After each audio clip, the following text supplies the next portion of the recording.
starting with the music.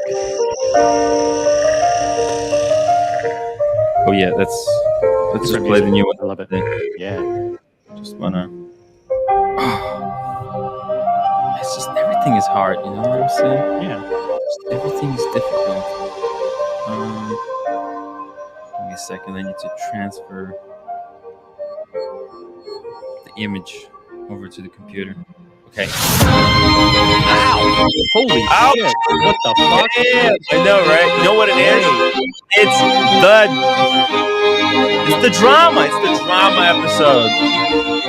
But we're gonna try to be cool. We're gonna try to be very respectful because we don't actually have full details of it. Guys, welcome to the show. OC, Brian, and Boston Collector, welcome to the show. Boston, is that a green screen or you're actually on the patio? Just on the patio in Boston. No big deal. That's freaking amazing. Unbelievable. This is mind-blowing. I love it. My green screen shows me in the OC studio with a blank wall behind me. I like it. Oh my god. Okay, so guys, we're a little bit late, but also at the same time, we're 50 minutes early. And no, Boston, the chat is still busted. It's no, it's kind of it's kind of going in and out. So Okay. I think it's getting a little bit better, but not fully. Shout out to Nick Da Vinci for a $5 super chat. Let's start the super chats. Yeah, we would really appreciate the super chats because it's been very difficult lately. So, and I do need the money to run the show. Unfortunately, it just sucks. It sucks. How about this? How about 50 upvotes to get us started? 50. Well, yeah. Why not 100? 100 upvotes, guys. Slam the upvote button. We all would really appreciate it. A huge shout out to our UK-based audience because they're freaking cool. And that's why we're starting the show early today because we want to make sure that everybody gets the news. If you're interested in the Timepiece Gentlemen drama and going on, whatever he's up to, 2 days ago he announced he quit. Today there's a possibility that we know why. Not that he quit YouTube, but we possibly know why. Yeah, if we can put it that way. So I don't know. OC, you wanna? No, let's say hi to the chat. Let's drag it out. Let's see it. Let's see what the chat is going on. Okay, because I don't want to show anything until I get a feel because the information we have is already out there. Oh, and by the way, OC, why are you not wearing black T-shirt today? It's a black T-shirt day. I know. No one gave me the heads up. I'm not special. in the WhatsApp group, so I don't know. You gotta join the WhatsApp group. JMB August 12. I'm just happy for Liz and Darby making the move and doing their own business and YouTube. They're genuinely good people and they mean well. Anthony is the best example of how not to run the business. In maybe more ways than one. We'll talk about how he's been running his business and what can be learned. What can Anthony learn from this, and what can greater watch community learn from this latest in the news? Davos gambling addiction and had the watches stolen in Vegas. Possibly.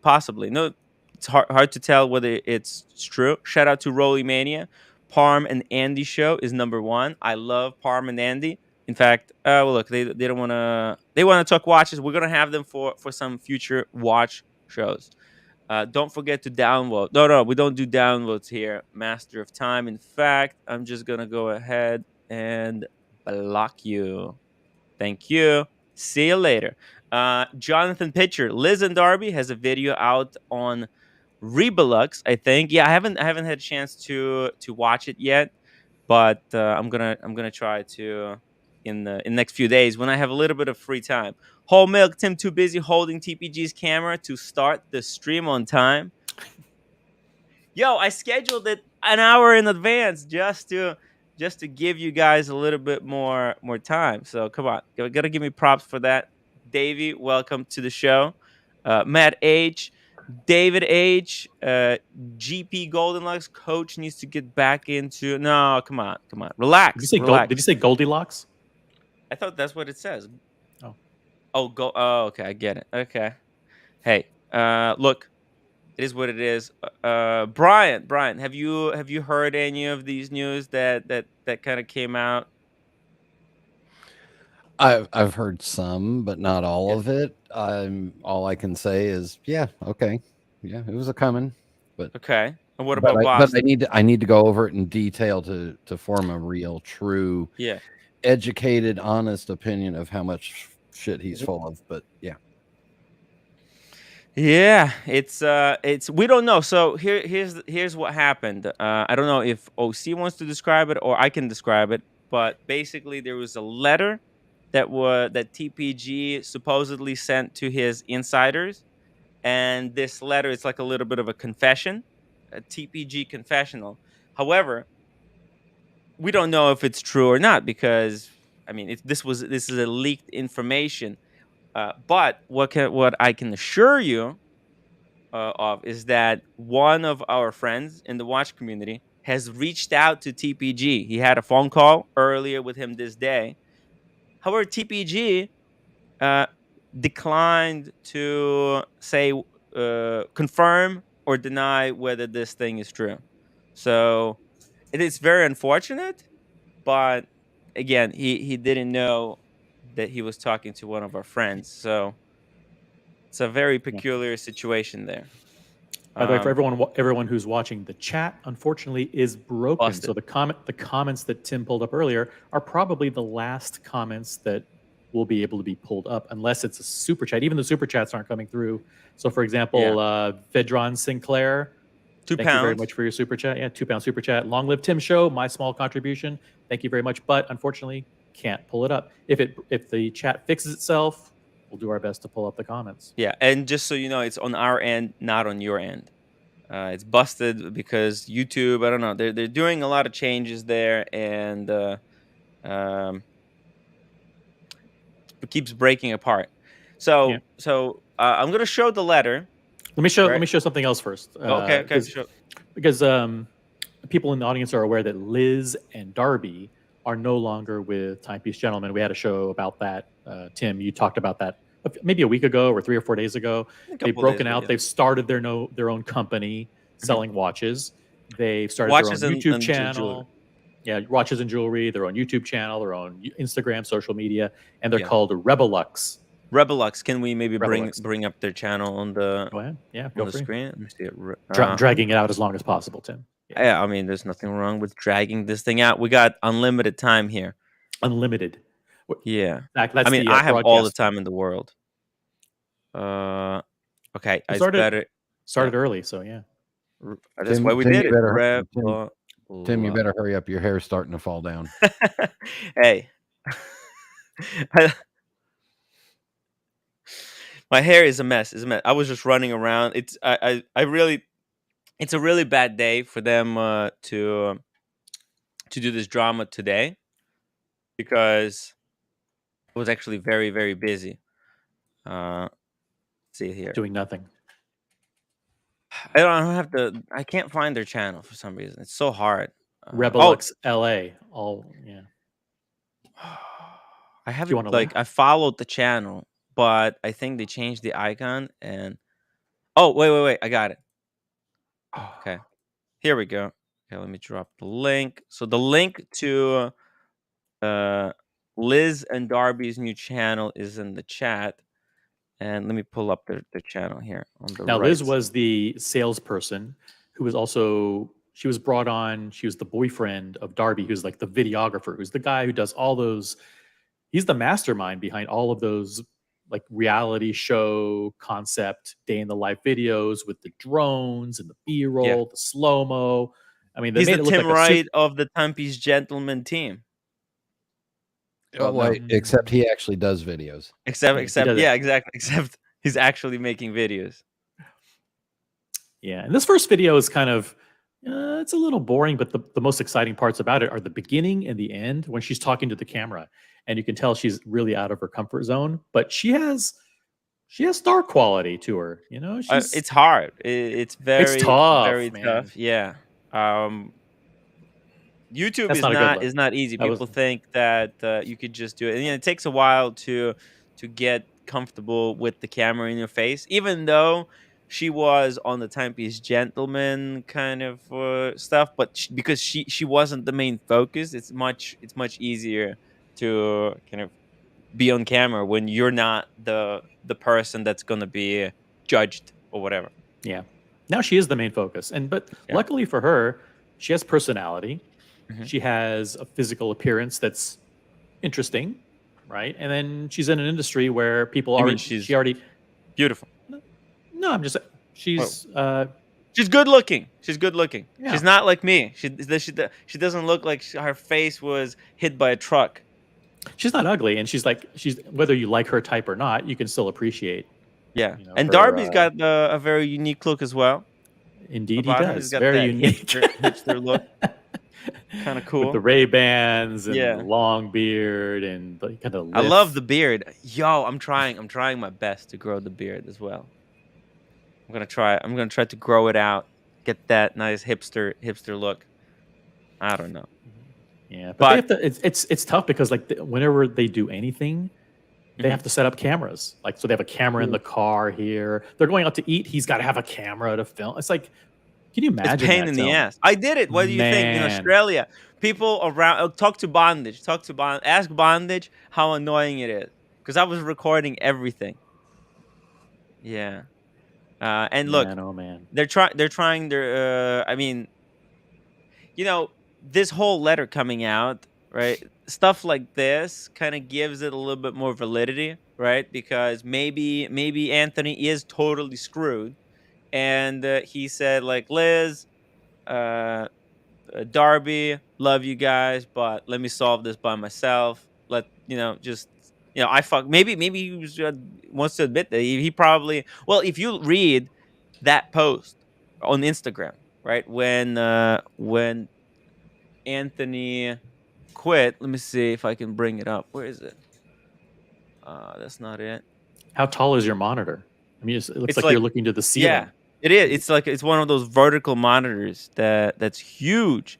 Okay, so this was the quitting post, right? I put my entire life on social media, and what I didn't put, others dug up. Okay, that's fine. I knew what I was signing up for, which I don't think he realized. No way he realized because from personal experience, social media, oh my god, it's toxic. It's so toxic. It's unbelievable. So I don't think he had no idea. And especially the way he was going about social media, he was creating enemies left and right.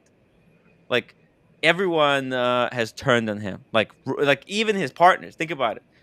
Everyone left the part of his team.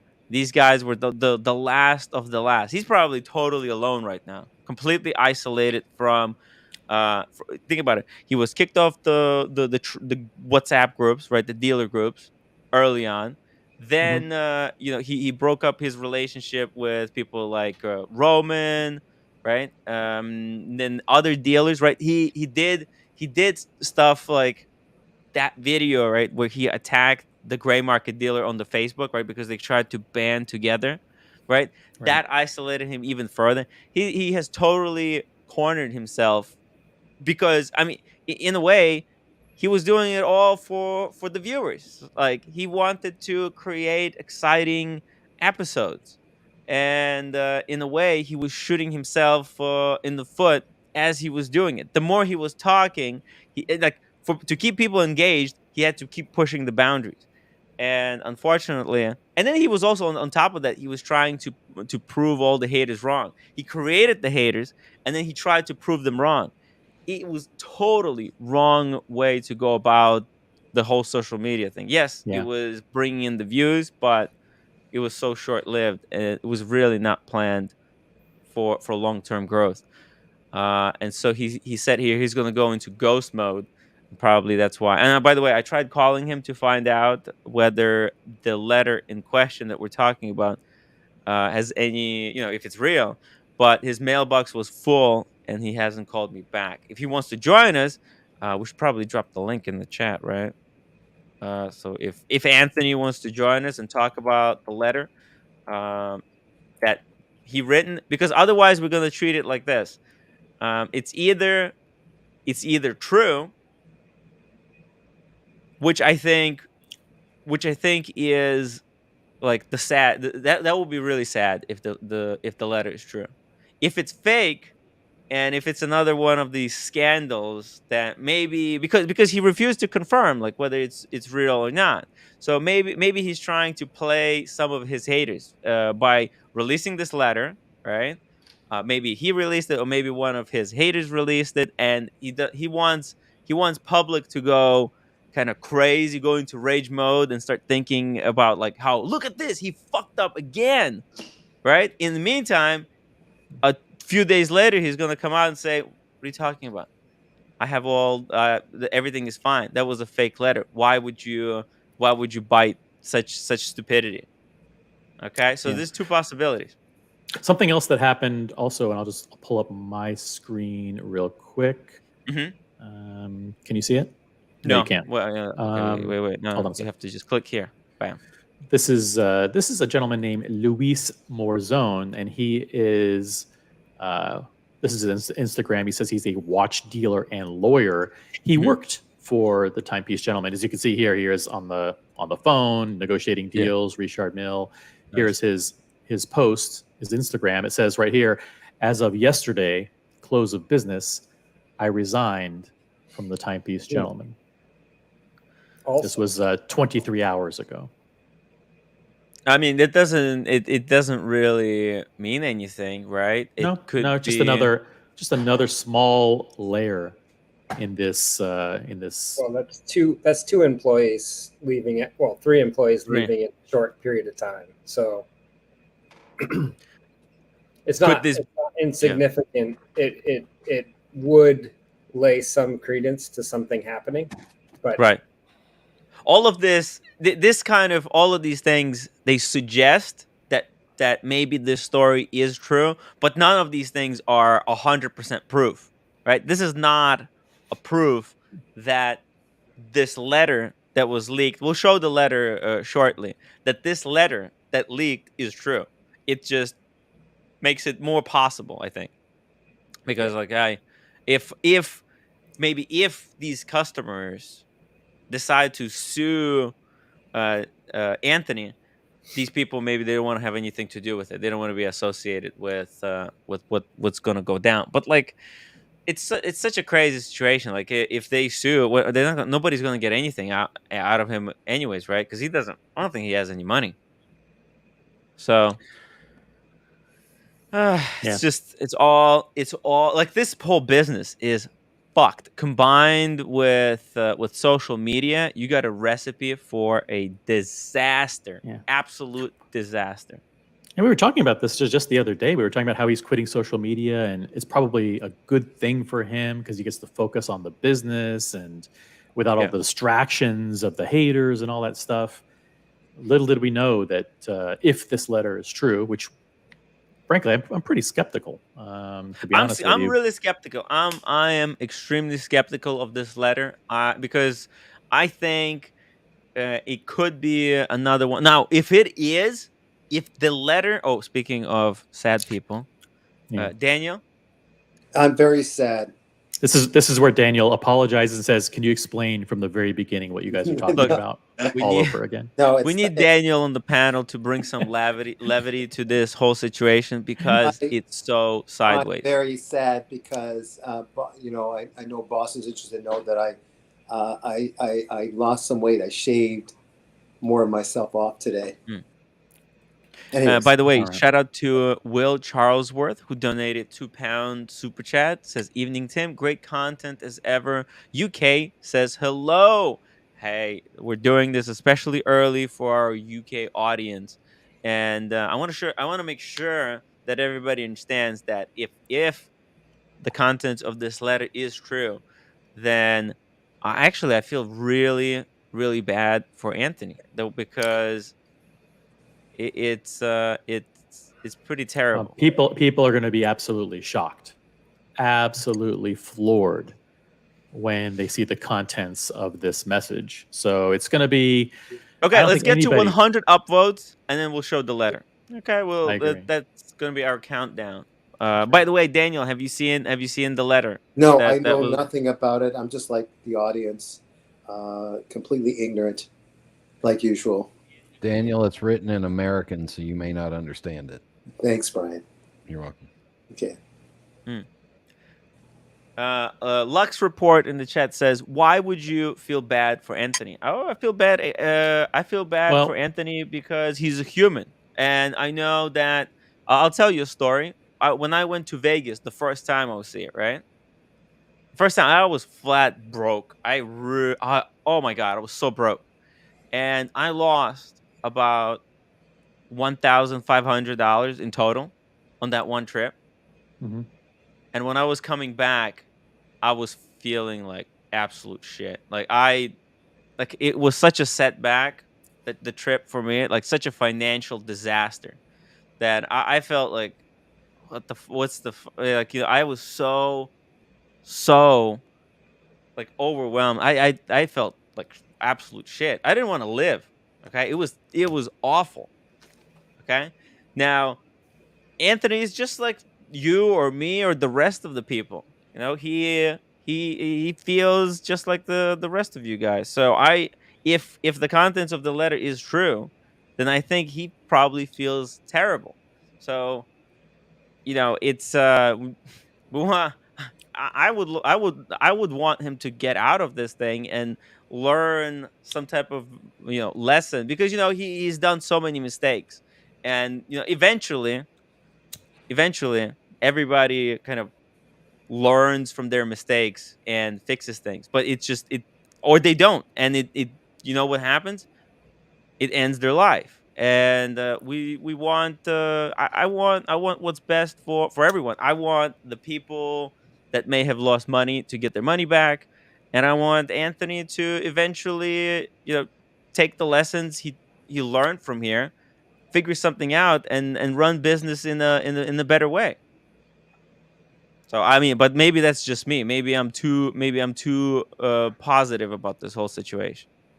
You guys tell Yeah, me. when I think of you, I think of Mr. Positivity. I really do. But you're a people pleaser. You're a people pleaser. You try to see the good in everybody, and I can understand. It why gets you me in feel that way. trouble. It gets me in trouble. You know, that's by being too positive. I was personally listen. It's like you have to be positive, but you also have to verify. You can't just. It's Anthony has to like, I think first things is he has to come to terms with himself.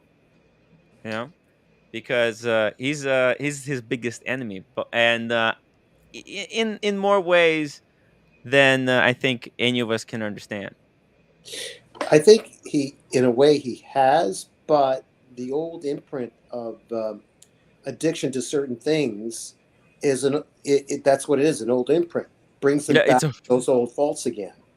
And hopefully he can kind of find a way to cut short those triggers to go back to those old faults. Yeah, and how to, and, you know, it's like the way people are, you know, the way people are, it's not until you hit absolute rock bottom that shakes you into making any meaningful change. So I hope first of all, I hope it's not true, and that he's just a douchebag playing with everybody, trying to trick everybody. Okay, that's what I hope. Okay, because that would be the best case scenario. Okay, because then everybody could be like, okay, he's an asshole. And then, you know what? But then there's no victims except him. And then I hope he looks at this and says, like, come on, like, just enough of this back and forth, enough creating enemies. But if this thing is true, then I hope I hope this is the last time he has to fall down, because this is just, I haven't seen anyone being this far set back. No, But you know what? He's such a capable guy. He has an unbelievable, uncanny ability to rise from the ashes, and to overcome mistakes that he's made. But this Probably that's why he's so hated. The competition, they see him fight from all kinds of stuff, and his competition is just, and the haters just growing and growing. They're all united. There's an entire anti-TPG alliance out there, and but yet, they haven't broken him. Maybe up until now, maybe this is it. Maybe they finally cracked him, but I don't know. Tim, do you know what the difference is between a magician and a con artist? Magician. Okay, yes. Con artist just steals your money without your permission. Oh, wait. And the magician steals your money with you knowing it. The magician tells you, I'm going to lie and cheat you, but it's not going to hurt you. The con artist doesn't. Okay. Yeah. I mean, look, it's just that, like, he's been hit so hard this time. I don't think this is enough to snap anyone back into reality. So I don't think he's making this up, unfortunately. Yeah. Diego, the chat just seems to be magically fixed. So Diego M has a great comment before we, because we did hit. Yeah. I think we're at 99 upvotes. What are we at? Wow. 100 upvotes. 100. Wow. 100 upvotes. So Good before, job, guys. Diego's a great question for Boston Collector, who's actually worked with TPG on consignment deals in the past. Yes. Can you talk a little bit about the structure of the consignment agreements? How do consignment agreements work, Boston? Yeah. So basically, you have a little contract sheet. It's like a one-page document that kind of details how the agreement will go and the terms of it. You'll have a period of time, and then they write in the watches that you're consigning, and then there's a set period of time that they'll hold the watch for, and then at the end of that contract, they're supposed to send you back the watch. But while it's in their possession during that time, they have certain rights. You have certain rights that it's going to be properly handled, and et cetera, and then you sign it at the bottom and get that contract. And how enforceable are these things? Has there been any At the end of the cases? day, it's just a piece of paper that they write. Yeah. It's not like notarized or anything like that. It's just some little piece of paper that, I don't know. It doesn't really protect you. It's more like a formality to make you feel like there's something going on. But Exactly, because the way his business has been structured, it's always been kind of on the gray side of businesses. It's like barely even legitimate.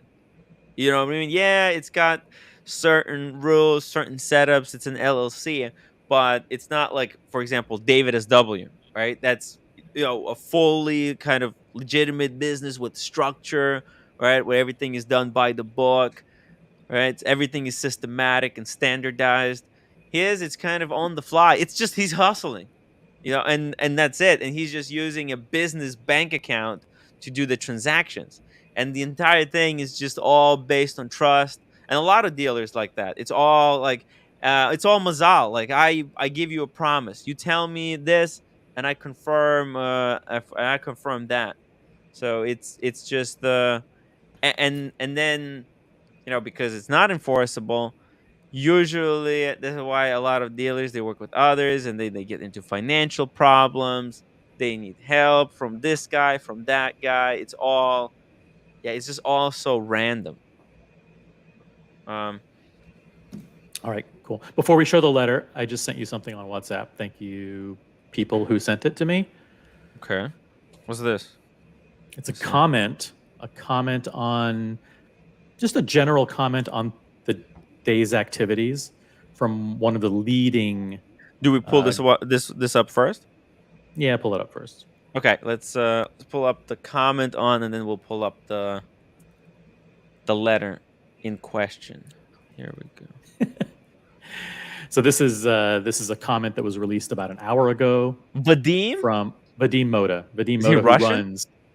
I'm not going to comment on someone's ethnicity, but he runs he runs the Moda Watch Club, which is a 70,000 member Facebook group that is the the preeminent Facebook group for buying and selling watches in the It's secondary best. market. Yeah. And I'll just read what he wrote today, a post that he made on his Facebook group just an hour ago. You know, the hardest and the least talked about part in businesses, Mhm. in my opinion, it's consistency and stability. Showing up and delivering on your word every damn day for a long period of time is unreal hard to do. Yes. It's a very unsexy thing to do or to talk about, but over time, the businesses that get this win at the end. My Yes. industry, and I'm not assuming most others, always has been drama and turmoil. Everyone always jumps around from one hot thing to the other, but we have always stayed consistent. And he's talking about Moda. Mhm. Never done anything flashy, took huge risks, or made huge changes, just constantly delivered on what we say we're going to do day after day for the last 6 years. Many copycats came and went, some still popping up weekly, but we're still here stronger than ever thanks to all of you who support us. My doctor has a saying, no news is good news. And some of you younger entrepreneurs, and I can say that now that I'm 30, LOL, really got to understand this concept instead of always trying to make a splash and drowning. Wow. Very, very interesting. Now, when was this published? Just recently? An hour 1 ago. hour ago? 1 hour ago. Yeah. I mean, this is possibility. I mean, it's just another piece of evidence that may suggest that the letter that was leaked is true. But again, not necessarily, because it looks like, okay, let's Yeah. pull this up. Like, can we go back through all the super chats so far and pull them up now that this chat is Uh, working again? no, it doesn't work. I can't pull them up. America 5980, thank you so much for the upvote super sticker, guys. If Oh. you're enjoying the show, if you're a fan of the TPG saga, hit that upvote button. Come on, guys, give us a like, give us a follow, subscribe to the channel if you haven't. We're not we don't bite. Okay. All right. So, but okay, we're about to pull up Yeah. the letter. Yes. Notice we're not saying this is a true letter. No. We're not saying this is fact. I hope it's saying- not true letter. I hope it I hope isn't. it's fake. But it is absolutely heartbreaking if it's true. But just to set this up, this is a letter that was supposedly sent by Anthony Fair to some of his key insiders and some of his top consignees, people who have had watches on consignment with him recently. Mhm.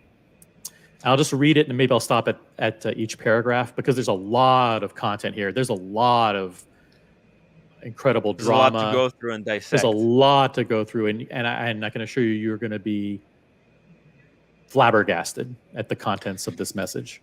I So, hope but- it's not true.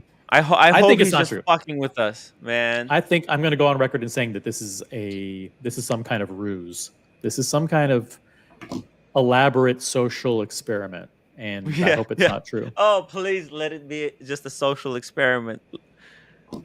Because the what you're about to hear is going to be heartbreaking. Because you know Um, what? I bet that this could be a social experiment because maybe TPG is trying to find out who's his real friends are and who are going to turn on him. But we'll see. Let's Okay. please, OC. Okay. You know how Again, to this read. is apparently written, a letter sent by Anthony Fair to some of his customers, and Anthony was reached out to, and he said that he didn't want to confirm or deny whether this was true or false. So that was Unfortunate. directly from his mouth. He said that. So it comes with a heavy heart to have to send this message, but I can no longer live behind the lies and my mistakes. This is a mass text message to each person involved, and it's not an easy message to send, nor will it be an easy message for you to read. I want to reach out to you first and explain the situation before you read about it online or on social media. You may or may not be aware that several months ago, I lost a Richard Mille due to being out at a bar drinking and acting careless. What you would not have known is that one watch was not the only watch lost. My bag that I misplaced contained about $2 million in inventory, majority of which was on consignment with clients like you. I kept this hidden because I thought I could dig myself out of this hole being misspelled, by the way. That's Up until now, I wasn't aware that I was the problem. wow. And do we I do we mean, want to unpack just that first paragraph? Holy fuck. yeah. I could see this happen. It's so easy to lose stuff in Vegas, and there's people out there looking for people who are too drunk to understand what's going on to take advantage of them. And every time I go to Vegas, I lose something, and then I kick myself in the balls. So I think, and then now he lost this a couple of months ago, right? Like prior to maybe even Watches and Wonders. Maybe he thought that if market was going to go up, maybe he thought he'll be able to make up that money, $2 million. I'm look, and if anything, it's a motivation to keep hustling, but the market just kept going down. I think I don't know how much he probably still owns out of that 2 million, but if this is true, I mean, that's a lot of money to owe. Like suing him is not going to fix anything. He can't pay this stuff, right? Because it's all consignment pieces. This situation exists because of the dynamic between the watch collectors and the gray market, and just the fact that there are no real jobs for people like Anthony to do. It'd be much better if he would be, like, I don't know, employed planting trees somewhere instead of Yeah. doing this this bullshit stuff. Yeah. But Well, go ahead. if Brian. these are consigned pieces and he's properly insured as a business and it's all registered correctly and he had a legitimate reason for having them out, they should all be covered by insurance if he had it. Right. How could he afford insurance? You know how insane It- insurance would be? No, It Yeah, would well, cut into you the don't- profit. if you can't afford insurance for $2 or $3 million in inventory, then get the fuck out of the business. But that's the thing. This is business is built on risk, and you want to maximize your profits because think about it, you're incentivized to make as much money as possible. And he's like he's a young edgy guy. He's not like you guys. You grew up during different times. He's a fast-paced hustler. He thinks he's invincible. He's in that mindset where he's just killing it day after day. He's just slapping it. He's driving Lambos. He's living the lifestyle of the rich and famous. I'm pretty sure in his consignment agreement Yeah. form it says that the inventory will be protected under his business Right. insurance during the Right. time he holds it. Hey, we got Sheen O'Malley in the chat. If she wants to hop on the stream, You're- we're gonna drop the link. Tim, you're being a bit tongue in cheek though when you're saying that, of course. Of course.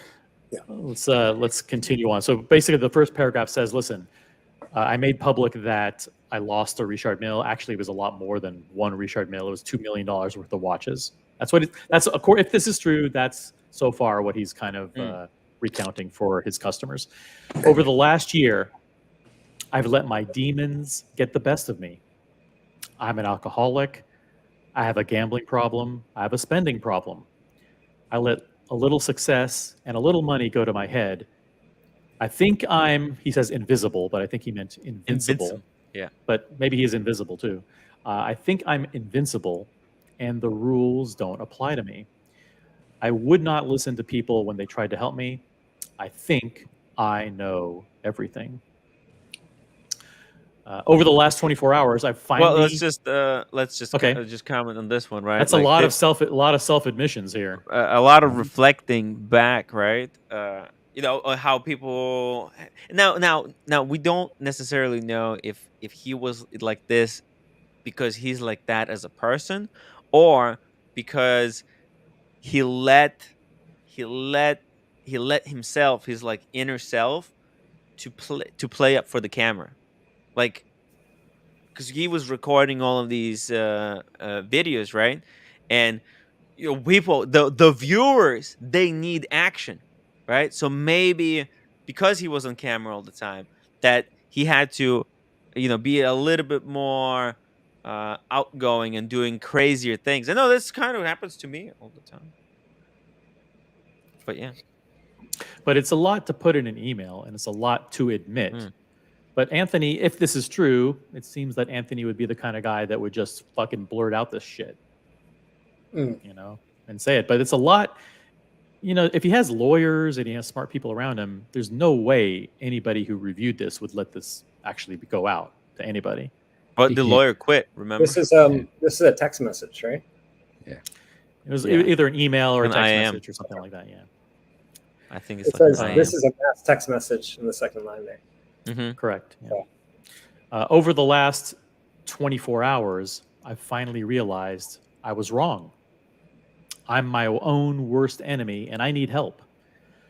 I've betrayed your trust, and I owe you money. I've never been willing to reach out and ask for help, and that is what got me to the situation I'm facing today. So he's a little bit like, hey, I'm a flawed person, but now I'm trying to generate a little bit of sympathy, maybe a little bit.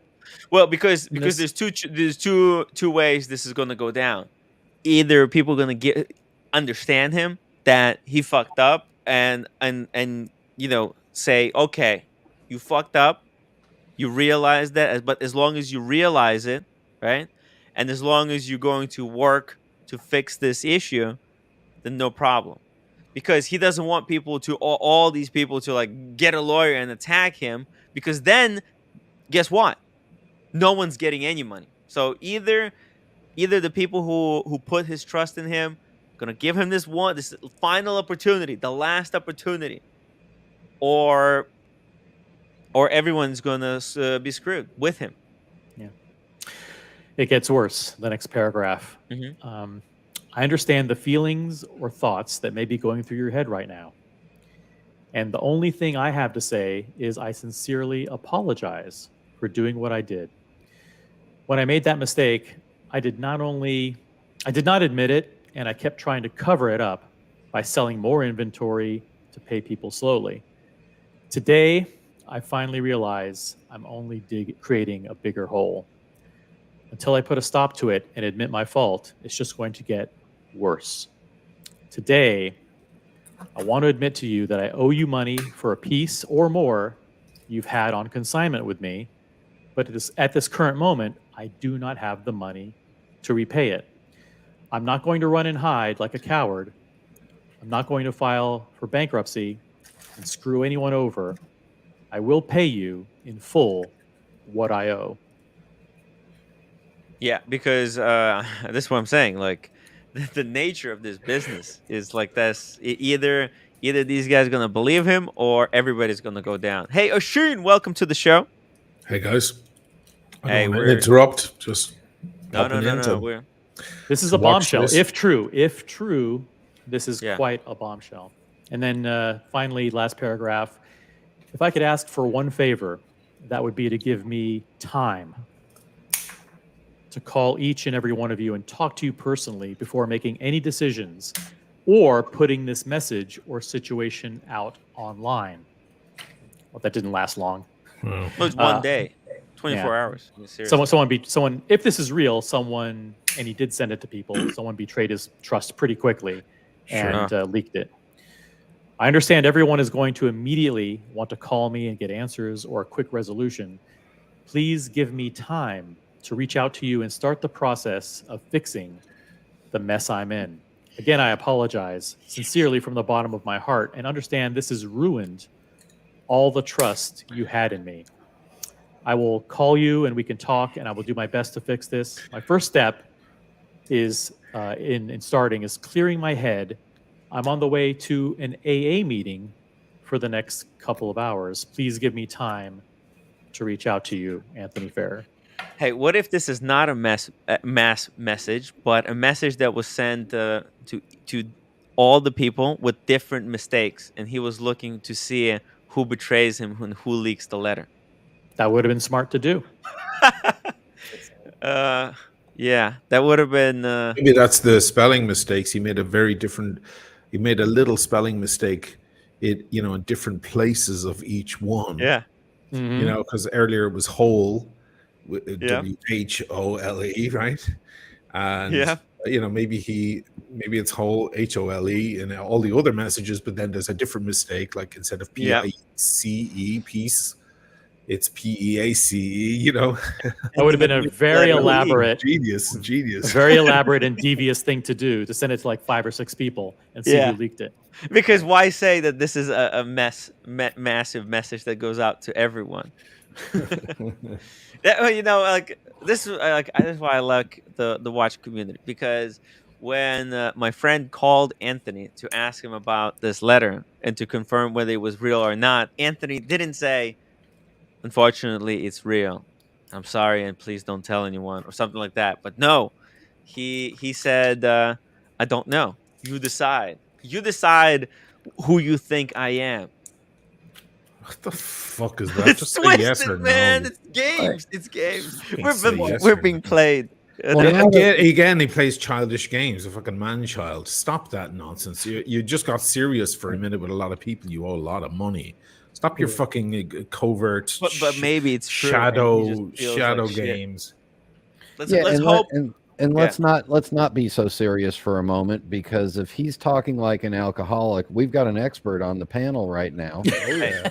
Hey, I don't Oh, drink. yeah. Come on. Yeah. No, but I've got to say, this guy's like he's got the worst luck with drinking. Oh You yeah. know, it's like every time, you know, it's sometimes, because I know a lot of recovered alcoholics, they just cannot even go near that one drink. I'm like, you're still an alcoholic because you're slave to it. Just because you haven't had a drink doesn't make any difference. If you do have that one, you go on a terrible downward spiral. You know, this guy is clearly, he's been very, very healthy for a long time, has stayed away from all the booze. I've seen him on various shows back when he was popular and people offering him drink. He was on with Roma Sharf when Roma Sharf was doing Watches and Whiskey. Remember that 1,000 years ago? And Oh my God. he wouldn't take one. He just had a glass of water and so on. Now I And get it. when Now I I was get at it, the because dinner with him. this guy gets a smell of booze in his nose, and boom, It's man, over. it's gone. Like it's clearly. He Yeah. just goes completely insane. He goes fucking nuts, and he gets arrested. He gets another DUI, you know, and then he loses a bag with $2 million in it. And He has an or watches. impulsive, definitely an impulsive personality, and he's always been a severe risk taker. Well, and it also doesn't help that he is in such a business. He's got to be sloppy too, because, you know, guys, I did fucking 10,000 shows in my life in New York City and other places. Usually afterwards, got completely smashed, hammered, with 2 girls in my arms, and I always would wake up, whether it would be in my apartment or some girl's apartment. I would wake up and, you know, next day going, oh shit, where am I? And I'd look over in the corner and my bass guitar would be there. No matter what happened, no matter how shit-faced I got, my instrument, my precious Rickenbacker 4001 from 1973 would always be there. It was like I was in automatic mode. This guy's got $2 million of watches, so he says. Who knows if that's true or not, whatever. You know, man. You know, and he leaves the fucking thing behind. And like that one night he has a few drinks in Vegas. That's shitty luck, man. That's shitty luck. If this letter is true, and that part of the story is true, why wouldn't there be a police report, or why wouldn't there be an insurance claim, or why wouldn't there be something documenting that incident? Brian? Because as somebody who lived and worked in Las Vegas, a lot of things get lost at pawn shops because you got to go pay the gambling debt.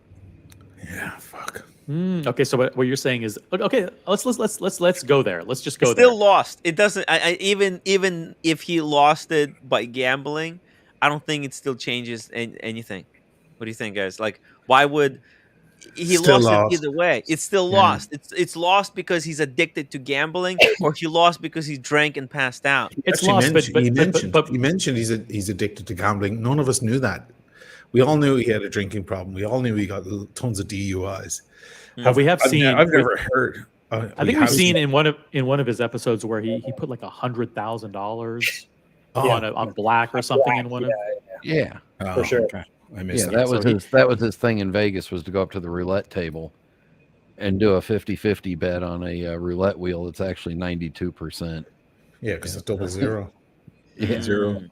So Anyway, Well, I think, but yeah. but Brian, were you going kind of down a sinister hole of thinking, okay, not only was the bag, the Louis Vuitton backpack or whatever, lost, but maybe he actually did something far worse. Maybe he sold the watches for cash to feed the gambling debt, and he ended up losing the money. yeah, I'm going down that way because I'm 55 fucking years old. I've been on the planet a lot longer than Anthony the kid has been, and I've seen this happen before and I've witnessed it. So it's not a story that's not unfamiliar to me and doesn't go on every day. JMB August 12th. Thank you so much for the £5 super chat. Dream Team panel. Thank you. And huge shout out to America 5980 for gifting 20 memberships. Incredible generosity. Thank you so much, man. And huge shout out to everyone who's a lucky recipient of a free membership. Enjoy your membership. I think Oshin will tell you because he's probably seen this in the music business. But there's two kinds of liars. There's liars that tell lies that hope you believe it, and then there's liars that tell lies and they fucking believe it themselves. Like Nico, he's one of those. Yeah, and quite often, good lawyers, what they do is they'll build around a truth. So there's a kernel of truth somewhere in the center of it. And they'll build padding around it, which is all bullshit. So, it's pretty clear the guy's in debt. He's dug himself into a hole, and now he's kind of admitting defeat and finding a way out, or at least buying some time. Yeah. Sounds like he may have had a drink or two when he wrote this, because it is a tad self-deprecating. Which is very unlike him, and well, maybe finally, like it dawned on him how much money he actually owes. Right? Maybe he was shocked to the core, because all of us have, to truly change. Someone only truly changes when they're hit so hard that the reality comes crashing upon them. Maybe like he was making so little sales in the past two months or something that he saw he's making zero progress to pay off this debt. That but he's got to be struggling, or have been struggling with the downward spiral of the watch market, or the softening off, or the cooling off of the watch market. Oh yeah. He's got to be struggling with that, especially when he's trying to keep up appearances and buy new premises and so on. I wonder, has he sold off the watch he stole from that dude? I think he gave it back. I think he already gave that one back. Oh, he already gave it back. Okay. Yeah, that's good. But this is just a. I don't believe this is real. I believe this is an elaborate social media ruse that either he or someone close to him.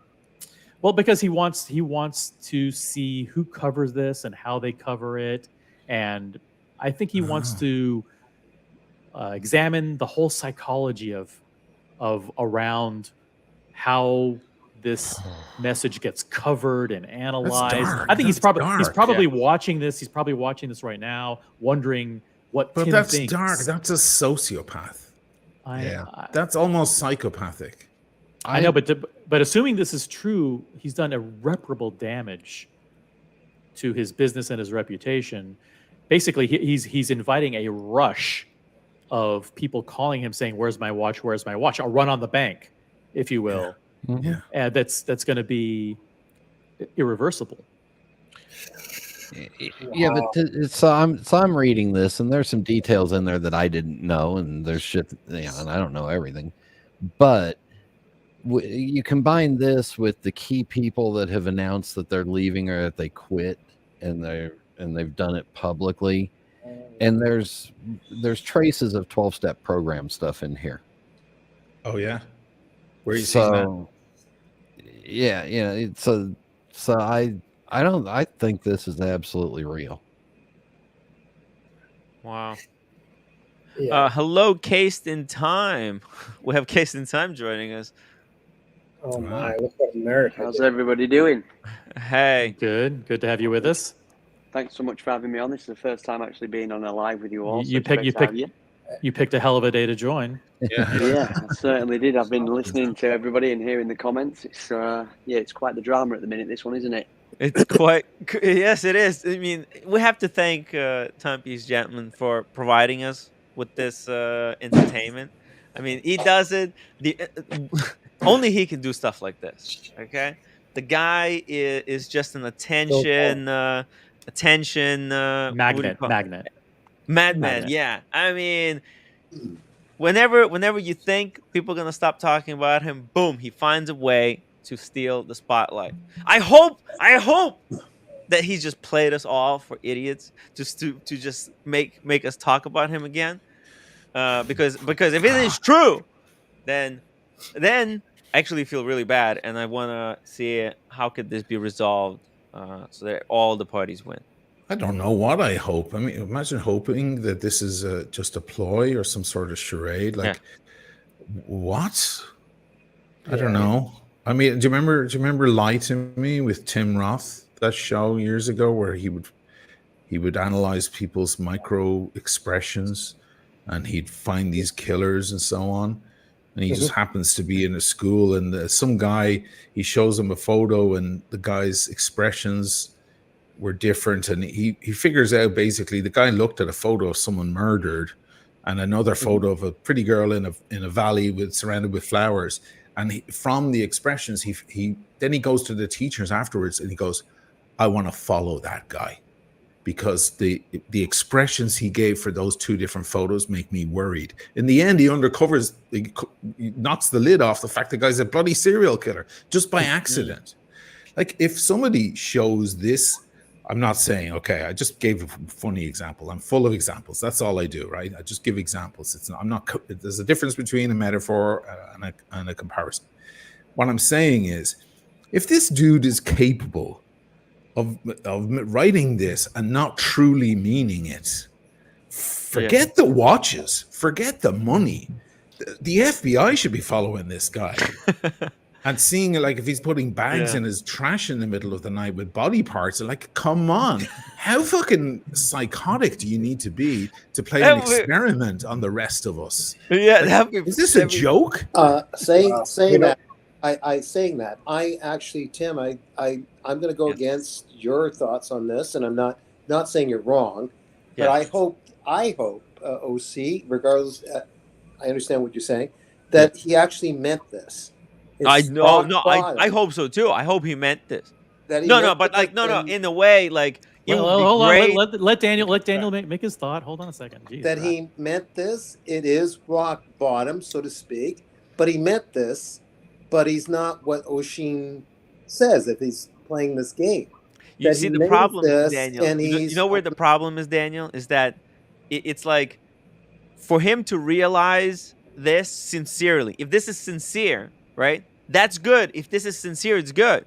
But if this is sincere and he did hit rock bottom, then he owes $2 million. Okay, and in my opinion, I rather this to be insincere.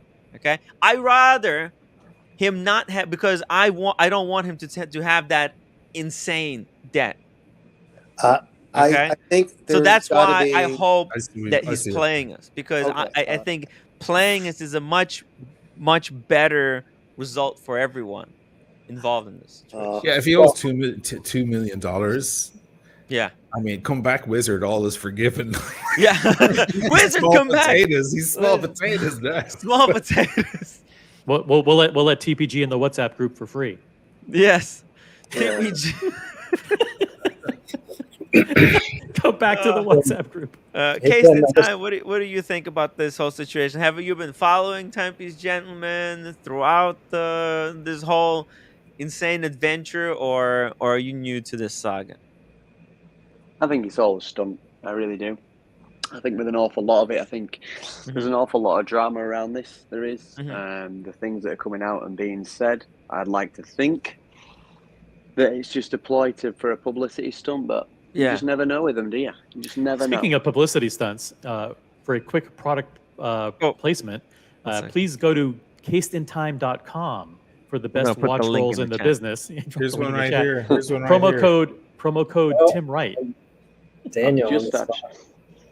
I love even this ad Daniel- placement. It's Sell out. the worst. So fucking Just- cheesy. Do some full We're the screen. Do worst. some full screens. Why not? There you go. There you go. What a, And Daniel's what a got one sellout.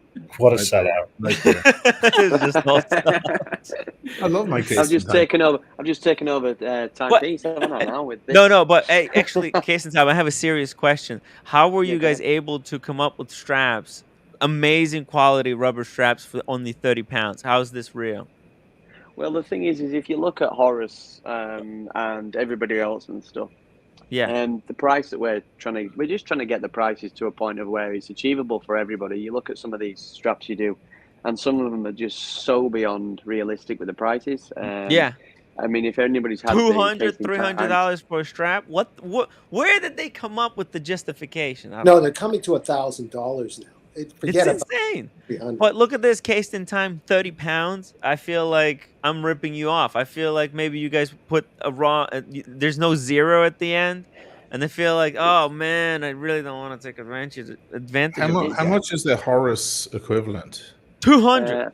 Yeah, 200. Really? It's Yeah. It's a tough call. Obviously, when you're putting products on a website, anyone that has obviously a website, when you're choosing the price, you want to be right with the people you do. But if you put it too low, I had one person the other day.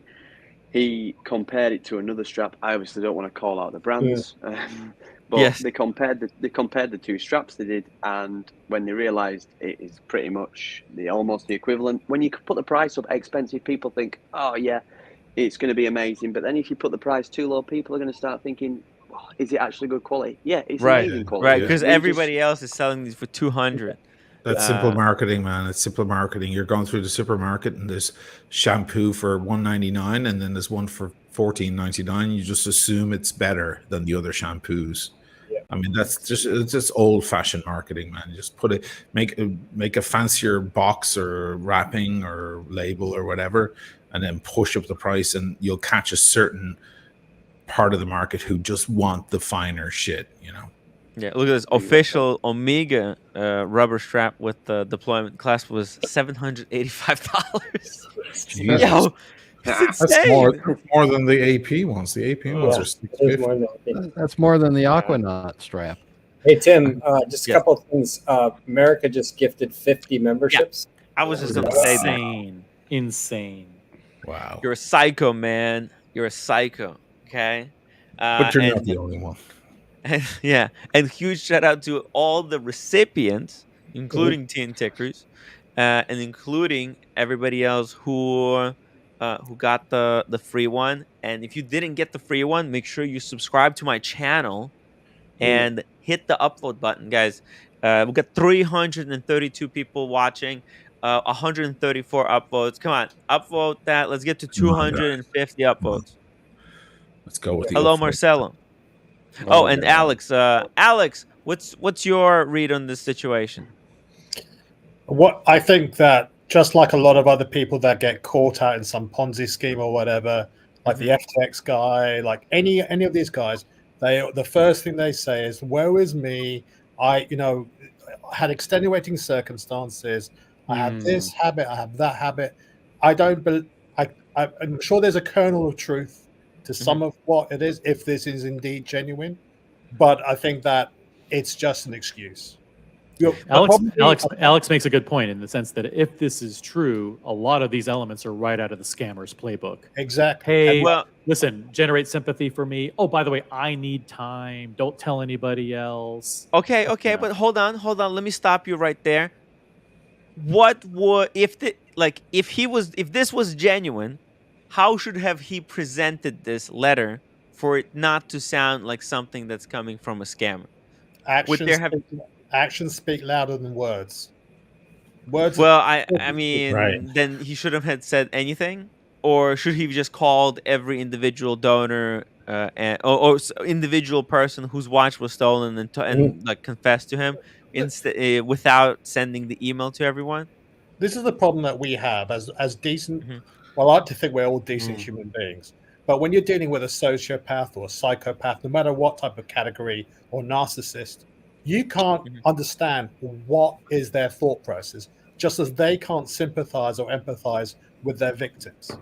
You know, isn't it? It's convenient that the last time TPG sort of had that media blackout, then there was that watch theft. Oh, that's all convenient, isn't it? There's always something that happens to cover that person's tracks.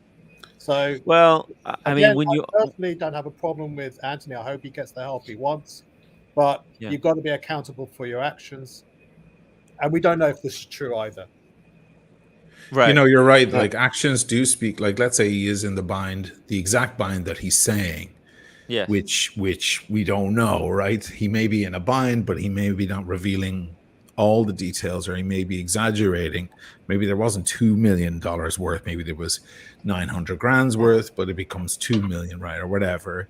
Yeah. We can only assume there's a certain amount of BS in there.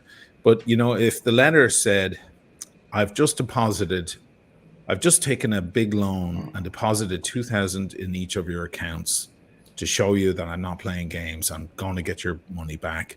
But this is what happened.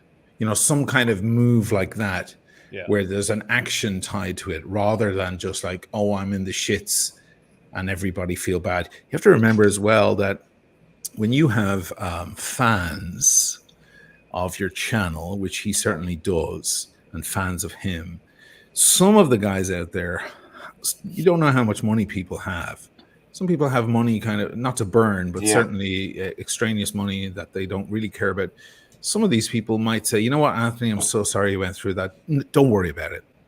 You know, write it off. I've got $1 million in watches. That thing was just a watch I wasn't wearing anymore. I'll take it on the chin. I hope you get out of this. So a certain amount, a small percentage probably, but a certain amount of the people are actually just going to write to him and say, don't worry, you know, take care of yourself, you know, especially if anybody is a recovering alcoholic, for example, who feel his pain, you know. But Shane, here is the sorry guys, here is the problem I have with this. I mean, regarding Anthony, now the thing is, when I tell you that I was in jail like close to 50 times, I was convicted so many times for so many shit that I did. I have an alcohol problem. I have also a drug problem. Now I try to recover myself somehow in a miracle way. When I am in a position that I basically cannot work nowhere, I managed to create a business that generate so much money and become quite successful. You know, it become almost an incredible thing. And then I have too fast. Wait, Tim. Wait. And then I have a sociopath, lunatic, crazy person, maybe for reasons of jealousy, that I became successful and he couldn't, and expose all my life, all the horrible things that happen in my life, everything expose and make 50 videos about it a day, and then destroy opportunities of me closing. Having a relationship with other business partners, destroy my business with potential customers, maybe even with potential in my personal life. I believe that I would get extremely frustrated, and maybe I would go to the bad path, like maybe having a drink or like, what the fuck? How the hell I get out of that shit? Holy shit, Marcelo is a genius. I cannot believe what I'm hearing. Can you explain? Sorry, I love Marcelo, but I need an interpreter. I'll translate. His audio was so crisp and clear. God. I was so fixated on the fact that I could actually understand him that I didn't listen. I was so blown away. I couldn't believe it. Do a David Bowie and rearrange all the lyrics there and tell me what the song is playing. Marcelo spitting truth. Okay, he's spitting truth. Okay, this is what Marcelo said. Okay, that Anthony, he made his mistakes. Okay, now American system is not very good at rehabilitating people. It's good at punishing people, but there's no real actual help is very little. Okay. Very true. Very And true. now, so he's an alcoholic. He was going to an AA, right? But because he was an online personality, and he created a straight up cottage industry for hating him. Okay, there's an entire forum dedicated to making fun of every single thing he does, and it's psychotic to such degree. I mean, there's people who hate him so much, it only leads me to believe that these people want him to like commit suicide, because the Yes. the attacks and the amount of attacks that was going in Timepiece Gentleman's way was nowhere near to what he was deserving. Okay, yeah, he fucked up many times, but he was attacked like 1,000-fold for what he has done. Now, some people So what are think, you getting at? What do you spell it out like I'm a 5-year-old? So what happened was, because these people were shitting on the Timepiece Gentleman every single day, and he would be watching this because, you know, he has big ego. He wants people to say good things about him, but they wouldn't. All the people were just shitting on him. So that was driving him to drink. And when he drank, it destroyed him. So he was in a situation where, you know, all this hate was driving him to drink, something that he should never be doing, because because he's an alcoholic. This is what Marcelo said. Can you believe it? He was also on an ankle monitor and a drug and alcohol patch for 6 years. Yeah, because he's an alcoholic. He has an addiction, and like the internet is out to destroy him. That's crazy. Yeah, like you guys understand. You guys understand that there is a guy that became quite successful having a drug monitor and having, it drove people insane. He shouldn't be making this kind of money, and he shouldn't be flaunting it this way. And you know, he exacerbated the problem by being such a showman, such a flexer. Driving Ferraris, hanging out with sexy girls. You know who watches his videos are freaking incels. There's a lot of people. There's an insecure in their mom's basement. You know, they can't afford shit, and they get extremely jealous. And they had such seething hatred. I mean, the people who go on that Reddit thread are just such fucking losers. You know, and you should constantly harass him and like spend all this energy just harassing a guy. It's just and not only this, Ocean, you should understand this even better. You have a great life living in Venice, having a very nice life, and you see the jealousy even after you. You see the guys, the obsessed behind. So you can understand, and that's craziness. I don't flex. It's not a flex, but like Asheen, you get a little bit of hate, and you punch back, right? Yeah. Well, can I just posit a theory? Okay. Yeah. Now, if we look at that letter, assuming it is all true, and we stripped it right back, what is he asking for? Because he's spending a lot of time looking for sympathy, and he's doing a lot less talking about actually how he's going to rectify the situation. Yeah, like the actual plan moving forward. Well, the only mention was at the end. He says, "I'd like some time." Didn't he say that? And that's the point. You Don't bum rush him in. If he was a business, he could file for bankruptcy. He would have gone through proceedings, and he would have and the insolvency people would have come in and distributed any funds to any debt. There's nothing to distribute. Hang on a second. Right. So he could, but what's he hoping to gain by this? Because he's not going to do business with these people ever again. They've been burnt. Okay. So even if they get 10 cents in the dollar, that's still a loss to them. No, you're right. But you already talked to a guy that was burned from the beginning and managed to create any business after the blackout that time. If you watch, I don't know if you guys have seen CoffeeZilla. Yes, love him. He has just done lots of exposés on a lot of Ponzi schemes, including Paul Logan with that sort of crypto game. Logan Paul, I beg your pardon. Yeah. Where he scammed millions of people. Potato. Potato. And what was the response? Logan Paul did exactly the mea culpa that was seen from Anthony Farrow. Woe is me. This wasn't my fault. This was a developer gone rogue, took the code, yada, yada, yada. End result is he promised he would sort things out. It's 6 months. He's not paid out a single bean. And he's still, But- he's not even slow rolling it. You know, But- it's not Can I even ask? slow Can I rolling. ask? I mean, am I stupid? Like, why was he in Vegas with $2 million of watches in his bag, gambling and drinking? Like, what? Why would I he ask, be I ask carrying myself that? that question every time I So- put on my drawstring backpack.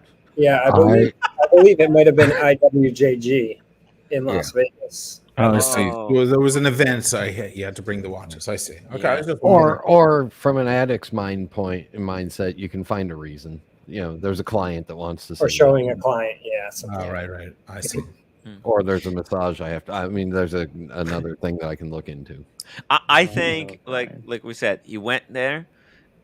If it's true, right? Then he possibly what happened is he goes to Vegas for the show to get inventory. Right? He gets his stuff.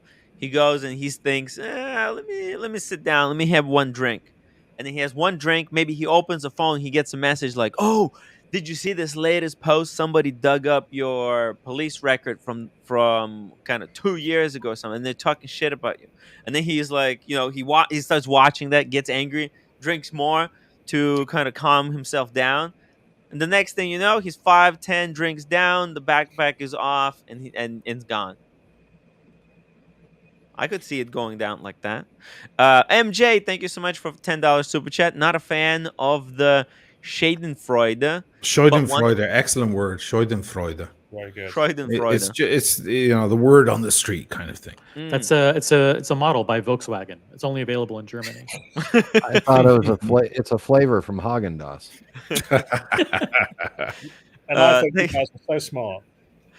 Also, but wanted to give thanks to America for being a proper legend for gifting of memberships. Yeah, he gifted like 50, 60, 70 50 plus memberships. 70. What a great time to do it too, with so Insane. many viewers. Yeah. Yeah, All of the it's lovers, perfect. all of the haters, all have memberships now. Hey guys, if you're a heavy hitter and you want to support the show, now's your time to gift those memberships. Let's if you want to support the show, I'm not saying you should or whatever. Boston, Not you've been quiet. Do you have anything you want to weigh in? Any perspective Let's on let anything? Tim finish the super chat just to get those in, and Okay. then I have Yeah. a couple of thoughts. Yeah. Hope everyone on the panel in the chat is well. And we got Peter Smith, 10 pounds. Is everyone mad?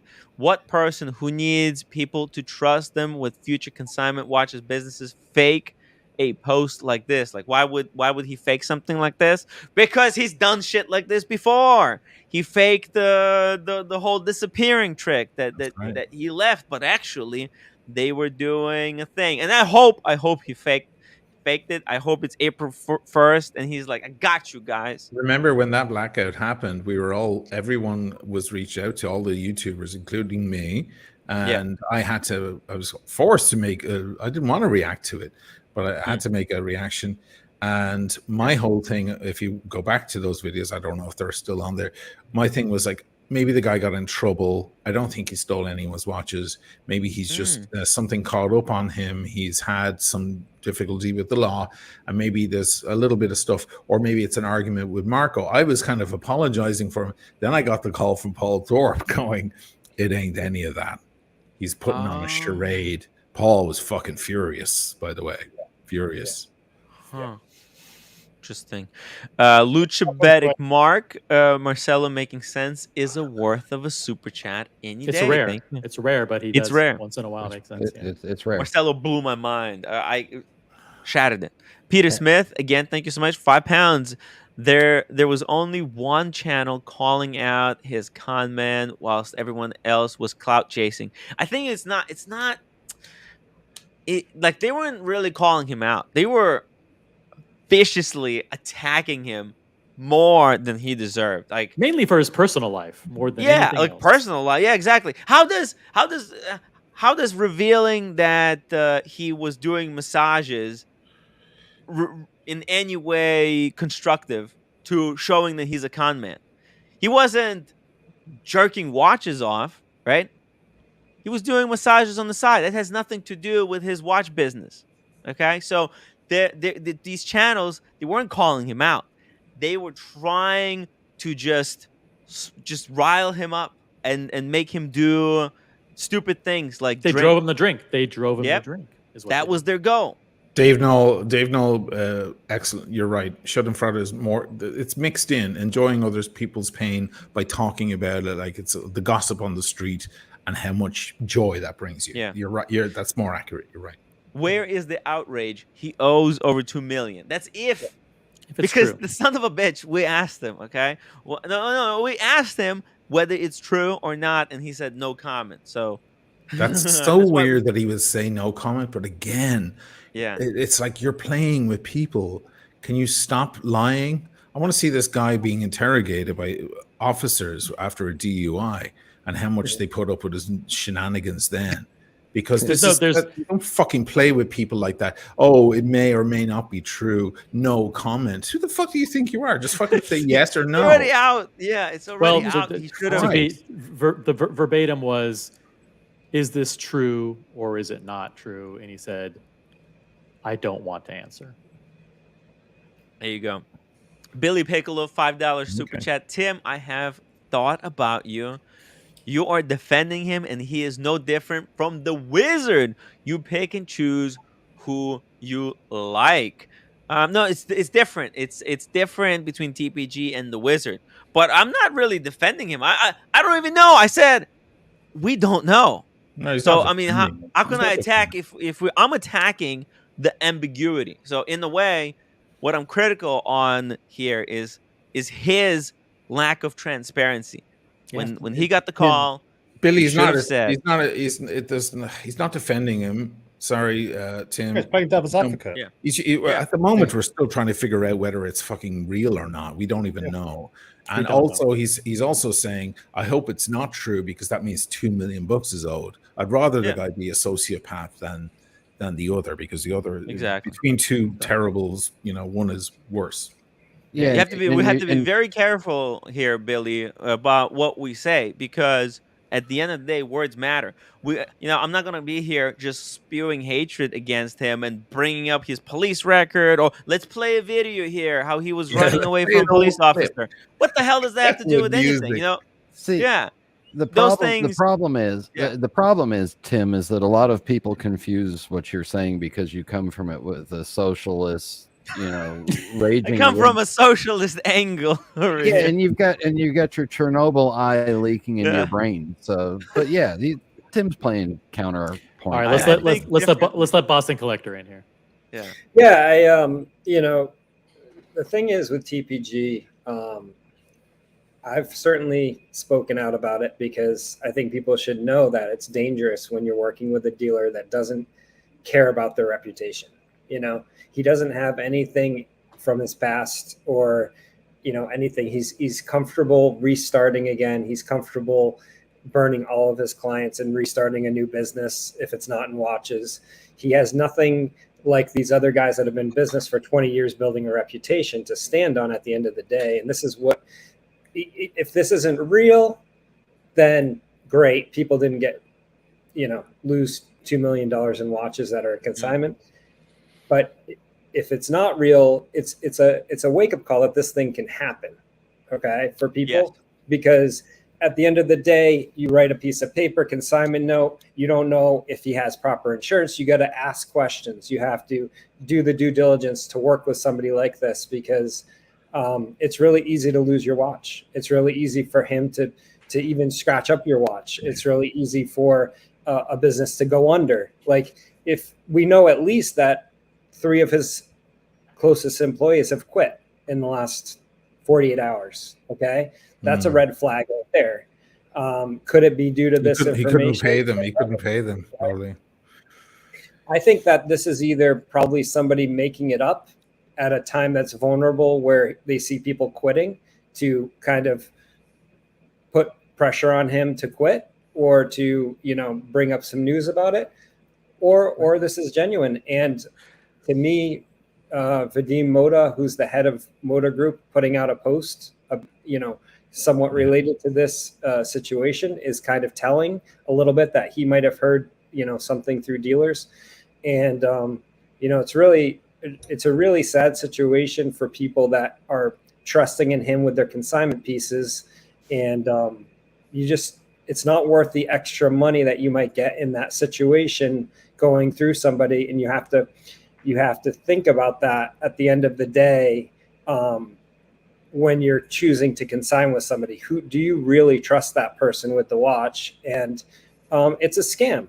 Okay. At the end of the day, if you're not providing adequate insurance, if you're not keeping those in a safe under consignment, you're misrepresenting what you have in inventory. You're misrepresenting what you do as a business, your own education. That whole situation with the other dealer with the Daytona, the end of that situation was the watch was returned and he was wrong. It was an actual real watch. Real dealers came in and said, that's an authentic watch. You're wrong. You don't know how to even figure out what a real watch is. The people you're talking to don't know what a real watch is. That's what happened. He had egg on his face. What was the impetus in the end for him to give it back? Because he was very stoic about his position the last time I checked, and we were all very vocal about it. What does anybody know? Like, did somebody give him a call and say, yeah, so basically I think other dealers stepped in and said it's an authentic watch and you have to give it back. And he was like, but my guy said it was a fake. And like some serious vintage guys. But even when he was told that it was a real watch, but not quite the watch that it was being sold to him, there were slight adjustments, but nonetheless, it was worth 50 grand, not 100. Yeah. I remember him still digging his heels and saying, I'm still keeping it to teach that guy a lesson. Yeah. Don't you remember? I think it was pressure from other dealers that eventually made him give it back. Okay, it's a sidetrack. Sorry. The other guy was very well connected in the community and was a high up dealer. It wasn't some Joe Schmo that was involved in the deal, and I believe that's what. But that happened. That event, it tells us a lot about the kind of person that he was, until maybe realizing that he's over his head. Over his head, his head. Because look, this is from a couple of weeks ago, maybe 2-3 weeks ago. I don't know when this was possibly filmed, but here he is, kind of again with the suitcase of watches. By the looks of it, semi in the open, right? Yeah, they're doing kind of different things on the side. This is the gentleman, Louise Morzone, who announced on Instagram yesterday that he had quit. He had quit Timepiece Gentlemen. Yeah. Well, I wonder if we ever will get a piece of the camera with Anthony to sort of see the tone. I think the tone is important as well, because if that post was read by, I don't know, Donald Trump, no one would take it seriously whatsoever. So we're missing context and emotional weight to it as well. But yeah. So the other thing is that I know that this was a concern that I had because I had a consignment piece with Anthony during the first blackout, and I couldn't get a hold of him.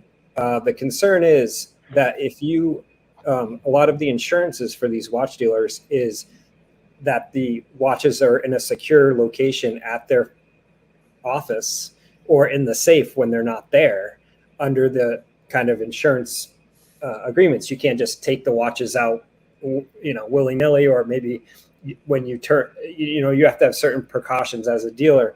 And during the original blackout, he took those watches to his apartment. Now, just the fact that he did that is breaching your consignment agreement technically under what it is. And all of those watches could be stolen at his residence and not be covered under his insurance. So this kind of situation is another one where maybe he put a bunch of these consignment pieces in a backpack, was going to the show, but then took that to a casino or some other location where it's not deemed to be a safe environment. So then his insurance would not cover that. So there's certain stipulations under the insurance that these dealers carry as to what they can do with the consignment pieces to get that coverage. And that's why the plausible thing of this is, if this were to happen, he doesn't have many options, right? He's Yeah. in the hole, that 2 million. He has to pretend like he still has the watches by putting them on his website. He has to pretend like call back the people periodically. Yeah, it's up there. I had some nibbles, whatever. Hasn't sold yet, but you know, if they're calling him to get the piece back, it's like, well, let's just extend you a little bit. I think that it'll sell. I got a lot of bites. You know, he can string that along. Or he can fake it and claim that they Fake did it, sell and pay them off. Right. Yeah. And you can kind of slow roll people for a while. But I think what happened was the employees found out. Okay. Right. And then they said, hey, I can't be a part of this. Like, you lost 2 million in watches. Like, we're going under. And Yeah, when are you going to tell the people? Yeah. They probably felt it drains all your money Yeah. if you're slow rolling everybody, right? It pulls all the money out that you have. And But- most of his business was on consignment anyway. Yeah, So- but Boston, this is all a domino effect. It's all a domino effect. One second, Marcel. And then, you know, it is a domino effect. It's like a house of cards that just fell. All of his employees quit. Now how is he going to sell? Right. Well, that's why the letter, right? If it's true, to give him time. He needs time to rebuild the team. Yeah. He needs time. I mean, if anything, he has shown to be very creative and to be able Yes. to And always resilient. come back. If given opportunity, if people believe in him, if these customers who are out of luck, they have a choice. Okay, this is what he says. You guys have a choice.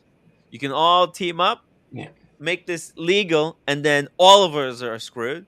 You know, that's probably, if he gets sued in this thing, then he's not going to be able to make money ever again because he's going to have to repay the victims. It's all screwed Yeah. over. Okay, or Tim, hold on, Marcelo, let me finish. Or they could trust in him because this whole freaking business is built on trust. It's not even like legitimate. Mm. I think the people who consigned with Anthony, the people who are dumb enough to consign their watches to any dealer who's not like an official brick and mortar by the books kind of business, then those people just have to, you know, they knew what they were doing. Now they got to be cool. You got to be smooth, guys. Okay. You knew what you would, that this was a possibility. I mean, the guy screwed over and over and over again. You know, watches have gone missing. He showed that you know, he's kind of reckless. He's reckless with the watches, and But that's the fraud, right? and yet, but you know what? Yet they still sent them to him. So I know, but that's the fraud But- with him, Yeah. and that's what I was warning of. Is Yeah. if you portray yourself as a dealer, people assume you have insurance. right. If you portray yourself as a Yeah. dealer, you assume there's a warranty on the timepiece like everybody else has. Oh wait, he has none. You assume that he, you know, has a legitimate business operation, but he's out of his kitchen. You know, you don't necessarily know that when you call Ooh, someone. something happened to your audio, Boston. If he was sitting at a roulette table in Vegas and the bag was under his feet, Someone You turned know. on their audio, so everybody mute. Maybe it's Marcelo. Hello? I'll Hello? mute. Hello? What's going on? Check. everything okay? No, it wasn't. Hold on, Marcelo. I think it was something going on. Boston, say something. Mine's fine. It wasn't me. Okay. Check. Gone now. If he was sitting at a roulette table in Vegas, putting down money on black or whatever his lucky number is or whatever, and he had that bag under his feet at the table, and they were feeding him drinks, which is what they do in Vegas. That's how you keep them playing. And he was high on the oxygen in the room, which is another technique they have. And at 6 a.m., he was down 18 grand on the table or whatever the fuck. We've all been there. Any gamblers in the room? Hey, I lost 1,000, a couple, maybe 1,500, close to 1,500. Yeah, And when I came home, I was. What did Nathaniel call Las Vegas? Lost wages, right? Lost You know, if he was sitting at that table and somebody swiped that bag from under his feet, let's say it's all true what he's saying, there is no insurance on that. Yeah, No, yeah, no, but guys, this guy got destroyed. He was managed to become successful coming from the lowest part in the world, like coming completely from no way to get out of it, and he managed to make a successful business. He got hammered, exposed, and embarrassed in a way that is almost going to be impossible to recover and come back. I'm gonna say Do have pity something. for the guy. I'm gonna say something, and maybe if you guys want to boot me off for even mentioning this person, those we don't speak of in Australia, okay, who I still admire in many ways, the kind of the original guy with the oldest of the watch channels. I mean, I don't know if I can say his name, but I have nothing against the fellow. When all that shit hit the fan with Anthony, was it a year and a half ago now at this point or more? He went on and he made a lot of money out of it because he was talking about it every single day and screaming at the camera. But he made a video one time and he said, "Listen, Anthony, if I were you, I'd back down and I'd just run a small, modest business out of my apartment. I'd sell 1 watch a week or 2 watches a week and just do a nice little honest business. Don't mind the Salt Bay $17,000 dinner. Don't mind the flashy cars and the fancy productions. Run a small, honest business by yourself. You don't need to be king of the world so quickly." Now, had he followed that advice, that was pretty good advice. Had he followed that advice, he'd probably be in a better place. Instead, he went the other way, doubled down. Yeah, because the kind of a personality he has. Yeah, he doubled down. He would like, have I'm had moving no to LA. I'm moving to LA. I'm buying a flashy apartment. I'm getting an even bigger car. Yeah, he doubled but down. Shane, don't you see that giving someone that kind of a easy answer to all his problems is like me telling you, Shane, quit drinking and smoking. And do it today. Can you? It's worse. It's You're worse. gonna say, hey, fuck you. Shane. Why would I? Hold on, Marcelo. Hold on. Can you quit drinking and smoking? No. And I Forever. Don't see why not? And I don't see no, Shane, why come not? on. Why not? No, Skills are going to go away. Oshin, think about it like this. I'm going to tell you, you produce music. It's too big for you now. Maybe you should make only ringtones. You know how you know, it's very Marcelo, safe. You know make ringtones. how much? I need to read this member chat from MD Chaz in the thing. I missed it. Remember, MD Chaz was a member for 19 months as a staff writer. Come on, man, upgrade that. Upgrade it. He said could have avoided I Blame Gringa's asset video. That's actually this is what caused the wristwatch market collapse. Believe it or not. Can I just ask an obvious question? Yeah. This all supposedly happened in a casino, which is supposedly the most CCTV'd areas in the world. Yes, we don't know where it happened. We don't know where it happened. Yeah, well, he's saying supposedly. He's saying supposedly, according to the letter. But the letter is really vague. Let me see it. Let me pull it up. Tim, guys, the letter doesn't even. I see you guys soon. Hold on. As the only person on the panel that worked for a major Las Vegas hotel, because I worked at the MGM Grand, if something happened to a person in there, it's up to them. Bullshit. The casino is not turning over any of their surveillance or any of their capabilities to help somebody that. I know Tim lost the pony. I lost the pony, and I was trying them to pull up the camera, and they wouldn't do it. No, they wouldn't help. They wouldn't help. They wouldn't do it. Now, if you rob the casino of $2 million, they know every serial number on that bill that was taken. So good luck. Peter Smith, thank you so much for 10 pounds. 2 million is a lot of shattered people. One channel highlighted a pattern of behavior. I remember at least 5 dodgy schemes he warned everyone about. Everyone here is going to have an egg on their face. Well, Peter Smith, I believe, is working for a certain other person, is trying to push the narrative that one other channel was talking. Every channel was talking about it. Maybe he just believes it. Maybe he bought the narrative. But I believe. I'm sorry for not being so pessimistic. I'm not like such a, I want to believe you're not cynical by nature. You're not exactly. I'm not that kind of a cynical person. To your own undoing sometimes. To your own undoing sometimes, yeah. Well, yeah, exactly. And so to a fault. I could be proven wrong. But I like to, because I met him. I met Anthony. I had dinner with him. He paid for my dinner. The guy is insane. He's insane. You could see, man, he wanted, because I was there with Paul Thorpe. He bought he paid for everyone's dinner. You know how he loves the attention. He needed the attention. You could see how much he liked to flex, and to be, to have all these legends to be about him. But then there were people who really hated him, and it drove him insane. Can I just come back to Brian's comments about working in a casino?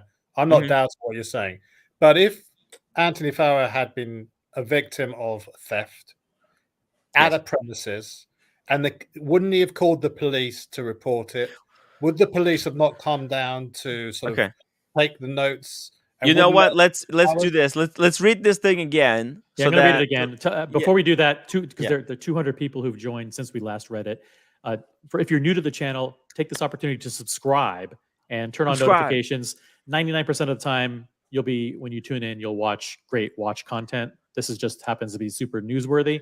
But we'll read this from the top just for those. You're also, if you don't mind me interjecting, you're also watching the best of the Watch News channels that's out there. That's what you're watching right now. Yeah, whoever came over, that's what you're watching.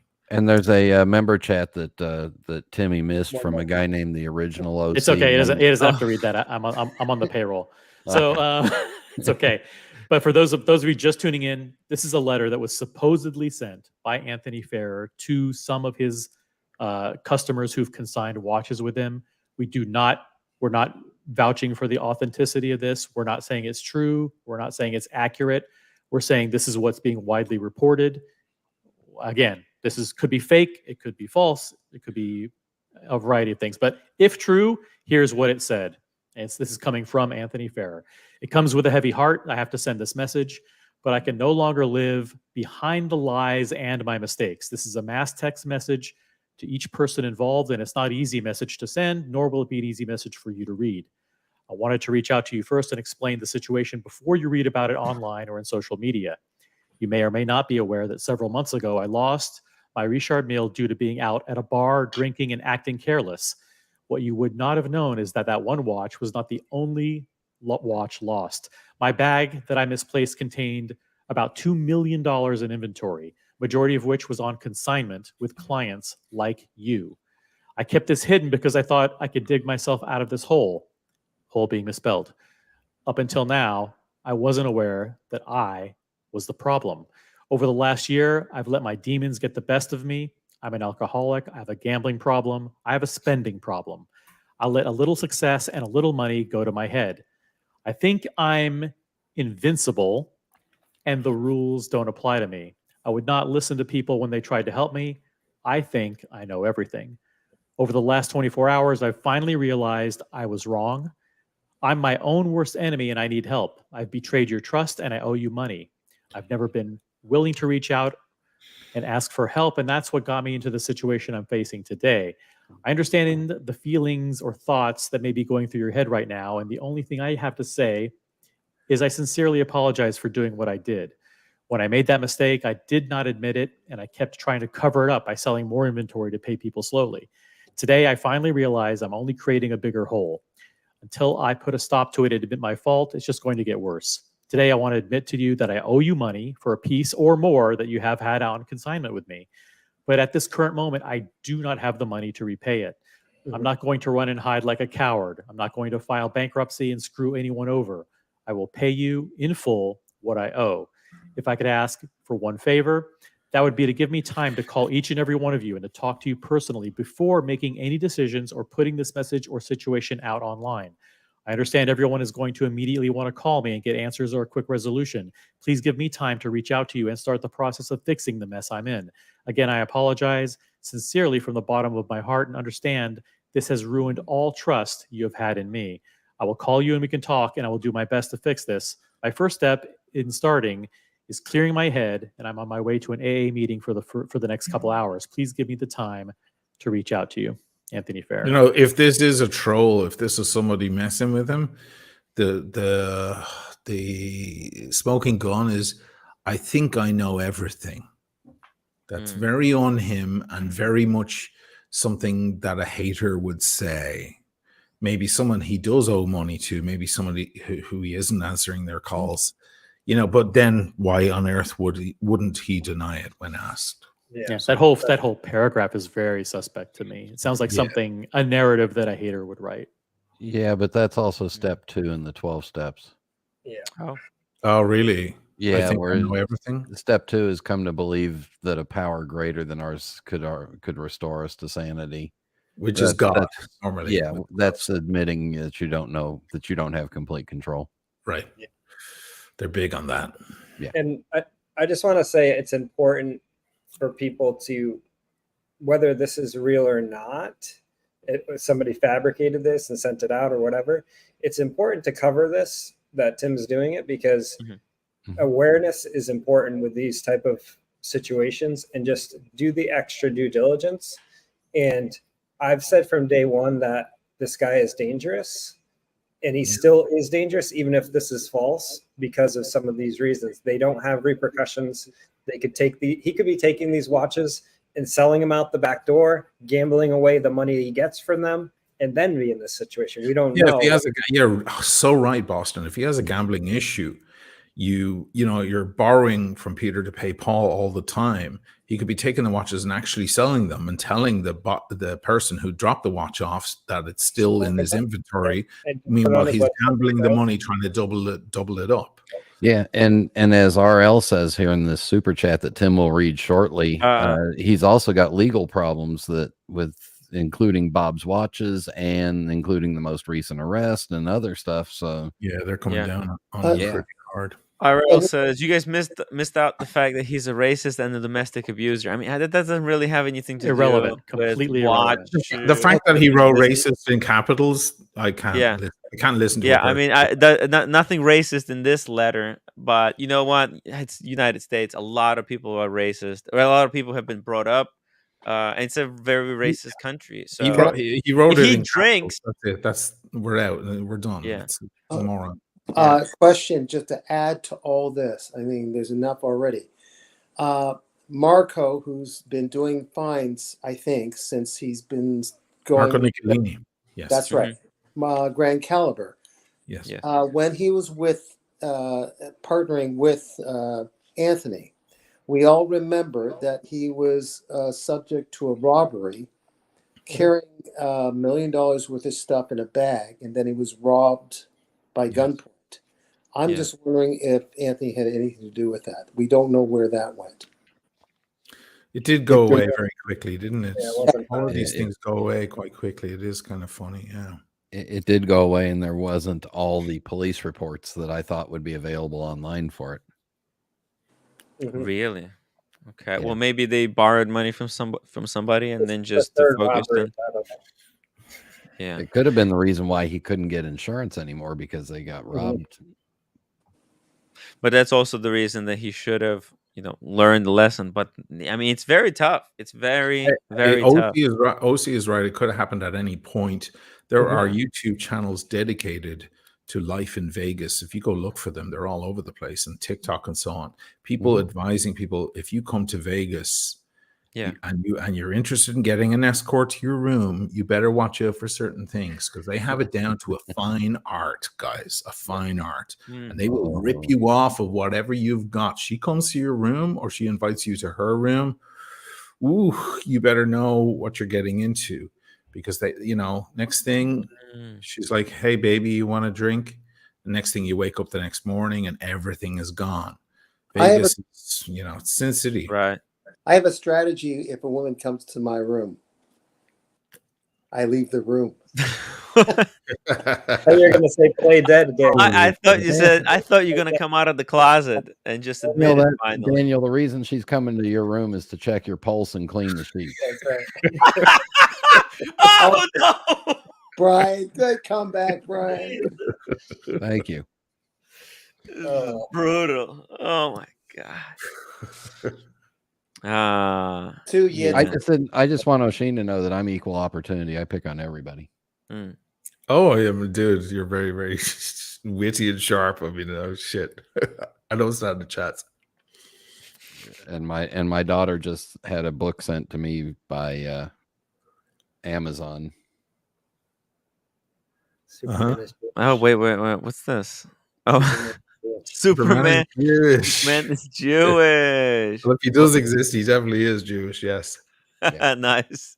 Superpowers. Wow. What's it? I love that we're able to joke about this stuff free and openly, like mature humans. That's fucking great. Batman was supposedly a Jewish character. That's how he came about. Oh, really? Yes. Yeah. A powerful family, yeah. Brit Boy Brisbane says, shame you were not as protective in Proactive. Proactive in talking about the wizard when you knew what was up to, isn't it? Yeah, I learned a lesson. That's why, right? Like I didn't know what was going to happen. That's a troll. I trusted Roman. From the name, it's a troll. I know it's a troll. Oh yeah, of course. No, of course. But I wanna address it that I wasn't born all knowing, right? I go through life and learn lessons just like the rest of you guys. And when I was played once, right? Then when it happened again, I wasn't played the second time, right? That's why I went public on the wizard, because first time I was promised that it's all gonna be fixed. It's all gonna go away, Timmy, and you don't have to know anything. It's just let the adults in the house handle it. That's what I was told in Vegas at the Lily Bar. I was said, Timmy, just have your bunny ears on and just know your place. And shut your mouth. And shut your mouth, exactly. Yeah. And I did. I was scared. I was scared for my life. It seems to be a theme with some of these watch dealers. Yeah, exactly. Mouth, oh, Sheen. I mean, look at Anthony. Look at Anthony. All the bridges have been burned. All these guys. Actually, I think the other gray market dealers, they're extremely jealous of Anthony because he came from nowhere. Okay, he came from nowhere, and in like 1 or 2 years, he took the industry by storm. He made gray market dealers into celebrities. It's freaking insane. It's unheard of. He made this thing where all these gray market dealers, they walk around as if they're fucking movie stars. It's true. It's so true because all the down. TikTok guys, the guys on 47th Street and so on, and Jules and so on, are probably products of that entire, of that whole. It's all Anthony. Anthony proved that you can make anyone into celebrity. Well, wasn't it that Bitcoin genius supposedly that was heralded as the guy that put Bitcoin on the map, and now he's like on the verge of going to jail, and everything died because of him? The biggest guy, the Jewish guy, like me, the young Jewish kid. I forgot his name. Oh, FTX? Are you talking about? Yes, FTX. He's Jewish? Yes. Wow. Why bring up that? What's that got Why to do you do? care, Daniel? No. It just. Why do you care? Why does it matter? What does it matter? What shoes was he wearing that day? What does it matter? No, I know it doesn't matter. Mention it. It's more identification, I guess. Yeah. Oh, it is identification. Thank you. He's got to be half Jewish because he got caught. Yeah. Oh, don't be like that. America 5980 $10 super chat. Thank you so much. My permanent standard procedure of never buying anything except from the AD is undefeated. There you go. I mean, when it comes to these kind of issues, that the only buy retail guys do win. They do. I mean, I go up against those guys all the time for other reasons. But when it comes to this particular angle, it's 1-0 for them. Absolutely. Yeah. And Joma Shop, through all this, people like Joma Shop. Maybe people had good reviews, bad reviews, but they've been in business for a long, long time. And I guess people swear by gray market to some extent. So part of what we're also seeing here is the shakeout of the bust of the gray market, and there's going to be a shakeout. There's going to be the weak links are going to fall off and disappear, and if this is all true, which we don't know because this is still under speculation, correct, Tim Wright LLC? That's right. We don't know. We don't know, Anthony. If you're watching, please. Yeah. Just tell us in the chat. Just fucking tell us. He could come on right now with us and set it all straight. He could. Yeah, It's like when OC and I were growing up in LA, and any guy with long hair and a pretty face that could play a guitar was a rock god. And now there's only 3 bands left because there was a shakeout from that. That's So, right. yeah. Listen, I'm of the belief I still am going to be the contrarian on the panel, and I'm gonna lean towards this is fake. This is somehow some fucking ruse. Listen, TPG loves these social media experiments. Even if he didn't come up with it, he was sent this thing. By the way, are you aware there's this fake letter circulating around? He goes, you know what? I'm not going to say if it's true or false. Control chaos. Have fun, fuckers. Right? Yeah. Right. Talk about it. Talk about me for a whole week. I don't give a fuck. He probably loves this shit at this point. If No, it's no. true, if Good point. it's not true. Which one of his troll accounts was the membership that America gave him? Whoa! Huge shout out to PG who just gifted 20 memberships. Holy fuckers. PG, Wow. thank you so much, man. Guys, if you like the show, if you enjoyed the show, support the show. Gift memberships, ask us questions via super chat or just regular chat. But most importantly, hit that upvote button. We're going to try to figure it out. Anthony has my number. So, Anthony, come on, man. You can just text it to me if you don't want. I'm not going to say anything. I'll just come on. Stop playing games. Tim's word is his bond. Don't you know that? Yeah, Well, you have to say it if he texts it to you. Oh, well, yeah, I'll say it. I'll say it. If you text me. Come on, man. Yeah, and hurry up because my butt's getting sore. I think people deserve to know. We covered it. We covered it. I mean, the only thing we didn't really cover in depth is the way more sinister kind of scenarios that Brian was talking about earlier. The ones where, listen, not only did he lose the backpack, but this is a Ponzi scheme beyond all Ponzi schemes. That he dug himself into a big hole, and he has millions and millions that he's siphoned off from these people, and he's taking off. Now, hold on. Before we finish the whole Ponzi scheme thing, I think there's just no other way to run this type of business. The motivation to maximize profits, it's just naturally would kind of, it's like kind of like the river. It finds the path of least resistance, right? Mm-hmm. So if you want to make as much money as possible in the quickest period of time flipping watches, you wouldn't be getting what's it called, insurance. You would be reckless and going out to your clients because you want to move as much inventory as possible, right? So it's not necessarily a Ponzi scheme. I just think this is just a natural way that someone engaged in this type of business would end up doing business, right? Because think about the other way of doing it, by setting up a big brick and mortars. You need have money. I think you need to have real backing, because it's just you need investment, and he can't have anyone like that because of his record or whatever. Right. So, again, huge shout out to America 5980 who gifted another 10 memberships. Jesus, you guys are crazy. Keep hitting the upvote button. Let's get to 250. Sorry.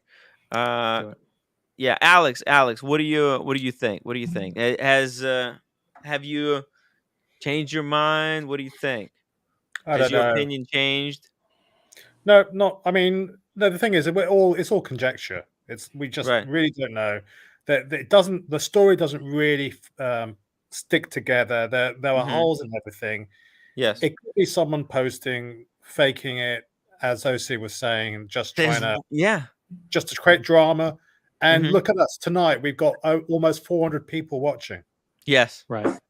Compared if the haters wanted to tear him down, there would be no better way than to create a rumor that he had fucked a whole bunch of people over, which would just then in turn, if you had your watch consigned with him, you'd make a rush on the bank, so to speak, right? You'd call him and say, "Hey, where's my watch? Where's my watch?" And he'd go, "Listen, don't worry, it's a fake email. Don't worry, your watch is safe." "Yeah, I don't think so. Give me my watch back." and it would basically suck all the inventory out of his business, causing him Is irreparable harm. anybody watching who got this email who have a consigned watch with him? I know there's some people in the chat that say, "Oh, well, this has been confirmed. It's 100% real." Bullshit. Show us the fucking proof. Someone who could come on and say, you know what, I got this same email from him. I gave him a watch 6 months ago. I haven't heard back. I've been waiting for news, and this is the latest news. Yeah, or if anybody's watching, even after the fact, even tomorrow or whatever, you're watching the rerun, somebody scouring the internet and finds this stream. We'll jump into conclusions based on very little information. We're not even at the stage where we could say Occam's razor, whatever's the lot, whatever's remaining, however improbable is probably the right answer. We're too far away from that at the moment. Yeah. So we're just gossiping at the moment because it's a Thursday night. Because and you know what, we are speculating because this is like literally. I came on anyway because yeah, you bitch slapped me yesterday about my watch choices. Oh. Still smarting about that. And then before I joined the call, I managed to start, scratch myself whilst I was peeling carrots with my Speedmaster Amiga Speedmaster potato peeler. Yeah. Well, you know what? Like this is newsworthy because 2 days ago I thought that was the end, right? When he quit. We spoke for ages about it. Yeah, look at this. Anthony found another way to suck us back into talking about him. So I mean, look, people are in the chat saying, why didn't he release a video that whether this is true or not? And it's like, it's 2 days ago he said he wouldn't do any more social media. It's a repeat of the playbook of go dark and just allow vacuum to absorb all this extra information, and then just all this drama will be created without him saying anything, and then he can come back online saying all of that was rubbish, guys. It had nothing to do with it. This is what actually happened, and I'll launch my brand somewhere else. I'll move to wherever else he hasn't been run out of. It's going to get tired though, or it's already getting tired, isn't it? Well, it's like pulling an elastic band too far too many times. Eventually, it just starts getting all wobbly and soft. Right. Like it's who the fuck. Next time there's another scandal, will we even will we care that much? It's getting a little worn out. That's why maybe it's real. This is Donald Trump has made a career of doing this sort of shit. This stuff, yeah. And yet people are still batting for him. There's an unconscious bias of those people that support somebody or that have done business with somebody or have benefited from somebody, and they won't hear anything against their idol, their prophet. And you were saying the other night, Oshin, people like watching people talking about how they make money and so on and so forth. Yeah. Like producer Michael, like Anthony Farrer, like Roman Scharf, and our friend Nico. Yeah. Oshin, I keep using that elastic band thing with my wife, but I keep telling her to pull it. Doesn't matter how long it gets soft and loose. But also, Alex, what does it say about us? About look at this, 379 people have showed up today. What does it say about us? How are we any better than Anthony? We're not. No, I didn't say I was better than Anthony. No, nobody said that. But I'm just making a general statement. You got to talk about the news. I mean, in fairness, you are risking a slight smear on your reputation because these things have to be vetted first. I tried. When I saw you guys talking about this before I came on, I was like, well, guys, if you don't, I was thinking, speaking out loud to the screen like a crazy person going, if you don't know, it's verbatim, don't talk about it until you know. But then someone mentioned, I think it was OC, that he was contacted and he would not deny it. He didn't, so then I thought, well, then, okay, now we're on to something. Because otherwise you go, no, that wasn't me. I don't know who the fuck you're talking about, or whatever. You should always follow the two, you should have two corroborating sources to any story before you actually Yeah, say two, anything. at least two. And we At least have zero credible sources here. We just have a screenshot of an email that was supposedly sent that has not been verified or confirmed by anybody. And you know Just- what? But you also know that he wouldn't confirm or deny, correct? Is that from a separate source? But that's from a very good source. But Okay. Very but close that to doesn't. source. 1 second, I'll be right back. Hey, you know what? I'll go on record and tell you, you know what? Fuck you. I am a better person than Anthony is because I've been on the planet 20 years longer than he has, and I've only fucked up or screwed up about 1/10 of what is actually proven that he's fucked up or screwed up, or the lives he's affected. So there, I'm better. Thank you. What's been fascinating about watching Anthony is there's things in that email, if true, like that I'm a compulsive gambler or whatever, that we've seen little glimpses of, but we haven't really seen him like gambling to excess. And he tends to put a lot of his personality and characteristics out on YouTube through his videos and social media. So based on his arrests and from the videos that he likes to drink, even though he shouldn't be drinking, right? And that the guy is obviously someone who cares about his physical health. He's in very good physical shape. He works out and everything. Yet we know there's another reason. Wait, hold on a second. Can you let him finish his point? But we know that he took steroids, but the other thing is that he was also very transparent about it when he had the surgery to reduce the effects of the steroids with his pecs. Right? He put that out on social media. He was 100% transparent about what was going on. So it's like he's a really weird. There's a weird dichotomy about the things that we know about him publicly and the private things, and it's just some of the stuff we know. But do we really ever know everything that goes on in someone's private life?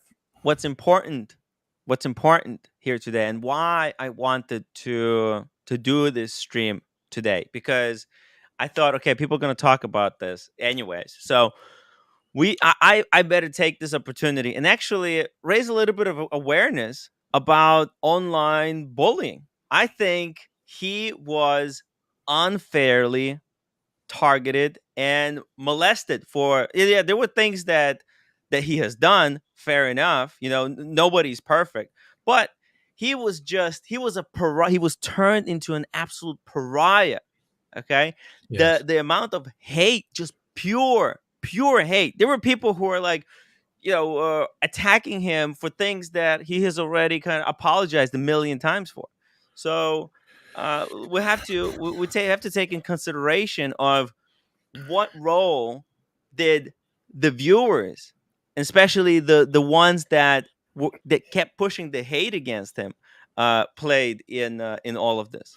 Well, again, go back to that earlier phrase, Schadenfreude. There's a lot of Schadenfreude in the watch community, because it's all people want to see the guy go down. I get the same. Marcelo was saying earlier, I get the same, because they're like, oh, look at that fucker smoking his cigars. He thinks he's better than us. He thinks he's better than us. Oisin, look at Oisin sitting there. Let's put you full screen. Look at Oisin. Look how he's sitting. This is how Oisin, you know what people say? This is how people who think that they're better than everyone else sit. You can't make this. Look, he's drinking wine, smoking a cigar. And look to those people, I'll say it again. I don't think I'm better than you. You think I'm better than you, and that's why you're mad. But look at Brian smoking. It's hard to do that. He thinks he's better Brian, than us. You fucker. Look at that smug look on his face. Me, you bastard. Listen, but Tim's right in the sense that TPG inspired a whole cottage industry of professional trolls, just dedicated to personal attacks and pure hatred. There's like Reddit forums that are just dedicated to making up lie after lie after lie to destroy this guy's reputation, just for pure sport. And that is something that is disgusting and disgraceful, and no one should be the victim of that kind of social media bullying. Some people make money out of it. Some people make money out of it. Yeah, and Tim, that stuff that you said about he shouldn't be bullied or badgered like this. He brought it all on himself, and I think what you said was some of the stupidest stuff since Cam was on this. Fair enough. No, I didn't say that he didn't bring on some of it.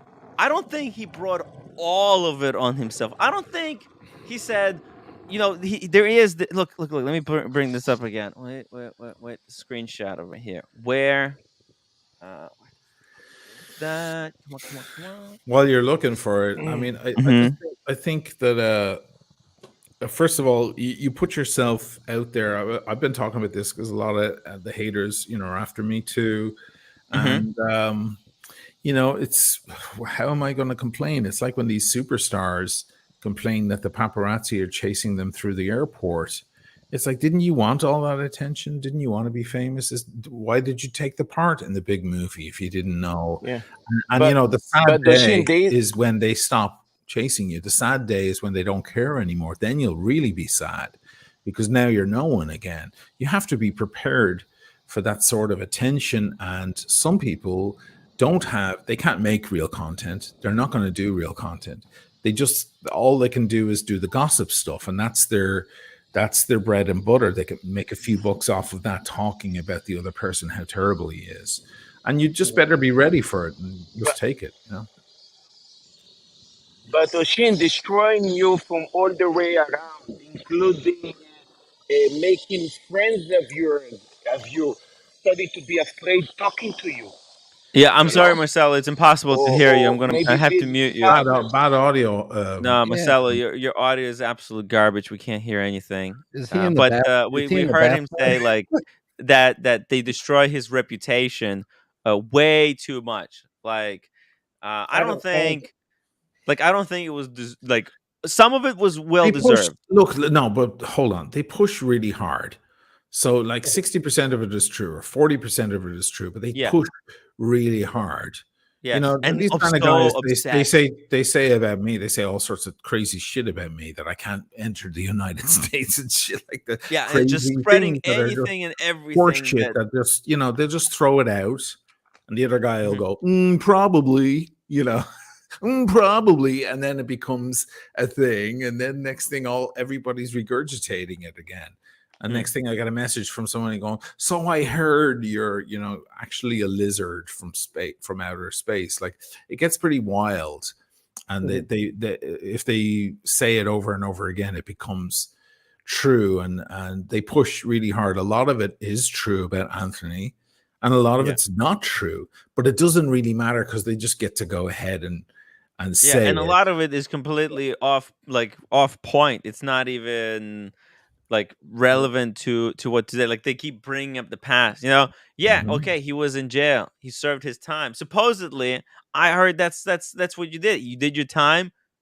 He paid whatever he had to pay, his debt to society. Why bring that up? Right, like it's completely irrelevant. Or that he had to work as a male, I don't know, escort or something. What does because it my matter? life, my life is in a basement. I don't make money, and I'm jealous of him. That's why. Exactly. That's all it is. Yeah. When these gossip channels and so on, when they show their faces, when they're actually like CoffeeZilla. Somebody mentioned CoffeeZilla earlier. Okay, that guy's great. That guy goes up against the biggest of guys. And all our shit in the watch community is not going to show up on CoffeeZilla's radar. Okay, it has to get huge before it'll arrive there. CoffeeZilla takes on the biggest of guys, and he's on the screen. His face is there, his opinion, and it's well-made content. Whole different ball game than just hiding behind a little avatar and screaming from your mom's basement into a microphone. Totally different level. And once they do that, then at least you have a proper not even playing field, but at least close to one. You have to have a face, you have to go up and you have to have all your info. Otherwise you're able to spew all sorts of horse shit that may not be true at all and just pad on lies onto other things. At the center of it, there may be some truth, but then, you get to kind of walk away scot-free. The internet has created warriors out of simps, big time. Yeah, and Oshin, also to add on to your point, I think the problem with this situation is that it's been so, like, Anthony's life is so public, and what he's doing, his business is so public, that it's easy to see where he has illegitimate business practices for people. Yes. And so there's a part of it it's true. He's not a good businessman, or like doesn't follow the same procedures that a normal watch He business takes does, shortcuts. But right? Boston, is his address got exposed? Hold on 1 second, Marcel. 1 second. So the problem is, though, that either it gets lost in the noise that, oh, these people are just hating on him, so like he has legitimate business. I also think, but there's also people who, as an excuse, they say, oh, these people are attacking me. It's not like, warranted, right?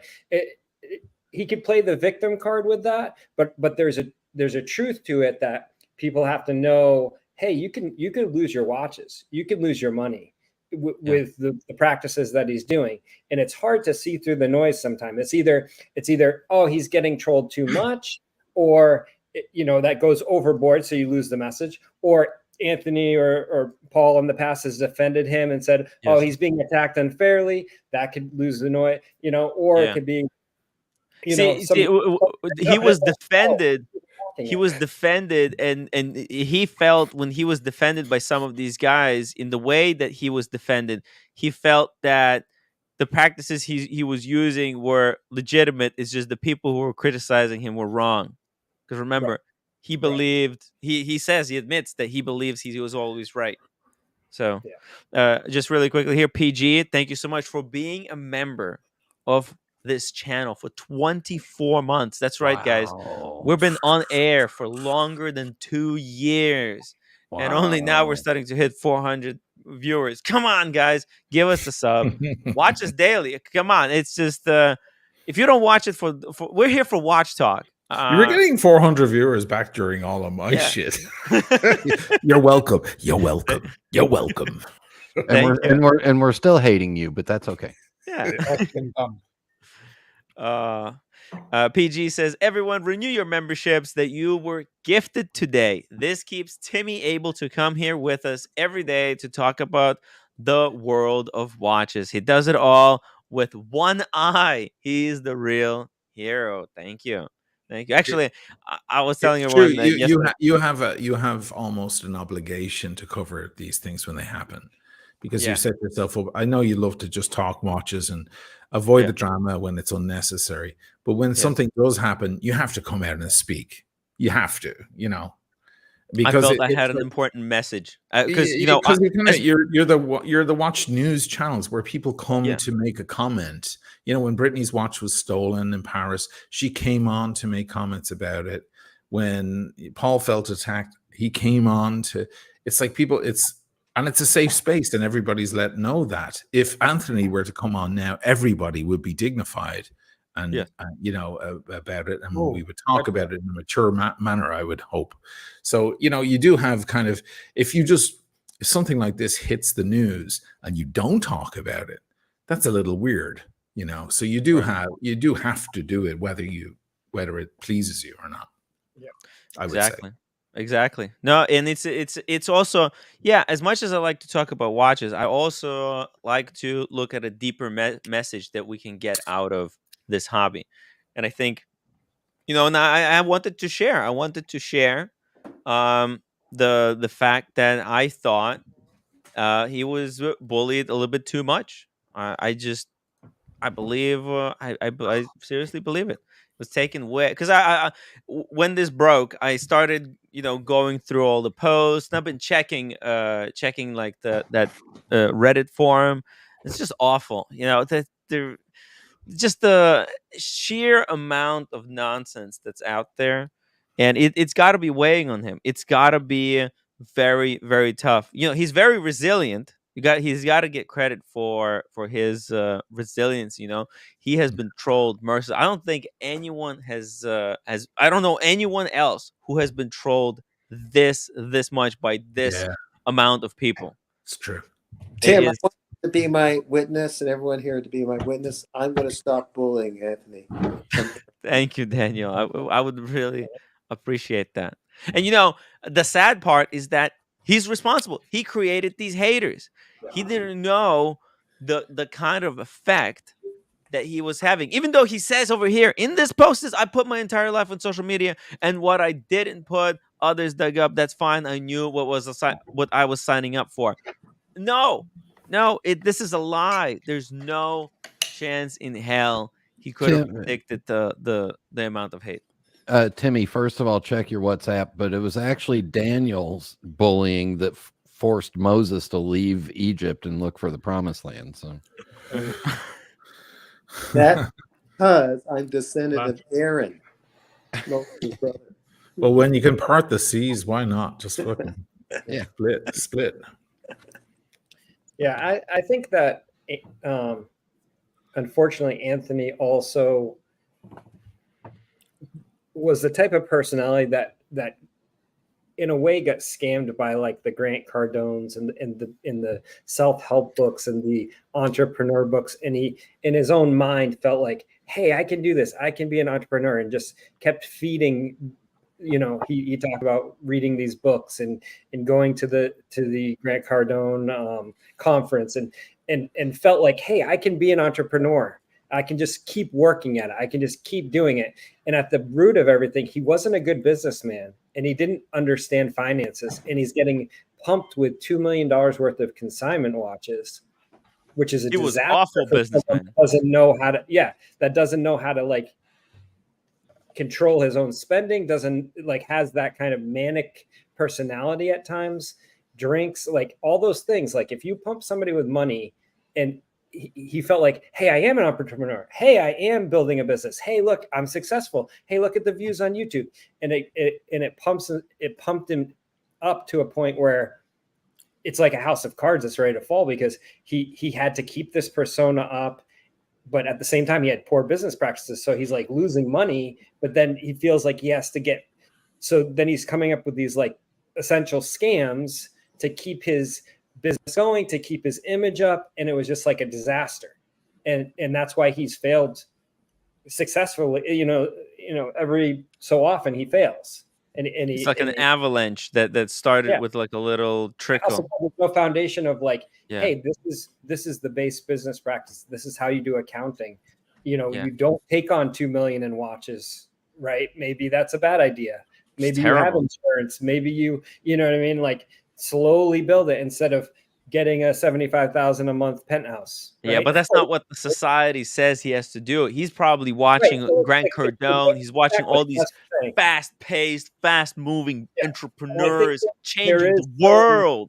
Man. There is some sympathy on that level, right? Yeah. Of like, hey, he got caught up in this idea that he can make it. Can you imagine the rush he was having? Kind of Man, he looked like he was drugged up all the time. Oh my God, we're going to have an unboxing today? What? Yes. What? Brian, you got to watch? You crazy? Okay. Hey, guys, check this out. If we can get to 250 upvotes, Brian is going to unbox his brand new watch. Or you can super chat $50 and we'll do it right now. Tim, explain to me. There's almost 400 people. Yes. Why are we only at 200 upvotes? I know, right? That's because people are lazy. They're lazy. Half of them are haters. Come on. Yeah. Half of them are haters. I got to keep my troll accounts. Well, my troll accounts have to keep true to what they are. America 5980, thank you so much for the $10 super chat. Maybe the time he was talking about needing was the flight time from LA to Havana, Cuba. But how much would he make away with? Like, I mean, let's talk about the doomsday idea, like that he does up and run. In which case, he wrote that letter not from the United States, but already when he was in Caracas or somewhere, right?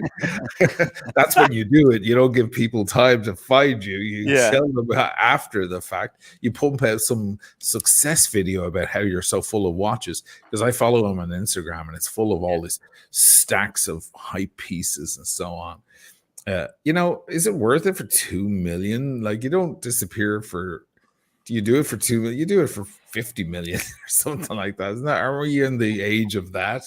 I don't I'll know. do it. I'll do it for 10 million. I'll do it for 10. 10 million. That's it. I used to tell employers that if I was going to steal from you, it was going to be life changing, and that started at $6.2 million.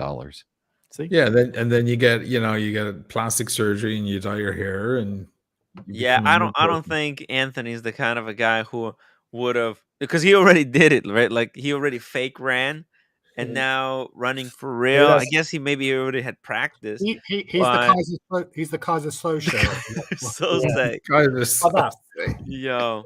He's gone. But the scary thing is that all of social media can be faked, what he's doing. And I saw a video the other day. This was kind of alarming. This guy rents out a plane essentially to influencers. So he rents out this plane that's grounded, and the influencers go on the plane and they're like, "Hey, I'm on the way to Paris," and they have a beret on and they're like, pretending they're going to Paris basically by this fake plane. And I'm just like, how hard would it be for like a TPG to be like, "Hey, I'm on the way to IWJG," and like just clip some film together from past shows. Nobody's really paying attention, nobody's looking at his website versus what he's got in his case. Like you'd have to go in person and see all the same watches. Like it's really easy with the online aspect of what he's doing to appear legit. And that's kind of scary to me. Yeah, for all we know, he's disappeared like 3 months ago, and he just pre-recorded all this stuff. Right? I mean, He's sitting on a beach earning 20%. Where's that quote from? Anybody know that quote? Sitting He's on a too beach earning young. How can 20%. If he runs now, I mean, do you really he has enough money to live 50 years and be off YouTube? Like he'll be found out. Wait, is that Shawshank Redemption? Yeah. No, we'll wait for the crowd to get it. The crowd will get it. If any of my crowd are in there, they'll get it. Is it Die By the Hard? time they figure out what happened, we're sitting Die on a Hard beach. 2. There you go. Bravo. There we go. You're the man, Alex. He have a monitor in his leg. I mean, everybody will know where the hell is it. He doesn't have Brody, thank you so much for the $5 super chat. Eli gets halfway around the world before the truth gets its boot on. Absolutely. I'll just give you guys a total tangent here. But I remember sitting in the office of our record company, was it our accountant? I can't remember. Mm-hmm. And our record company were shifting hands. They were changing hands. Clive Davis, you've probably heard of Clive Davis. He produced Whitney Houston and Aerosmith and all these other bands. He took over the company. We were signed to RCA, and he was brought over. BMG bought them, and it was all sold over. And J Records merged, and Clive Davis came over.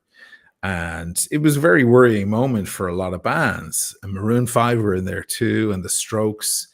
And I remember, like, it was a rumor that our manager walked in, pale-faced, going, so I think Clive Davis has taken over the show here and so on. And the rumor is that, and I looked at everyone and I said, guys, if this rumor is in this room, it's already happened. It's happened a month ago. We're just when you hear the rumor, it's already gone down, and now it's trickling out. That tends to be the case. We're not getting the warning. And again, with these kind of characters, if you're going to up and leave, do not give anyone any warning. Make them feel very safe until you're very safe, right? Wait a second, O'Shane, you were in a band? O'Shane, you were in a band? Shut up. The only reference I fucking have, I may as well use it. Yeah, man. I'm just playing equal opportunity. Alex, you're next. Looking forward to it, Brian. Joe 90, thank you so much for your £2 super chat. Marcelo, go play tennis. I think that's where he's on the way to. And Marcelo's out of control. Man, he's gonna give someone a seizure. I'm gonna take him off screen for now. It's too much. It's too much. I want Marcelo on the screen when I unbox. He's like 2 frames a second. It's all glitchy. It's all yeah. I love Marcelo. But today we're focusing on the Timepiece Gentlemen drama. The Timepiece Gentlemen has once again sucked all the entire watch community into paying attention to him and what he's up to by not revealing. Oh, you got a water bottle. I might be going for a walk because You're hydrating. It's Oh, too you're much. using my water bottle, Daniel. Yes, because I keep losing the other water bottles. So I see. This one can never be lost. Look at the color. Mm. Delicious. By the way, I think that paint that it's painted with has lead in it. Thank you. So helpful. Man, F you. Come on. Oh you thought yeah. I was cruel. I'm gonna bow out, guys. I've got a video to edit, but I'll be watching the unboxing, and I might pop on again in a short while. But I got some work to do. Sure. Have a great stream, Perfect. guys. Thank you so Great much to see for you. I'll be hopping watching on. the unboxing, Brian. Okay, this is not a stab at you. Okay, I'll be watching. I pissed you off. I'm sorry. Well, you pissed off a lot of people who are watching because you got another watch. Guys, 25 more upvotes. Come on, 350 people watching. 25 more upvotes, and we'll watch. O'Brien got a new wristwatch. What the hell could it be? Yeah. This far down the line, it's got to be something that nobody has unboxed on the channel before. It could be a solid gold Guinness. It could be a right-hand drive Pepsi. It could be it could be the titanium Yachtmaster. It could be. I'll tell you what it's not. It could be a rainbow colored whatever that thing was that you liked. That's right. It could also be 1908. It could be the latest Rolex, the latest dress watch from Rolex. It's Could be anything, guys. It's not going to be a Snoopy. Upvote or a $50 super chat. I'll take either one. Let's go. Come on. You can help either Can we way. do a poll for me? Let me go turn on the light. Otherwise, I'm not going to be able to see what you got. It is not a Swatch Group shitter. Yeah, we need a poll. We need a poll with some options. Some choices. Yeah. And for the record, I think everybody knows that Brian is a notorious hater of the Daytona. I'm back. Notorious hater. So if it were a Daytona of any kind, it would be an incredibly anti-Brian thing to have. But you never know. I do prefer watches where you can tell what time it is on the dial. Right. So you can almost immediately So it's a war clock. limit this to non-Daytona professional models. Brian, you should have told me about that whole illegible thing before I started buying all these Daytonas. You know. Well, don't forget, I still have this available. Yeah, that's true. Very quick, Brian. Shade it. Well, I spoke very slow while I. Brian is very good at tennis. Whatever I throw at him, he cracks it right back at me. Mm-hmm. Yeah, especially your hip. Yeah. So, guys, do you want to see what it is? Hit the upvote button. Why is it so difficult? Why is everybody so goddamn lazy? Listen. Nobody else is gonna do it. Whoever's listening, whoever hears these words, has to do it because other people, turns out, they're extraordinarily lazy. So I'm gonna have to ask the non-lazy people to please upvote. How do they do it, Tim? How do they do it? I mean, it's very simple. Just scroll down a little bit, and there's a button with a thumb up like that. It's so simple. It's as simple if you can hear me. Subscribe and bell icon too. If you got a membership, subscribe. Yeah, that's right. So which one do I click on, the like or the dislike? Which one is it? Well, I would prefer I only count the likes. The dislikes, they don't actually factor into this, unfortunately. So if I keep hitting that down thumb, it doesn't take the up thumbs and lower that number? No, it doesn't. Oh, damn. It only counts the upvotes. I almost broke a mouse one time downvoting you. Shit. Almost there. 239 votes. He lost his watches while at Grand Cardone University. Oh shit. Oh wow. Was that he was in Vegas for that conference? We don't know. You know, there was a community stream, I think, a couple weeks, maybe a month back, where I was telling some of my stories about things that I saw in Las Vegas. Yeah. And DC and LV was in there just agreeing and chatting along, and It's great. some of the stories, man. What if he? I mean, it's possible that he sold the watches to pay for the Grant Cardone lessons, but those lessons, the Grant Cardone lessons, are a scam. Oh, hey, Diego, welcome to the show. Hey, thanks for having me, guys. Pleasure to be on. Well, It's Mrs. Diego's husband. Yeah, that's right. I'm here Mr. for the Diego. unboxing. That looks like a big bag, which leads me to believe it's a big box. 9 more upvotes. Come on, guys, don't be freaking lazy. Come on, Do it, guys. Yeah. Upvote. What am I supposed to do? OC, log into your TG01 and just drop the super chat. Just drop a few super chats. Yeah. Not gonna Or do that. it. Not gonna do it. Either one is okay. I got rent in 3 days. Everything By helps, the way, guys. someone typed a comment earlier. It's like, hey, how come we're not being more sympathetic to the victims? It's like, wait a minute.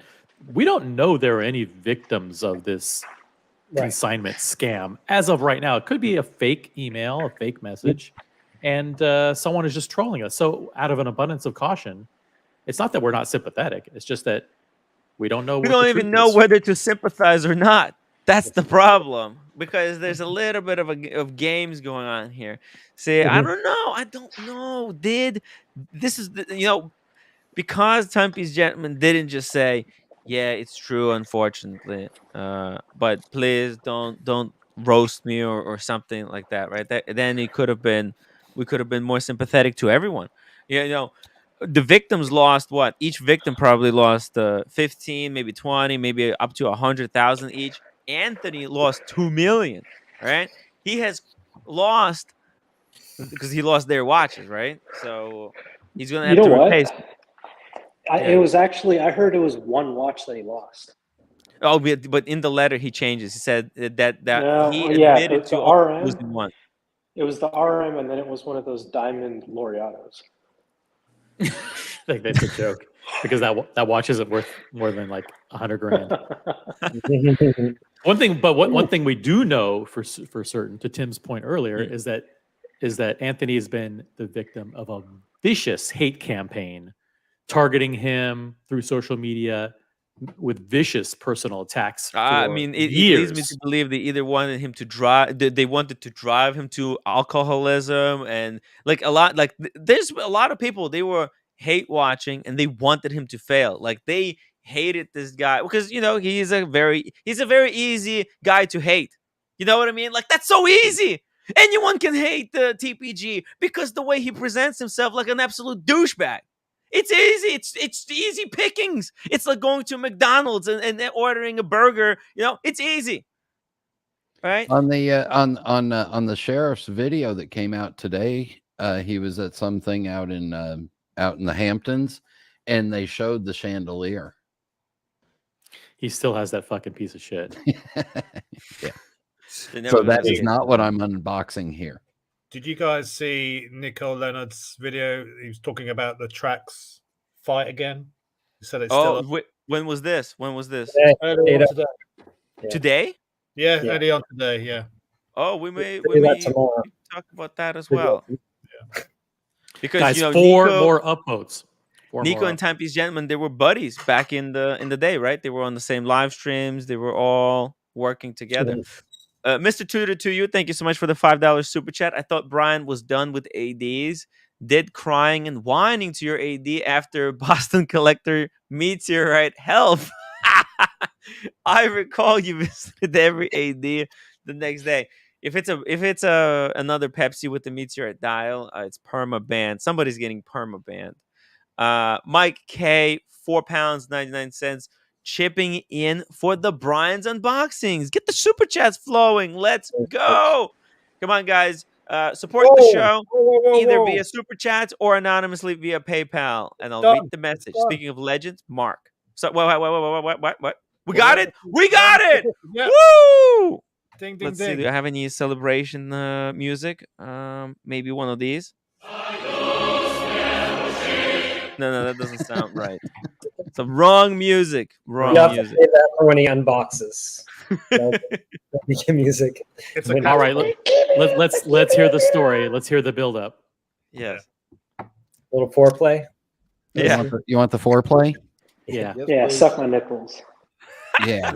Jesus Christ. So, you know the story about the time I opened for Van Halen. I'm just making sure Oisin's listening. Oisin, are you listening? He's listening. He's listening. Of course he is.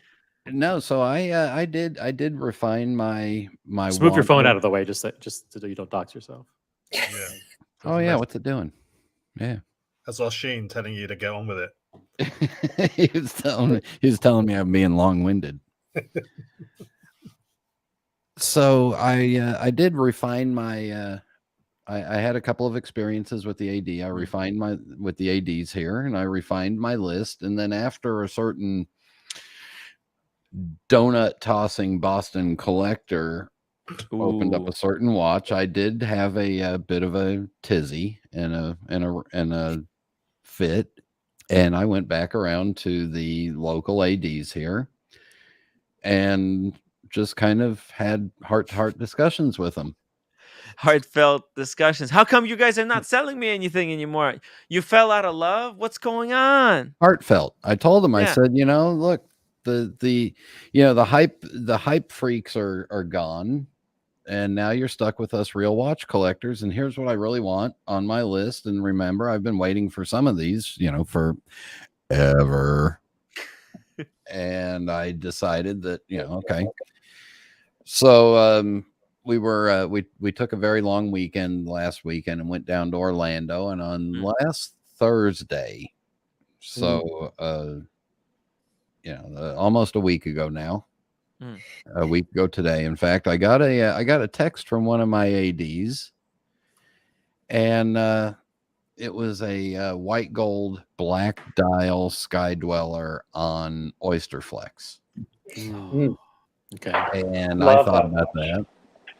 Yeah, and I said, I've been down the Sky Dweller. It doesn't really fit too much on me, so I sent him back a message saying, "Thank you for the offer, but I'm gonna pass. I really want to wait on the GMTs that I really want, and the 3 or 4 that I'm wanting, and I appreciate it." So the next day, on Friday, we are at Epcot Center, and we're fighting for a table to sit down inside a fast food restaurant that's got a drink. It's got a self-service drink machine. Here, I'll put my face up while I do this. And the reason it was hotter than hell. All right. Oh my God, I'm dying right now. I need to turn up the fan just a second. Yeah, it was like 98 degrees outside with a feels like of 110. So we were inside this restaurant where we could just get something to eat, sit, and hit the all-you-can-drink machine. Right. Well, I can't hear my phone, the text alerts or whatever, and then I get a phone call, and it's the same AD calling me, going, "Did you look at the text?" I said, "What text? Why are you calling me?" He said, "Look at the text." So I go outside and I look at the text, and I said, "Really?" He said, "Yep." Sweetie, we're flying home today. Yeah. I said, "Okay." So anyway, I made I made arrangements to make the purchase, and then I had to wait for the long weekend to finish to drive home on Monday and then go get it on Tuesday. So there's your story. But you purchased it via credit card right then on the spot, on the phone call? As quickly as I could possibly do it, I secured it. Let's just say. Oh, wait, we have to guess. We have to guess. We have to guess. I'm gonna. Well, should I help you guys guess? Can we do a poll? Can we do a poll? Sure. Let's see the box. Do you want to? The box will help you determine what poll to do. Oh boy, that means it's a large box. Yeah. Either a large or an extra large. Oh damn! Yeah. Wow, let's go, baby! Something super heavy hitting. Well, it's a medium, right? Oh, it's medium. Is it a medium? No, there's a large and extra large, or is this? That's large. That's big. It's large.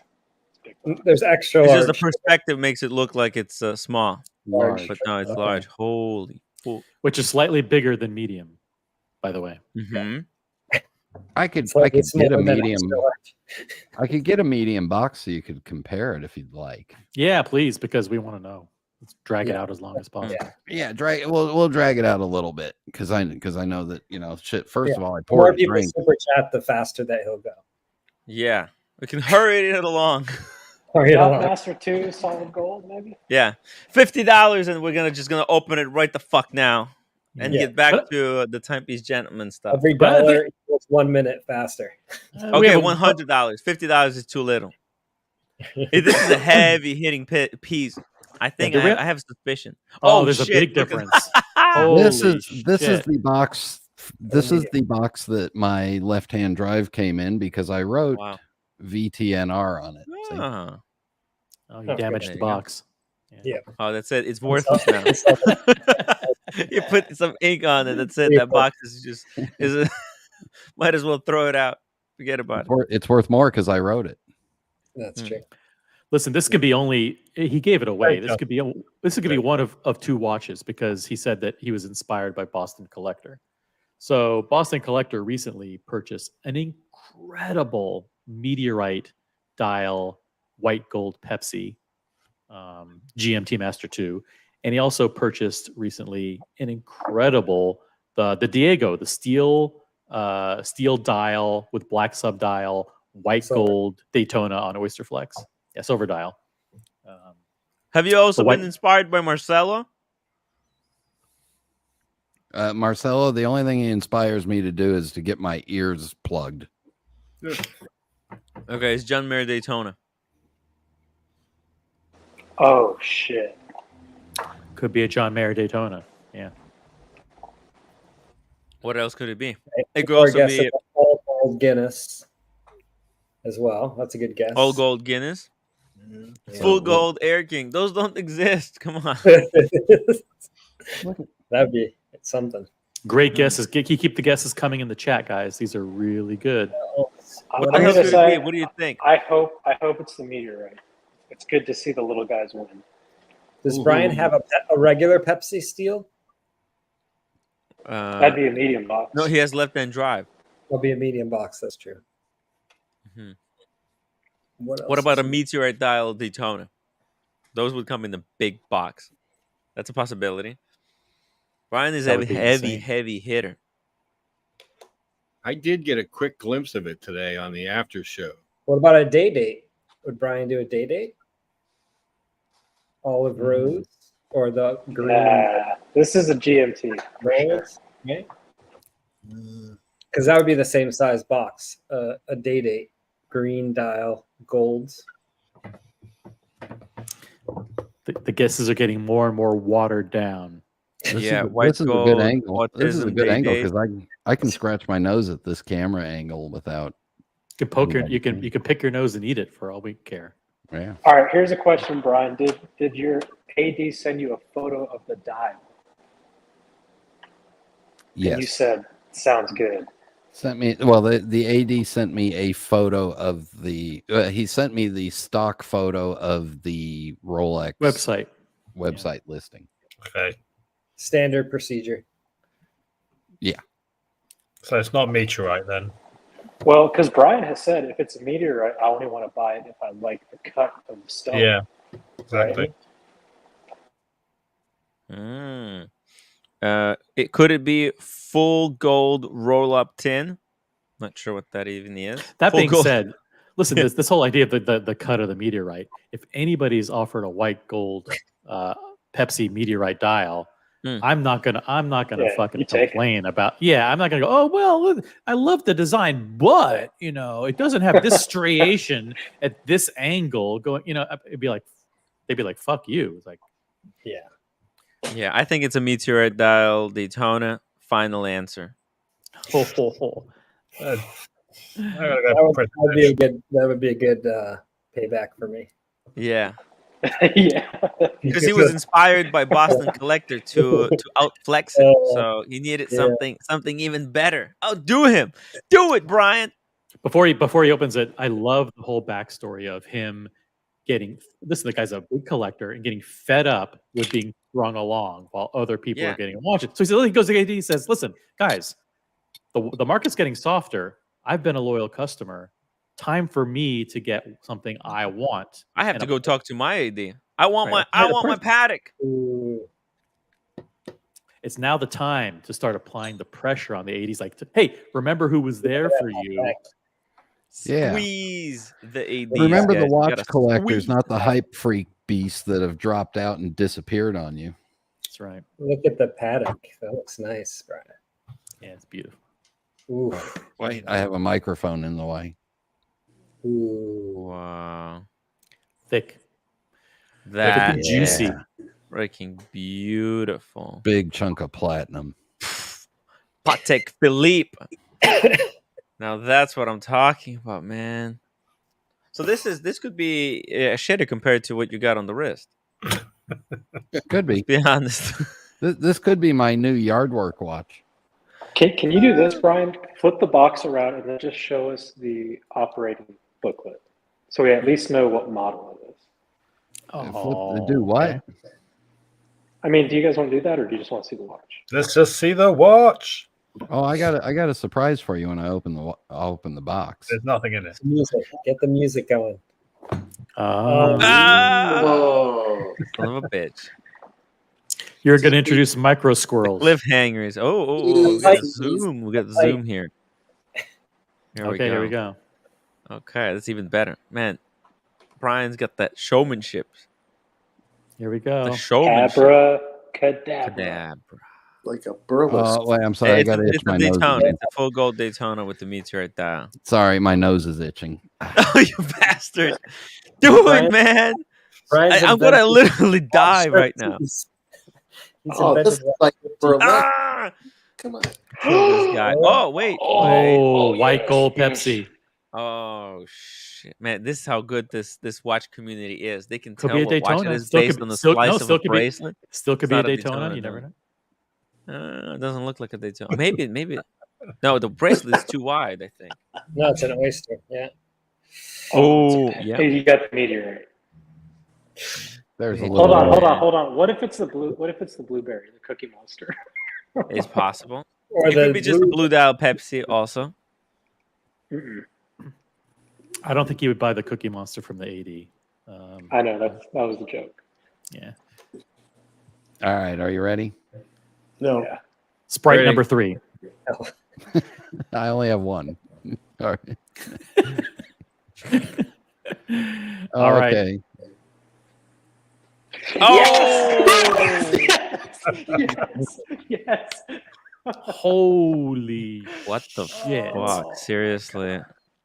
Oh, the Yes. pattern is really good as well. It's a good pattern. It's a good random pattern. Yeah, I it's like a it. triangle. Delta Oh, force yeah. on the dial. Fuck. Pains me to say it, Brian. Congratulations. Congrats. Yo. Thank you, you Snoopy lover. Insane. Holy shit. Dude. Yes.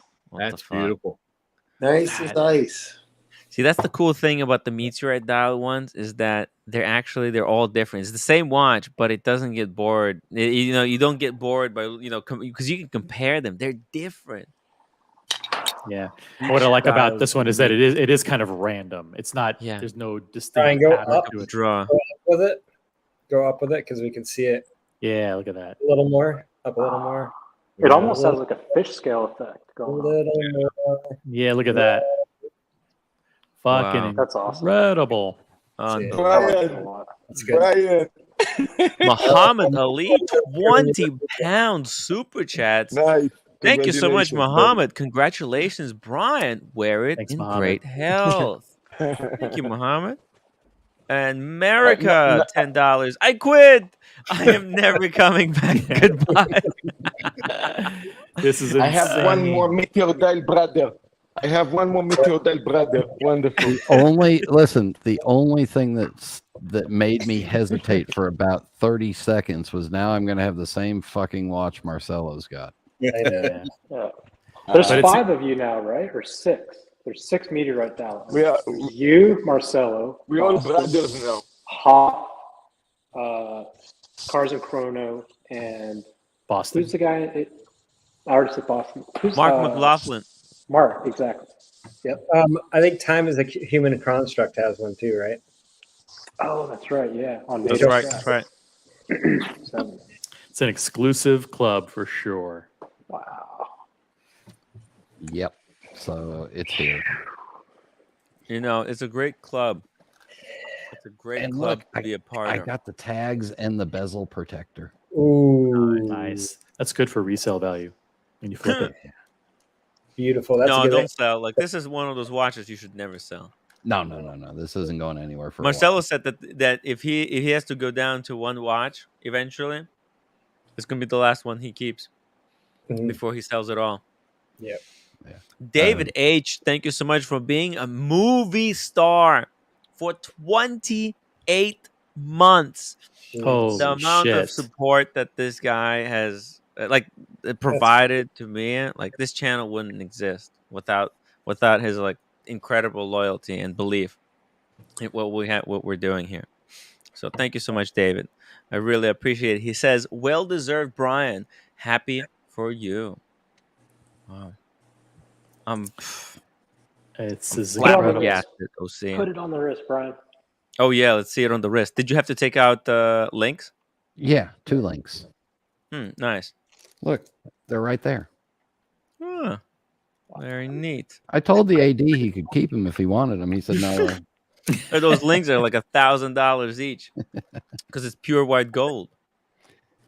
Yeah, here, let me get this. Let me get this silly thing off. Dumb paddock, Philippe. Yeah. Well, the cool thing about Rolex is that they're so wearable. You can take them into any environment, and they kick ass. This is surprising that he got this because the 2 ladies in Switzerland that work at the factory, who are the only 2 ladies who know how to paint the red and blue onto the Pepsi bezels. Yeah, they've been out sick, and that therefore there haven't been any Pepsis made. So it's really it's really enlightening to hear that one got actually produced. That looks good. Damn. Wow. There. See, this is why they did the opaline dial Tudor Black Bay. You know, the GMT. You know, the new GMT with the white dial, because this is they're trying to kind of have a cheap version. That angle looks fantastic. With the row heat reflecting the meteorite. Yeah. Rohit. Who the hell? It's Who the hell stunning, started as OC saying likes to Rohit? say. Let me put the easy link back in. Yeah. Damn. That had to be so hard waiting to fly back or drive back and then having to wait till you said Tuesday or something. Oh, I bought it on Friday and didn't pick it up until Tuesday evening. That's horrible. That's probably nerve-wracking because these things, until you have it in your possession, they could disappear. They'll just make up some kind of excuse. It has been known to happen. Yeah. Oh, we're so sorry for the inconvenience. There was a mix-up in your watch. Do that angle again, Brian, like this one. Do the straight on. The down the barrel. Yeah, there you go. Because it's like he's got very good sunlight, probably. So the resolution on the camera is really high. For those of you paying attention, the serial number is Z47GH243. Here, let me make it easier for you fuckers. I'll just give you the. Oh, look, there you go. Hey. Thank you. You know, those got the chip now inside, and if you touch the phone, then Rolex knows which country and where the watch is. Like, it's less known location. Yeah. It's absolutely incredible, Brian. Yeah.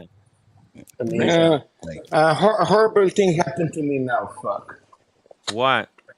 Yeah, the stupid woman. She canceled the tennis today because it was too hot. I didn't know about it. I came here, prepare everything, so now I feel like a Can't you just play against someone else, Marcelo?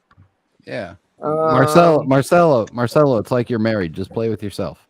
Yeah. I knew that was wise. Like, it doesn't work. Congrats. That woman was his wife. Congrats. What are you talking about?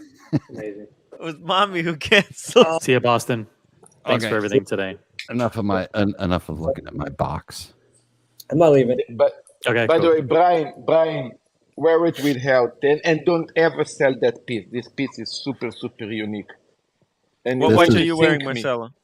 Unfortunately, because of you guys, I always wear the Platona when I go to tennis because I Yeah. create You that may, stupid image. But I actually wanted to wear the Meteor Dive. Today in work, I'm going to wear the Meteor Dive. I actually adore that watch. I love that watch. you may not know this, Brian, but there's a very famous Israeli restaurateur in Japan, YouTuber, who predicted that the meteorite dial Pepsi will go to $250,000 soon. So Yeah. definitely never sell So, that. so 250. Brian going to be a rich man. Well, Brian, if I've you keep also it, I've also heard that he's a bit of a babbling idiot at times. But he's good well, at but he's good at predictions. that idiot going to make you make a lot of money, Brian. Just remember that. That watch going to be able to give you a crazy mini repeater Lange one day in the future. Think about it. That's exactly what I would not do with it. Thank you, Marcelo. Guys, I gotta go. Bye, Daniel. Congratulations. Hey, Daniel. Very good health. Mm. If Diego is listening, may his trip be very memorable. Now he's back. And Boston, everybody, goodbye. We'll talk to you later. All right, see ya. I feel like a fucking idiot. Now I need to change the shoes back. What a fucking cunt. Okay, just relax there, Marcelo. We don't need to hear what's going on in his life right now. All right. Because For those of you just joining us, worst yeah, we're not going to read the whole thing over again, but basically, this is what happened. This is the breaking news of the day. Anthony Fair, also known as the Timepiece Gentleman, this is supposedly, we have not verified or confirmed, this is supposedly a letter that was sent out by him to his customers who had consigned watches in stock with him.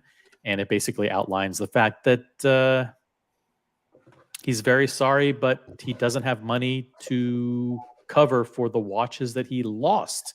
He actually lost $2 million of inventory in Las Vegas. possibly lost. Possibly, if this is true, and He he's wouldn't asking- verify, which is I think I don't that's know. I'm disappointed. I'm a little bit disappointed that he wouldn't confirm or deny when our friend spoke with him, and he hasn't returned my phone call. He hasn't reached out. Although there's a possibility that he's watching. I did tag him on Instagram to give him a heads up. I tried. I did all my best because I think there's a public. This is a story that's worth of like public looking into, because there's so many people are buying, selling watches on the gray market, and they have to understand the risks of doing business. And this is a perfect kind of example of what can happen if you're working with someone who kind of works out of their backpack and is a hustler, So yeah, it's an more important story to address. By the way, Mark, welcome to the show. Do you wanna give us your take on this situation? Well, I kind of popped on for Brian's unboxing because that's he important gave too, I guess. he gave me a quick flash of it on the after show, but I couldn't tell what it was. And I thought that was kind of evil. And then he said he wasn't going to unbox it till tomorrow. And then he shows up with the bag tonight. I'm going, what is going on here? I got to be honest, that wouldn't be the first time that Brian's flashed somebody during the after show. He does it all the time. Won't be the last time either. There you go. Congratulations. By the way, I didn't ask, the Meteor Dial is gray or this is the authorized dealer? Authorized dealer. I showed the dated card with Tuesday's date. Right. Wow. July So 25th. don't ever sell that piece, Brian. If you sell it, I'm going to hunt you, go to your home, and beat you. Never sell that piece. And lock you in your kitchen, and you know what comes after that. Wait, Marcelo, what party of me are you going to beat? Because that might be working. Oh my God, Marcelo. Whether this is true or false, whether this is a real email or not, we can all reflect on this and feel a sense of compassion for what he may be going through right now. If this is true, I mean, It's a terrible situation. Look, I know a lot of you guys, including actually me. Look, I would be pissed if I would have a watch that is so much money on consignment, and basically I lose my money and I lose my watch. Yeah, I would be furious and angry and frustrated, Yes. and of course I understand that. That's the gut reaction. That's the gut reaction. Yeah, but guys, don't also forget, like what I mentioned in the first part. This is a guy that, with all the things that he did in the past, with all the bad package that he have, he was supposed to be a nobody. He couldn't ever get. Look, Boston, you have a business. You hire people. You would never look in a person like him ever. You wouldn't even do business turn with him. around. Yeah. No. And a person like that managed to manage to create a business to try to live, to make some money. A lot of people were doing know? business with him because he was online. He had this show, and there's probably were a lot of people that wanted to do business with him because he's like a mini wristwatch celebrity. Yeah, and let me tell you another thing about this kind of business. This kind of business, when you start a business like this, you need a lot of sponsors, you need a lot of investors. You're working pretty much with money that is not yours to try to establish a business like this, like anybody would do. And then I get burned, even so that I wanted to open a new page in live. I'm sorry for everything that I did in my past, but I want to open a new page. But people wouldn't let go of that. Exactly. And somebody burned me to the ground. Burn me Yeah. to the ground in a way that I cannot even get out of this. So Yeah. it's almost like I apologize for the shit, but hey, I don't know how to get out of that shit. I cannot get sponsors no more. I cannot get friends no more. Everybody turned around the back on me just because a cunt that was running after By me the way, posting there were 50 few- videos a day. By the way, Marcelo, there were few people who were so-called Timepiece Gentlemen friends that I've tried to reach out, and a lot of the people, they were like, they don't want to get involved. He's too toxic.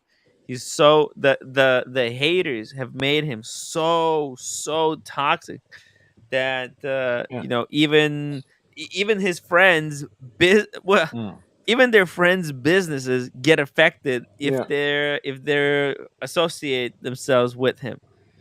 And Look, it's he horrible. fucked It's up like many times. He fucked up many what is he times. going to do next time? Selling skateboards? I mean, what kind of business you can do to get out of that fucking No, but these people, whatever he curse? does, but his haters, they will always follow him to another thing, to another business. Whatever he starts to do, they will keep following him. They will keep sending the dirt on him to his customers and clients. And they'll make his life extremely miserable to the point where Look, he can no longer do any kind of business that involves social media. look. Let me tell you something. I grew up in Israel in a tough neighborhood. The reason thieves or let's say how we call it, the bad side of society, stay there forever is because it's very hard to get a forgiveness and to be able to open a clean page and try to be straight. And this is basically what he was trying to do. So if tomorrow or next year you guys going to hear that he robbed a bank or he did some shit, it's because we put him there. It's because of some very bad cunts that actually destroyed the guy life. The only situation is, I'm going to be a thief or I'm going to suicide, because this is what you guys did to me. That's what some people want him to do. Yeah. And there's a difference. He gave his critics so much ammunition. There was no real reason to actually go after his personal life, right? He was such a fuck up in business, that you could literally spend hours every single day just going through how he would keep things in spreadsheets and how he would wear people's watches out and how he would do deals from the back seat of a G-Wagon and carry the stuff around in a brief. In the backpack. Like you could go with literally dozens and dozens of bad practices that he engaged in. But also people kept pushing him to make those practices. I think like when he was doing this kind of business, this kind of carelessly dealing watches on the street. Now his haters would dox his location. They would actually make it worse for him because he's so careless, and the haters took advantage of his carelessness and pounded him just mercilessly 24/7. Yeah, but let's not ignore the fact that there was a vicious personal hate machine in place against him. And we have to call it out. A lot of homophobic, redneck, low IQ fucking trolls. I mean, there's just no other way to put it. These are people who are backwards, fucking. I mean, they would attack. I think they're actually very clever, and it's not they didn't say those things because I don't think the trolls, they don't actually believe anything what they actually say. They were saying stuff that maybe Anthony was scared to be called. They would think that they wanted to trigger him. So all of this talking that they would always go to the tugs. You know, like the tugger. Like a lot of homophobia, and then it's possible that maybe Anthony himself is a little bit self-conscious about his sexuality, and that maybe that gets to him a lot. But what does it say about you as a troll if all you can fall back on? All these are just pieces of human waste. Calling people him a tugger. Assholes. Be more creative. Be more inventive. Be more intelligent than that. There's tons of other things. No. That's the point. That's the point, OC. They're not trying to be funny. They're trying to drive him to do something crazy, like drink and then get into a car accident. That's what they want, because this way they can kill a guy, but their hands are clean. We were just freedom of speech, motherfucker. If he didn't wanted it, he didn't have to do YouTube. You know, this is a really psychotic. This is the kind of part, this sadistic part of human nature that a lot of people want to see a human do crazy, irrational things because you have so much influence over them. You know, you can dig up all this I'm dirt. Sorry, I don't understand. I don't understand this freedom of speech. How a freedom of speech allowed me to destroy somebody live in a position of actually creating in United suicide. States, we have a freedom of speech. I mean, there's processes that look. Yeah, he could have gotten lawyers. I think in every freedom of speech supposed to have limits. Where democracy and freedom, there's a lot of ways to abuse this. And there's a lot of ways to make to make something illegal out of it. This is what they thrive on. You understand? These platforms. This is why people go and watch, because they have ability to say these things that they otherwise would have never said to anyone. They would never say to someone's face, but behind an anonymous keyboard, they suddenly have and balls. They have the right to say it, just like the Timepiece Gentleman has the freedom to leave the social media and not engage in it, or he could follow the processes that these websites have set up to report certain individuals. But obviously, I think maybe he didn't know, or maybe, you know what, that was YouTube found that it is okay, or same thing with the Reddit, right? The Reddit looked at their guidelines and said, no, this is okay. We're allowing this type of threads to even be created because they see it as, you know what, people love hating. Believe it or not. I mean, hatred is an easy and very powerful emotion, and you can activate it. Someone who has voice, they go in this chat and they all do this stuff, and they trigger him, and you could see at the time that Anthony, it was getting to him because it was getting to him. Of course, it was getting to him because they triggered him even in his personal life. Let's say, because it seems that they have a son, kind of whatever happened in his past, and saying horrible things like, "I guess your son is ashamed of you for vicious. Your guys went so low, in ways that. you know, even if I don't like the guy, and even if I think Oh, I that hate he's the not guy. honest, man, this is it's like having pity for this guy. Just how low they went vicious. I mean, man, I mean, they touch places and things that you guys should not touch. And they, you know, No, it's by like, the way, listen, this is most public information. I should say that he have a son, and I should say my personal opinion that I think is a shitty father. Fuck you. said most people don't have the kind of entrepreneurial and risk-taking spirit that Anthony has. So they're jealous. They could never start they'd never dare start their own business or put their It's own hard.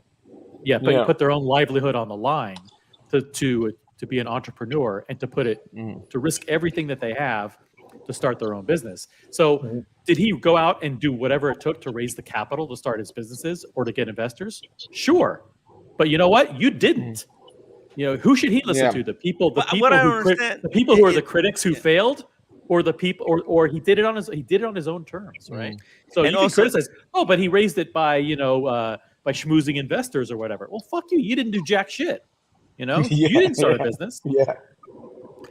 How do you think capital is raised? By what? Calling them out, calling them assholes, calling. But see, I didn't also start mixing Kool-Aid and pouring it out and serving it to other people and getting them to drink my Kool-Aid, and then I drank so much of my Kool-Aid I believed my own bullshit stories for so long, and sold.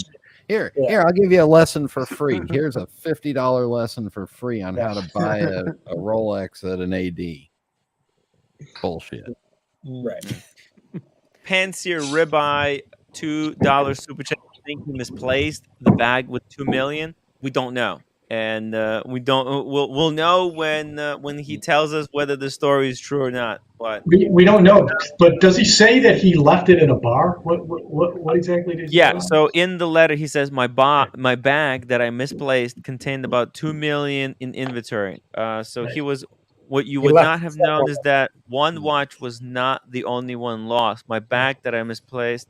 Oh yeah. He was at the bar in Vegas. In the cab. He could have left it in an Uber. He could have left it on the sidewalk. He could have left it at a. He could have had it stolen. He could have had anything. Could have happened. Right. But does it sound credible that he lost to Richard Mill at a bar? Doesn't sound like there's a police report. I suppose it's possible we don't know about it, but these things have a way of getting in the news, like somebody in the bar would. But also, if there was a police report, then look, it's possible that this happened and it never became public. Right. It doesn't sound probable to me. He wouldn't want it to. He wouldn't want to do a police report if he didn't have insurance. Okay, because as soon as he did that, everybody that was consigning with him would be able to find out. These guys are constantly digging up any police report with his name on it. I guess that's true. It would come out, right? So I'm just saying. He thought he'll be able to pay these people back quietly. He had to pay him back. Be quiet about it. He was embarrassed, obviously, right? And he was trying to do it behind the scenes because he knew as soon as he went to the police, number one, if he has no insurance, what does the police do? Maybe he gets some of the watches back. He probably talked to dealers behind the scenes. Hey, if this comes up or whatever, but he had to be quiet about it. Well, okay, that makes some sense. But let's move on to the misplaced bag with $2 million. He's clearly, at least not. If this is really an authentic email, he's not being forthcoming about what misplaced means. What is exactly does that mean? I mean. Did he go to the gym and leave it there? Did he walk into a bar and put it on a bar? Might have been a prostitute situation at a room, right? Yeah, I mean, I'm just saying that's what it sounds like. I doubt it was misplaced. That's like I forgot where. Well, he says he was at the bar drinking and acting careless. So if he was drinking, then he could have been doing all kinds of things, like acting careless. That could be gambling. It could be anything. Right, but it's also not clear that room. Richard Mill was part of the bag. I mean, the way this is written, I know it seems like because that sentence immediately follows, but it's not clear that it was a single event. Look. I'm going to say like this: everything that you said is right, everything can be maybe planned. You know, in the past, I used to say that also the first robbery that happened to him, I actually believed that it was maybe staged. You know, things can happen. Of course, I didn't have proof of nothing, but still doesn't take the fact out that the guy got hammered to a position to maybe go in a very bad path or maybe even suicide. And in that kind of path, you make mistakes. You make mistakes and you become careless and your life is destroyed. So I understand, but I also have a lot of pity for the guy. Yeah, For in it's what okay. position he It's a sad was. story, right? It's a sad Yeah. story. If you have But any it doesn't deny that of course he you'll Yes, feel acted yes. carelessly, Thank you, Tim. he lost Thank the you. watches, Thank right? you. This is what I want. Yeah, you can have empathy for him for sure. Like, and I think Yeah. everybody does. I don't think anybody's like, oh, this guy. No. Here's the problem. Some people don't have empathy, and they actually continue hammer the guy and destroy and complete. Well, Till now, I there's want somebody Anthony posting to 50 know. videos an hour. I want Anthony to know that I believe in a comeback story. There's nothing more American than an underdog. When the whole world turns against you, you know what? The American heroes, the Rocky, what they do, they come back stronger than ever before. This could be. I mean, this would maybe this is what it had to have happened to finally make him see the reality how world actually is and not get distracted by the shiny objects that were in his way. I think if this what it takes, it could be worth it. The $2 million to learn the most valuable lesson in your life, to always be honest and truthful with people, and not to speculate and not take risk, of course, but not too much. When he was taking a little bit of risk, he was successful. That's not, first of all, if this is true, one at a time, one at a time, one at a time. I'm sorry, he's not coming back from this if this is true. Not in the watch game. Yeah, you're right. Yeah. And what you just heard is Tim Wright running for the mayor of Fantasyland, because when I stand up and bend over, I'm going to fart pixies and rainbows out of my butt, too. Yeah, I was going to leave. No, but this is the thing with TPG. Yeah. He's done this 2 other times where his business has completely failed because he's had poor business practices. He split with Marco. Yeah. He did a whole penthouse thing where he had to go to like a kitchen renting with his like employees and working out of his kitchen. He'll keep coming back because he has no reputation to save. Okay. Well, and all he has to do is put videos on YouTube, call himself a different name, and people will believe that that it's a legitimate business. He knows how to project a legitimate business. And this is the danger with him, is that this is the 3rd time. But if you ask people tomorrow, hey, are you gonna consign with Mr. LA Watch? And they'll be like, oh, I saw his YouTube channel. Yeah, I put them watching with him. That's all it takes. So that's the danger with this kind of thing. And you can have sympathy for him, but also you have to realize the dangers that's going on. You can do both, right? At the same time. Yeah. Well, I think people are really, really fed up, and I think if he's fucking with everybody here with this if this letter is some kind of a joke or it's not sincere, then I think that would be the final. Don't be so sure. Don't be so sure. He can always say, "Hey, I didn't write this." Yeah. But you guys came across a troll post and ran with it like a bunch of fucking morons. Right. Tim, where did this come from? I'm a little slow on the uptick. Was it an email that he sent out that somebody posted? Yeah. It says at the top of the letter. OC, can you read it? It says, but again, the origin is really like Reddit or some of these. No one knows. Insiders. Right. But allegedly, what are they saying where they got it from? So supposedly, this letter supposedly came from one of those people, that's taking his course. One of the insiders. No, one of the people who had watched consigned with him. Got it. Okay. Tim, I have a question. Others confirmed, but we don't know if those are real confirmations. We have the anecdotal evidence, though, that he has 3 employees that quit unexpectedly, quickly. And then also we have a post from Vadim Moda regarding the situation, allegedly, that is uncharacteristic of what he would post unless there was something actual to it. Those Hey, are it's the almost two. like Okay. he's ringing a bell, like a warning, like, hey. Okay, Only like, guys. hey. I have a question for you guys. I have a question. If my path is that dark, that horrible, I mean, horrible things in my path, and there is opportunity now that, at least for me, I open a new page and I can create a successful business, maybe even expand and be exposed.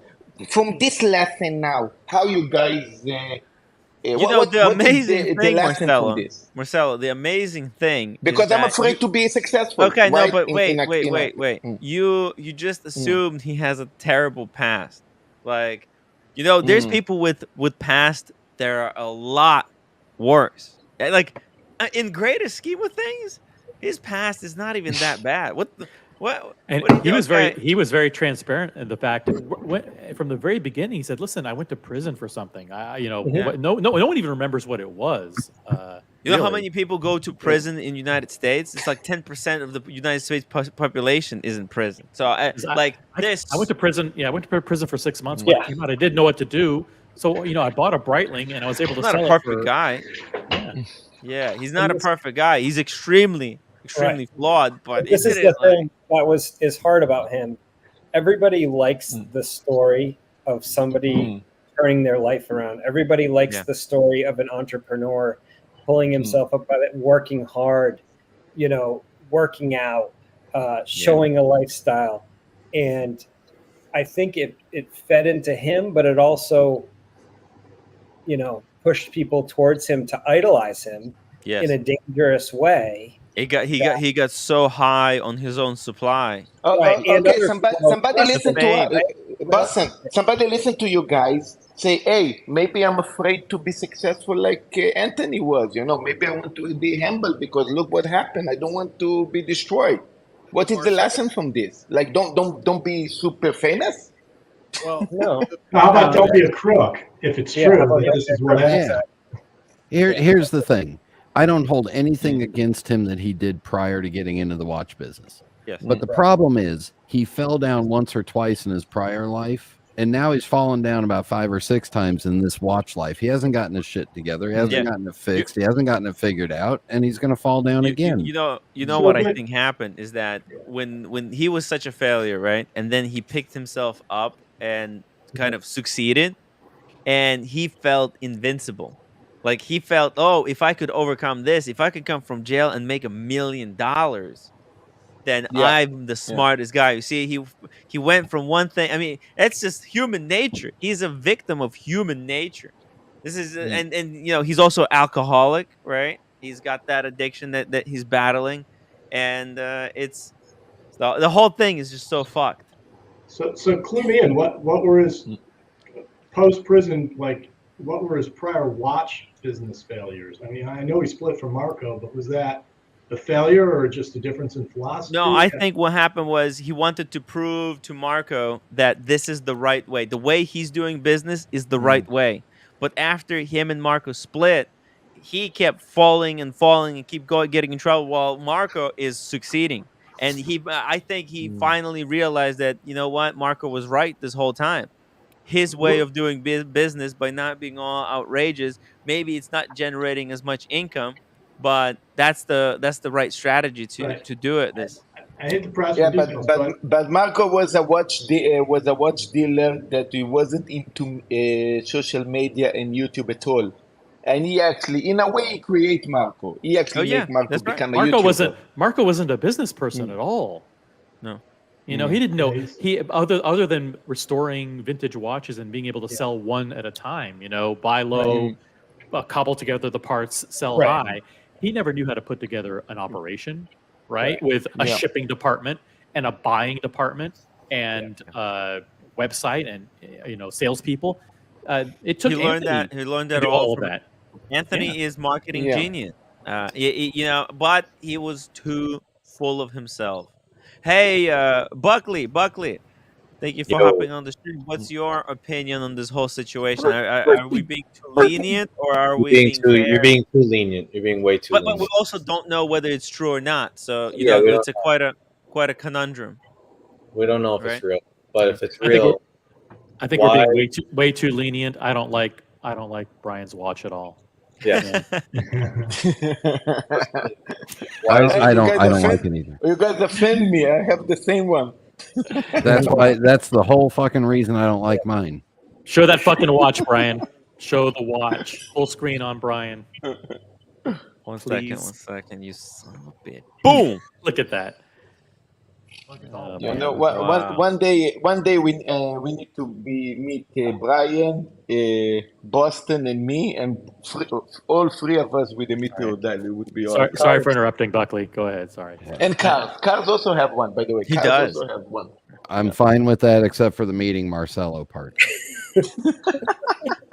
Buckley, Well, Buckley, what's your take on this situation? Right. He's walking around with $2 million in watches, no security, watches that should not be leaving his safe or his establishment. It's preposterous. He's probably on cocaine. He's drunk. He, in fact, a couple of months ago, tried to induct how many people for $1,500 into training these people how to become watch dealers so he could cover the hole that he put himself in from losing the watches. 6 DUIs. Get the fuck out of here. You shouldn't be in the watch business. Enough. You know what? There's a possibility. There's a possibility that he sold those watches to pay for the course because that's me when ask you he this. bought the $2 million course. Let's see how much empathy everybody has. If he had a $50,000 watch of yours on consignment and you got that letter, would you have empathy? Nope. Hell no. Exactly. No, exactly. No, you're right, Barkley. I But understand wait. exactly If what you you're don't have saying. empathy, I don't think you would have even done business with him. Like people who do business with him at this point, they gotta feel a little bit for him because he's totally isolated. I waited a solid 6 months to deal with Marco after he split with TPG just to make sure that Marco was okay. I waited. Otherwise, I was like, nah. Exactly. So people who are still, with all the smears, with all the stuff that people came out with against TPG, the people who are still his loyal customers who still believe in him are, they probably have faith that he's gonna live up to what he said. Think about it. What we just talked before. I mean, Marco just being a small watch dealer selling some pieces in private, meeting this person, how bad we can say about him, being a thief, a scammer, whatever. Teach him how to be a YouTube superstar with a very successful operation business. So think about it. So yeah, I understand that my people might think that maybe the money that he took from some people to teach how to be successful business, he already create one successful business guy. So again, I can promise you, hey, I am a musician. I'm going to teach you to be a star, a music star. It doesn't happen, right? Right. I mean, maybe one student had the talent, became a star. So when you have a talent and you develop this, so yeah, somebody can become something. But here, the proof is on Marco. Marco became successful. This is the proof is right there. So I okay, guess, give it a break, Marcelo. Let's let Buckley talk a little bit more. Yeah, please, Buckley. Anybody talk. Anybody. Yeah, enough simping, Marcelo. I'm gonna tap out because I think I've had enough. So, all right. Go ahead, your Phil. Yeah. Look, congratulations, Brian. Don't choke on it. And it's also really late. Yeah, well, there is that. But I do appreciate Tim running it a bit earlier today because it's only just gone midnight rather than 3 o'clock in the morning. Yeah, we'll be back to Watch Talk tomorrow. Sorry about this, but it's one of those things. I think this might be the last time we talk about this. Depending on I didn't have a lot more to say, so rather than take up space on the screen, give somebody else another chance. So take care, guys. Look after yourselves. Have a good night. I still am of the belief. I'm going to throw it out there. Good night, Alex. That this is a part of the hate campaign against Anthony. This is fake. They put it out there so people like us could run with it as the truth when we have not done that. We've said, quite frankly, I don't we know. don't know if this is true or not, and we're just exploring all the different Scenarios. all the different circumstances and scenarios. If it's true, what about this, this, and this? If it's not true, what about this, this, and this? It could very well not be true, and this is designed to scare his customers, scare his consignees into demanding their watches back in order to viciously and maliciously destroy his business. If this is fake, why isn't he all over his social media megaphone that he's got? Because that's he's not how he saying, does business. That's right. Fuck you to the haters. You know what? I'm You not want going to to say believe this it. is true. You want to believe it. He'll let you believe it to make you look stupid later when That's he right. reveals that it's not Remember true. when the social media blackout went wrong. One of the reasons he gave for that, he said, "I want to see who my friends are." Remember that? Yeah, right. Yeah. He goes, "I want to see who attacks me and who stands by me when I'm Well, in a crisis." Where's his friends? Where's the video from Paul or Where are the Roman? friends? Where are the friends? They're nowhere to be seen. But you know what? What if Look, they come out and say a You know what? video that says, "Hey, I talked to Anthony today. Everything's fine. This is a malicious attack. I'm defending Anthony because he's my close associate and business partner." I can't even say it. Maybe he'll wait a day or two and he'll see who came to his defense and who didn't. And So far, the Fair weather friends, guys. And I Fair think weather friends. look. in the channels. The blackout that they did was very wrong and very stupid, but it did show to him that everybody turned they head around. No, Actually, nobody during the actually- blackout, a lot of people stood Yeah. by him. They, they're like, that was not cool. I think everybody resented that fact. so far the comments from his friends are from Liz and the other guy that we quit. And oh, by the way, Liz is doing her own video thing and her own dealer thing. Yeah. That's a pretty good show of support for him. I think Marcelo Time needs to come out with a hard video supporting TPG in this time of need. Link for Liz and Darby. Liz and Darby, if you guys are watching this stream, I'm gonna drop the link. Click on the link, and also if you are if you're one of the consignees, there's a StreamYard link. It's called StreamYard. It's in the chat. You click a little button. It's like a Zoom call. You click, follow the little instructions. It'll tell you to make sure your headphones are okay. Make sure that your microphone is okay. It'll tell you to turn on your camera, and boom, you could be with us on the show and give your side of the story. So come on, guys.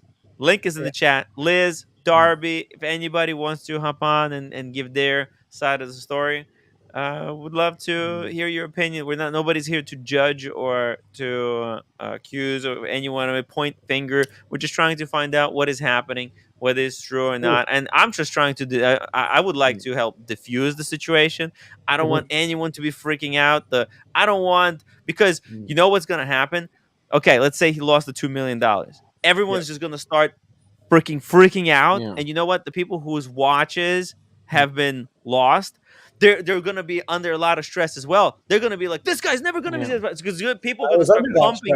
It's not good. Yeah, people are going to start pumping videos that all you guys who are on consignment. Look, if the watches are lost, they're fucking lost. Okay, let's just calm down. Let's find out what can we do. Boston, I'm not going to make a video of defending him because maybe the shit that is now appearing maybe is true and maybe he did some bad things now. But it doesn't take the fact that he was dragged to that. That's what I say. Yeah, so you should say your video title should be, "Was Timepiece Gentlemen set up by trolls?" Yeah. Was a Timepiece Gentlemen? I mean, this could be a setup. This could be a Right? setup. It could be a smear campaign. It really It's a smear could be. campaign. Yeah. Smear campaign. And coming to Marcelo's restaurant soon, the new Anthony Ferrer steak. It's hand rubbed for over an hour.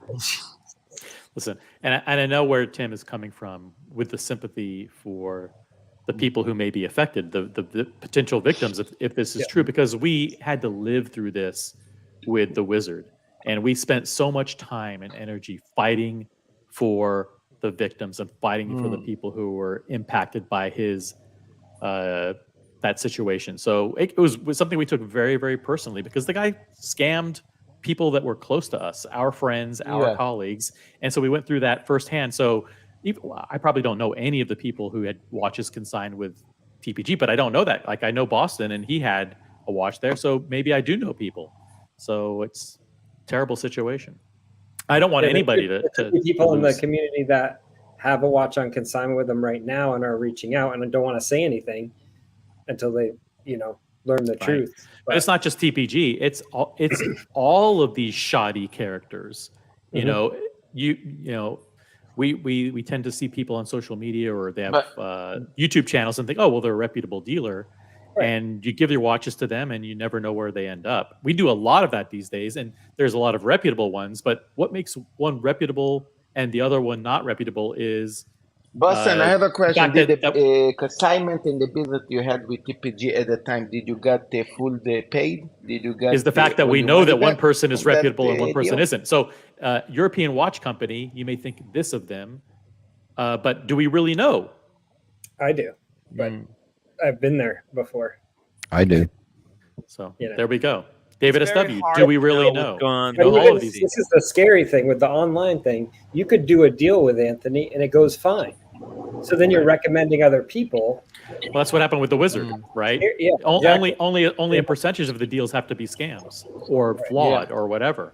For the underlying business practice behind it and what's going on in the background that you don't know unless they have a reputation. That's why it's better to go with a trusted person that has a reputation of long time that you can look up and get actual.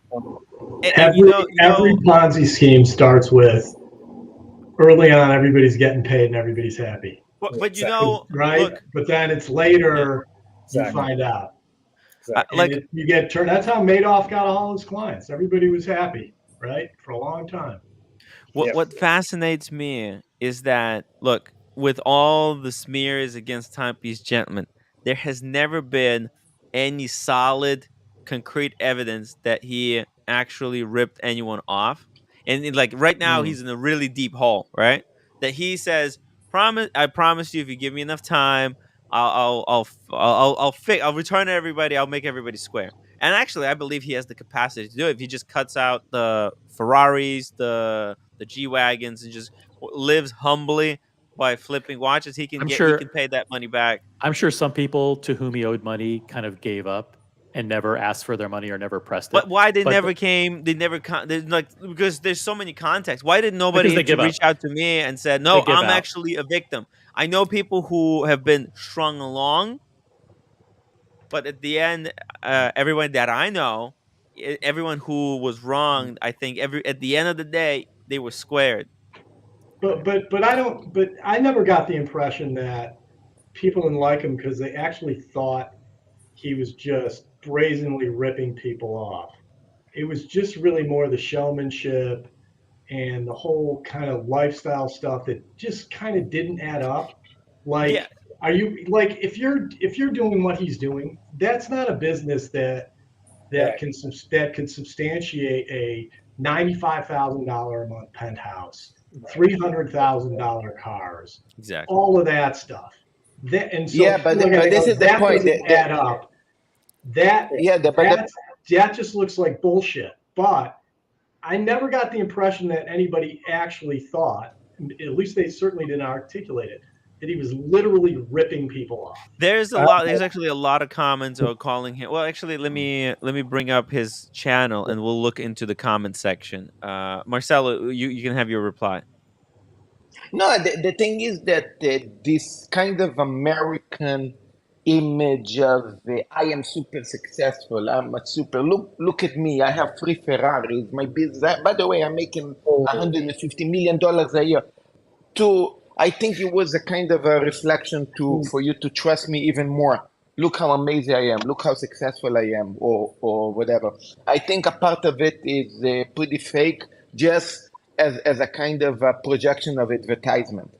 I think you guys are right on that. But if I would tell you guys the truth, let's say I don't make so much money. I'm kind of humble.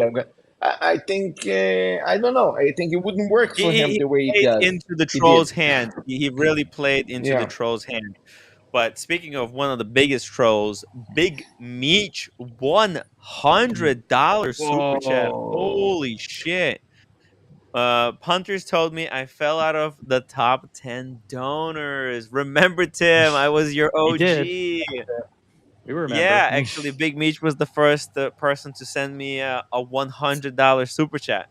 Actually, that night he followed it up with another three. In total, $400 in super chats in one night. Yeah. He's a madman. Before Logan Hall. He also was the first one to send. Okay, but Boston, go. Was he like Logan Hall? Were they like both at the beginning, or was Logan Hall first and then Meech like came in like a? Oh no. So Logan Hall became sent like a $5 super chat, but it went on for kind of like for first days I was making like $20, $15. After 6 hours in 6 hours I would make like just a couple of bucks. Yeah, but on one night, where was Meech in the history? Like since the beginning. Actually, so that was episode 62, I think.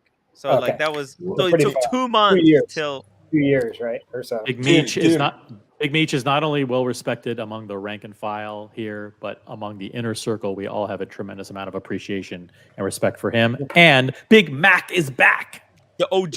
He's the OG. The super donor. What do you guys think? Guys, I'm going to see you guys soon. I'm going to go fix my bicycle thing. He's going to go play against that. Ciao, Marcelo. We love you, Marcelo. It's okay. What do you guys think you just have to share time. The margins are for like the average margin for a gray market dealer is on a watch? Is it 10%? Is it 15%? Yeah, I mean, no, it's completely random. It's on what you can take advantage of. Whatever. Federico had a really good video about this. Depends on the buyer. It literally depends on the buyer. If you can sucker a buyer to pay more for the watch, then that's what you have to do. It's as much as you can squeeze. I would so like to. What you're saying is like for a consignment or for like consignment is a little bit more fixed. No, just no, not for consignment. Okay. For my buying, understanding is consignment is they take around 5%, but I don't know. Yeah, it can go upwards of 15, 20% for consignment as well. Depending on the watch. I was just trying to do some math to back into, just on a $95,000 a month apartment with a 10% margin. I mean, just to cover that, that's $11 million in watch sales. You are way ahead of you are way ahead of the numbers that I was crunching when he left Dallas. So that's where I go. That's why people hated him, because you're not supporting this lifestyle selling watches. Come on. He was full of shit. He's so full of shit. He was making money. He was making money. Not that kind of money. Not that exactly. Money. He was making investor money. But you don't understand. Making investment money. He was pretending he had a big stock of watches. Right. He would take consignment watches and pretend that that's his actual stock. Right. Okay, to make himself look bigger. He's literally the guy that would go in a fake airplane, and pretend he's flying to Las Vegas for his video. It could have been happening. You don't even know like the level that he was going to, but it was essentially that same idea that he was portraying something on camera using all of his money that he has. Right. And then behind the scenes, he's getting investors because of this YouTube channel, and he's just pumping it up. It was all a scam. There was never a legitimate business practice that I saw. Okay. I mean, that's certainly the question possible. Whether there was malice in it, or was he just raising funds to build like it's big malicious. business? Even if you're really bad at business, it's still malicious. That's my point. Mm-hmm. Right? If you're a dentist and you go and you say, "Hey, I'm a dentist," you put up a sign. Somebody walks in the door and wants to you to clean. But I also think he's a product of his education, Boston. Look at the kind of people he was looking up to, like that Grant Cardone. Those are scammers. And I'm not saying he wasn't. I think that was part of it. I think that, like you guys, he was getting the wrong kind of education. If he was listening, there was a lot of different things, right? There was a lot of demons from his past. There was, all the issues with addictions. there's like 6 layers to this thing, right? But at the end of the day, the business that he was putting forth was not that of a watch dealer, right? I do think OC's right too, though. I think they took his dislike for him for the sort of flaunting of a lifestyle that was probably pretty fake or based on other people's money. Yeah. And they brought in all sorts of other things to agitate him about that had nothing to do with it and should not have. Yeah. necessarily And done. you, Well, they that were was- living also- in his head. I think I could both. tell. I think both things are true. Yes. And what also probably got to Anthony a little bit is the fact that the gray market dealers who were supposedly his friends, who were his mentors, copied and stole every single one of his good ideas and put money behind them and hired bigger production teams and bigger marketing teams and bigger sales teams and said, oh, well, shit, this kid's doing a lot of good stuff. Let's fucking emulate. They took everything from him. Yeah.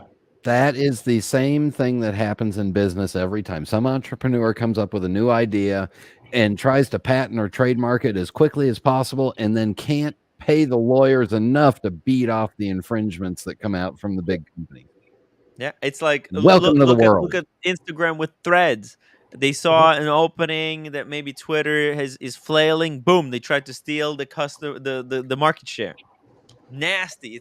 It is corporate. It's so the competition is just like all these people, all these dealers, right? They're all on the surface. They pretend like they're friends, but I'm telling you, each one hates each other. Okay, they I would absolutely despise each other. They want each other's market share. Anthony was used by guys like Roman. Okay. Yes. Roman knew it was not a legitimate business. He's been in business long enough to know. Yep. But what did he do? He jumped on. He got the clicks. He got the meetings with him. He was pumped riding it that up a little TPG bit. dick really hard. But he was using TPG as a source of getting those and Nico too, right? And then Yeah. and then eventually what happened? Oh, there's a problem. You know what? It's time to. We're gonna do our own thing now. They sucked off of him so bad, but the minute that ass got dirty, they jumped. Exactly.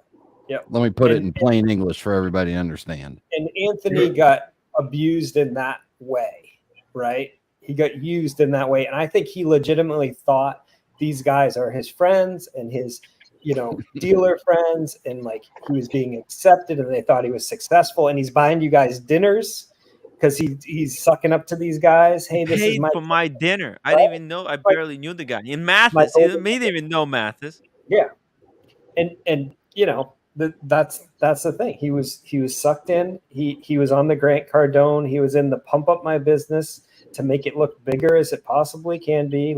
Make myself look successful, and then behind the scenes, Grant Cardone's a much better businessman than because TPG. Grant Cardone actually knows what he's doing. He's not just imitating. He's innovating the scam. Like he has perfected the art of. He knows how to keep it going, right? Like at the end of the day, he has some business knowledge to keep what he's doing. Yeah, but he's also not selling anything tangible that you could prove is like fake or inauthentic or whatever. He's just selling. He has lawyers. He has lawyers. If you don't make money, well, that's maybe because you did it wrong. It's not because of what I told you. Yes, he rides the law. Rolex. Yeah, he was so consumed with social media that fame. He would pick with fame that he would pick a real estate agent based on how she looked in her Instagram post. He would pick a lawyer based on whether or not she was hot. He would pick every single decision he made was he hired I don't even know what to call her. I was gonna say stripper, but didn't even know she was a stripper. But she was an entertainer, one of Marco's friends, to pretend to be a salesperson. And Tim blatantly is that the image that we used the thumbnail of her. She had no qualifications whatsoever other than the fact that she had fake tits. She looked good blonde on camera. It was all a facade. And she would wear lingerie. She would wear lingerie tops, lace tops, coming into the office for no reason other than to be eye candy. That's look. I mean, he did it for you guys. He did it for Suck the my sweat. psychos who were watching all of it and eating it up and getting offended at it. You know, he did it for you. He did it for the. He Those did it were for the the good old views. days. He did it for the our community. entertainment. It's all. It's Are all. you Buck- entertained now? Are you Yeah, are you entertained? not- Who wants to see a bald, fat lawyer? Selling It's all- watches. Who wants to see a decrepit old real estate agent in a wheelchair rolling up to a penthouse? You want to see It's- a hot fucking supermodel. What do you think brought producer sexy Michael does? back. It's all Buckley's fault because he thinks with his brain below the belt buckle. You know, We are just as much to blame for we're building suckers. up We an watched Anthony it. Fair. We ate it I- up. Not me. I was You love barely it. Come on. introduced to the guy.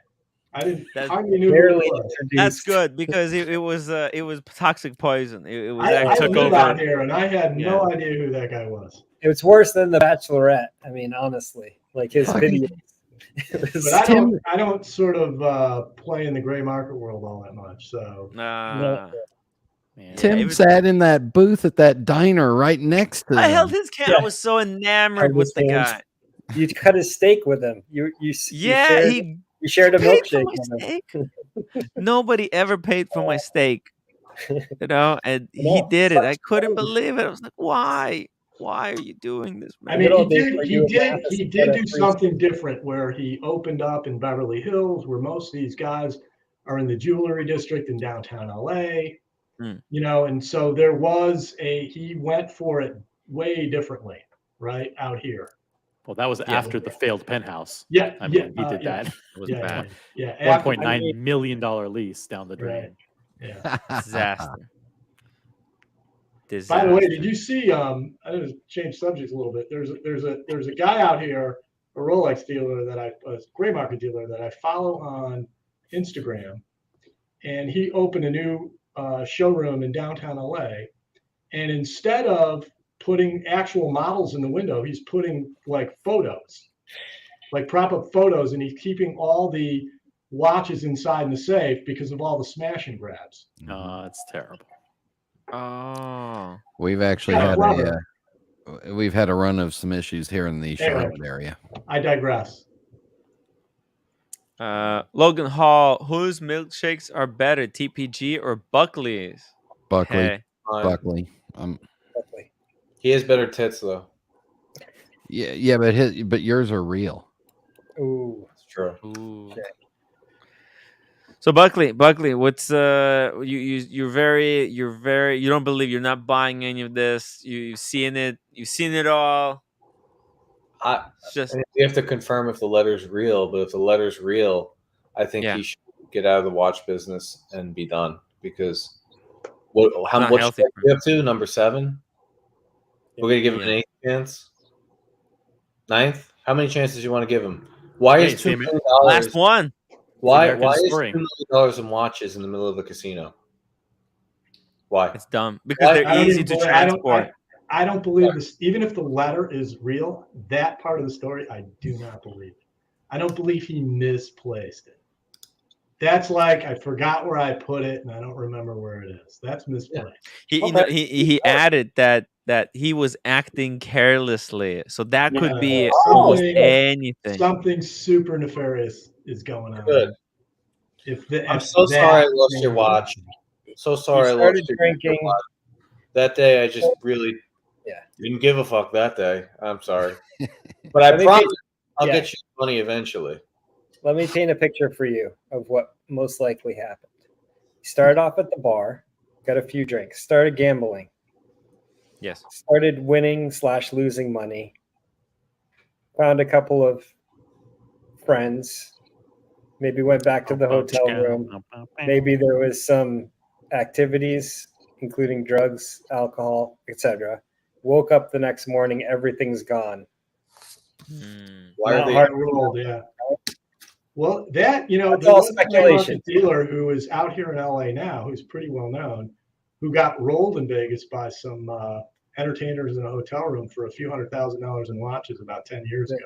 There you go. It happened. Why are the watches Why are there several watches that are on consignment in a hotel room in Vegas? Because he was flexing them, or he was trying to sell them. He was bringing them to Vegas to sell them, to show. Or them he to was people. being safe and keeping him on his person while he gambled and drank. So, or I maybe don't we're in his hotel room. I don't know if and you he guys went watch- back. I don't know if you guys watch any of the other gray market channels, but when they travel to athletes and they bring RMs and millions of dollars, they always travel with security. Yes. Oh yeah. Oh, yeah. So my point is, and if I sound hard, it's because I'm being hard on him. There's no scenario you can tell me if the letter is real where he gets off and it's like, oh, okay. No. So what should he do? So He what do you shouldn't think be should be selling done? He shouldn't be selling watches. Bernie Madoff shouldn't be Okay. in your portfolio either. But should he be given time? Should he be given time right now to repay people back the $2 million and then stop dealing watches, or what should he do? Probably has $2 million in cars sitting there already. I think no. I think he got rid of them. That's He not got what rid I of see cars. on Instagram, but I don't. It might be fake because the guy, as of 30 minutes ago, is still posting watches for sale on his Instagram. Well, he probably still has inventory that he's flipping, Trying to get and it he back. just He's says, working "Hey it guys, I'm $2 million in the hole. Give Again, me time. I'll pay This everybody is, back." I should say this is only my feelings. If this is real, outside of my feelings, regardless if it's real or not, I still would never give him a watch to sell. Oh, yeah. I mean, people should have stopped giving him watches to sell. I talked with scandal hit him. someone. I talked with someone very prominent in the industry today, Mhm. and he said, "I can't believe anybody was still doing business with him at all." Mm-hmm. Like they were of the opinion, like, "Oh my god, like he's still in business. People were still giving watches to him. He was still selling watches. Now, of course, he knew that he was still in business a little, but his point was like, I can't believe anybody trusted him, Right? Knowing everything that they know about him already." But the thing is, OC, people don't know because all the people that this week are like, "Oh, Rolex is pretty cool. Let me go on the internet and let me start playing around." They're finding Moses, Jules, Vucum, Nico, and Timepiece Gentlemen. Yeah. You have to be. It took me about 3 years of being in the hobby before I found Tim. No, what a mistake that was. Wow. You've reached the end of the internet. Welcome to the Tim Wright Show. Because the problem is, listen, YouTube Shorts, TikTok, they're thriving on there, and these people are never. They don't know. You're saying, where are the people coming forward about their RM? They don't even know we exist.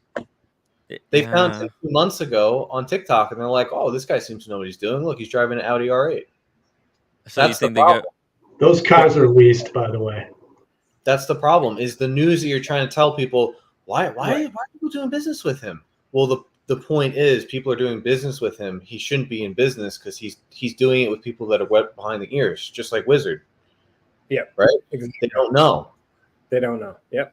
So therefore, he should not be selling watches because he is too volatile. Whether it's addiction, mental health, whatever it is, nothing personal. You should have a different career path. You should not be selling watches. Right. Or at least be selling your own money watches, not consignment of other people's. Just get out watches.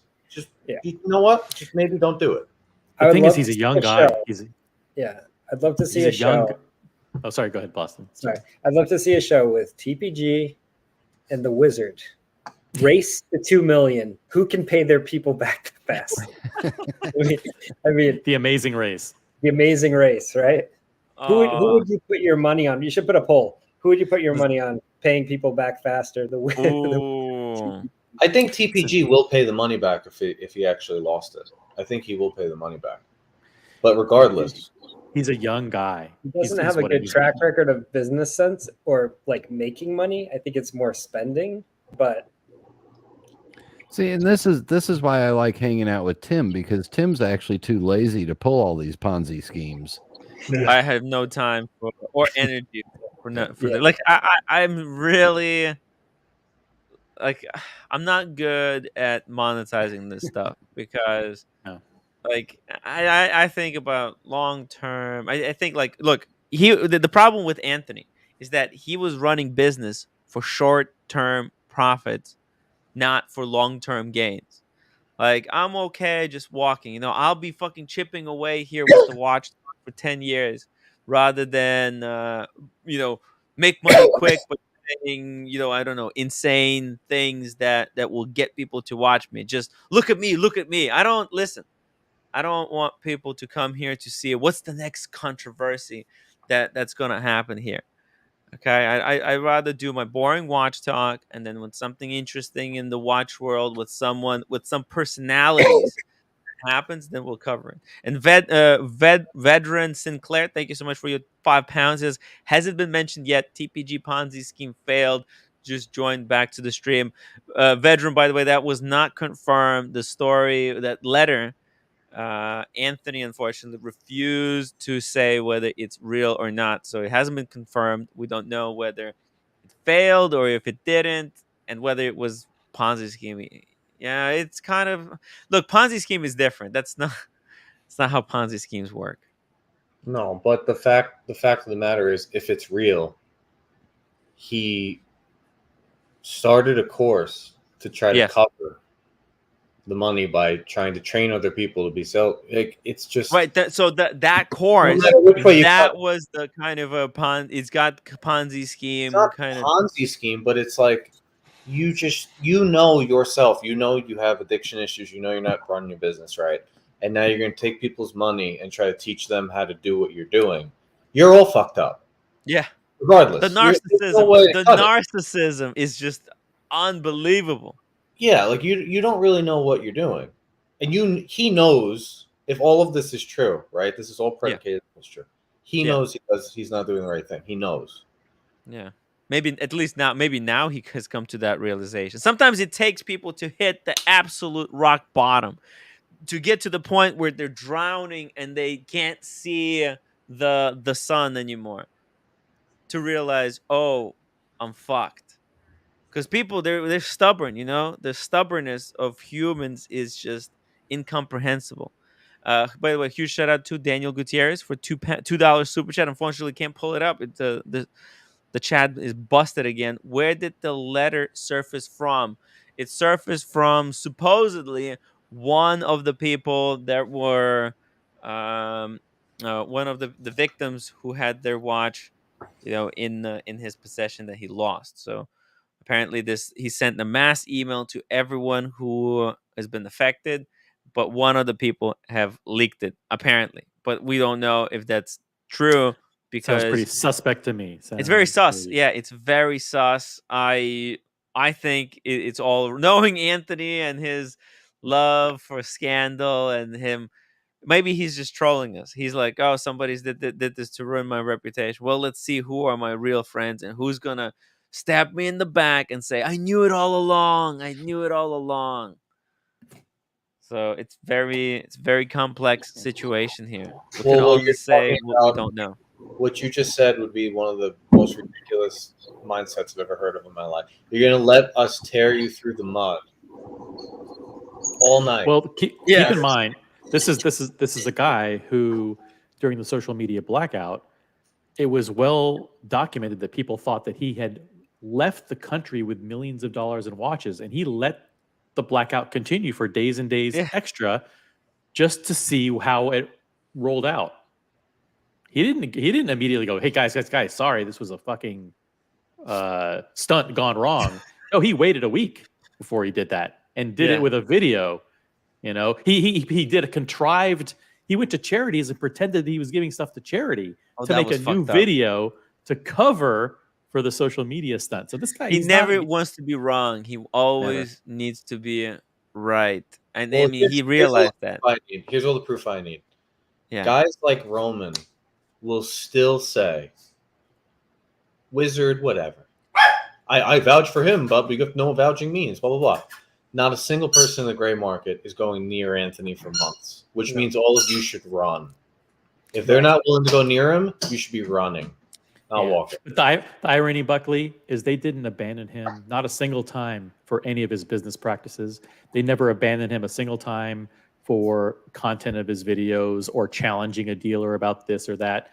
The only time they betrayed him is when they thought that he was a homosexual or had done sexual things in his past.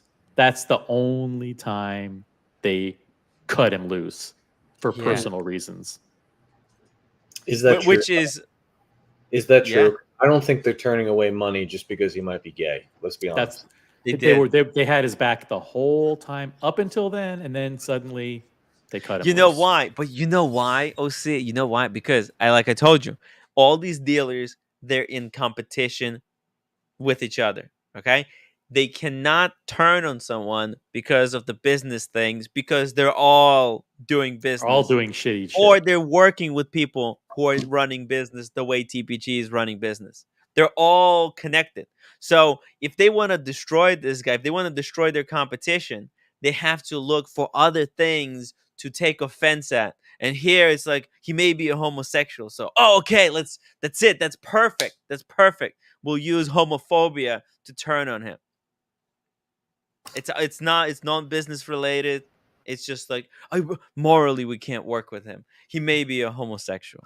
I'm sorry, guys. I don't know if I buy into that. I think they're taking any single dollar that's green. I think they do business. No, it's true. No, it's a fact that when that news fact? came out, But maybe that's also when they found out behind closed doors that he's horrendous at business and not paying people back, or something more. No, they knew it because he's not an he's not unique in the way he runs this business. You know what it was, though? I don't know that it was him being homosexual that did it, but I think what it was, hey, this is coming out now.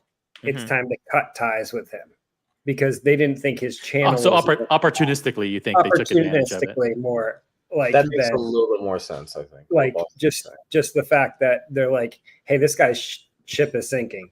Like, his channel's not going to survive this. He's not going to keep going. It's time to cut loose. And let's not call it that he's homosexual. Let's call it that he was a sex worker. Sex worker. Well, no. Listen, all these guys have no problems with sex workers when they're the customers in Vegas, right? But the second that one of their colleagues is a sex worker, all of a sudden they're up in arms about it. Oh my God, abhorrent, abhorrent. Oh, if he rips off people, no problem. Wizard, give him another chance. Or like this thing, if this thing happened, they would have no problem. Dealer friends, this type of situation. Yeah, it happened. Think about it. When we spoke with, when the Wizard thing came out, even Buckley, you and me, we spoke with the gray market dealer, and he said, 400, that's fucking nothing in this industry. That's nothing. That happens every day. Yeah, 400 is nothing. Difference was it happened to the end user, not dealer to dealer. Yes, that was the difference. Dealer to dealer, all things around the world, all sorts of crazy shit happens. Yeah, but Steve, I don't know. You think it's a? What do you err on the side that it's true, or is this a ruse? It's not April 1st. It's close though, right? Me? Yeah. You're asking me, or I? No, never mind. April already passed. I think it'd be. I don't know these months. I think it'd be really weird if he knew this was out there right now and it wasn't true, and he wasn't coming on and saying something or going live on Instagram, something. Maybe he feels like, listen, I announced that I was quitting social media, that my Instagram posts were going to be watches only. I'm not going to do YouTube videos anymore. And these fucking trolls are trying to bait me into breaking my word and coming back. And then they're going to say, oh, look, he can't keep his word for more than 2 days. See, he's back on social media posting replies to this or that. So maybe they're trying to catfish him. Do you want to see something? Do you want to see something fun? Yeah. I mean, what happened?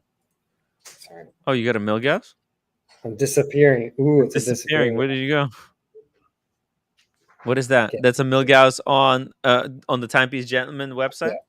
See the price? 23. Why is it so expensive? 28,000. 29,000, right? Yeah. At the bottom it says wire price 12,000.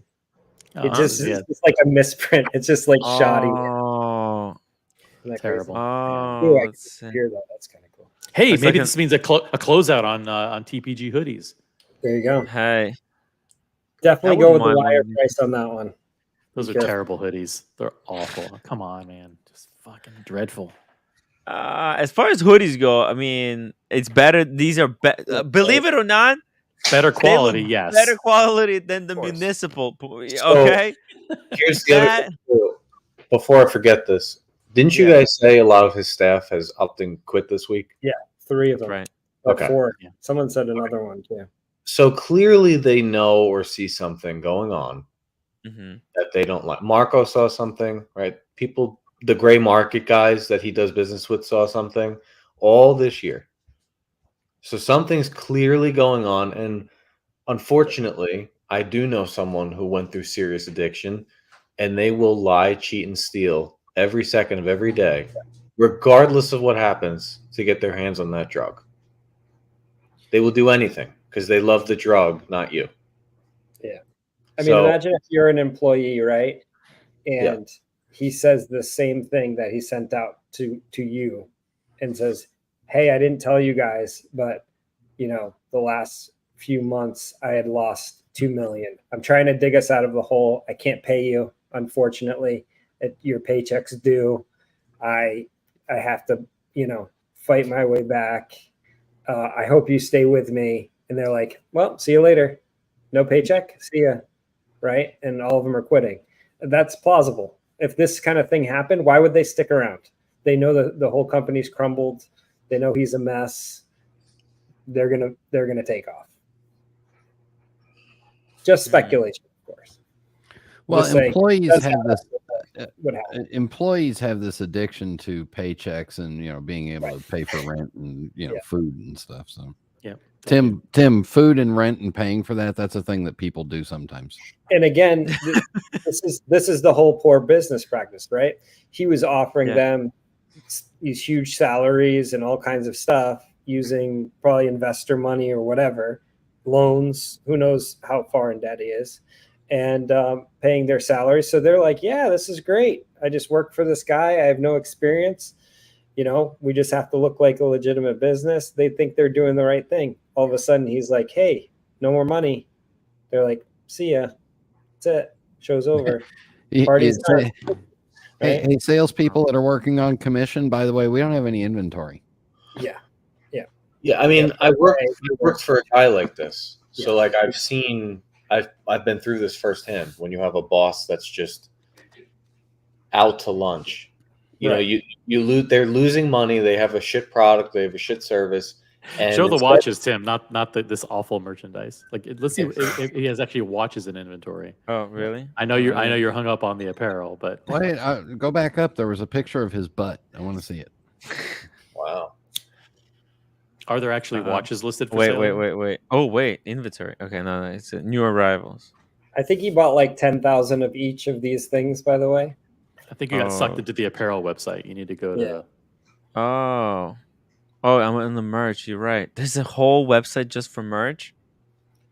Wow. Apparently, when he was talking about the merch, he bought like 10,000 of each unit to reduce the price because he thought he was going to sell it. Yeah. So he has boxes and boxes of that. Oh, it's hard.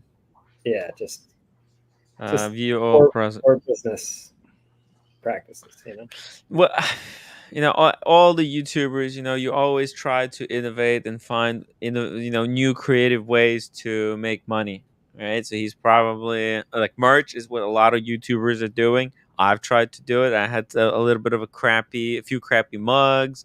I had a T-shirt or two.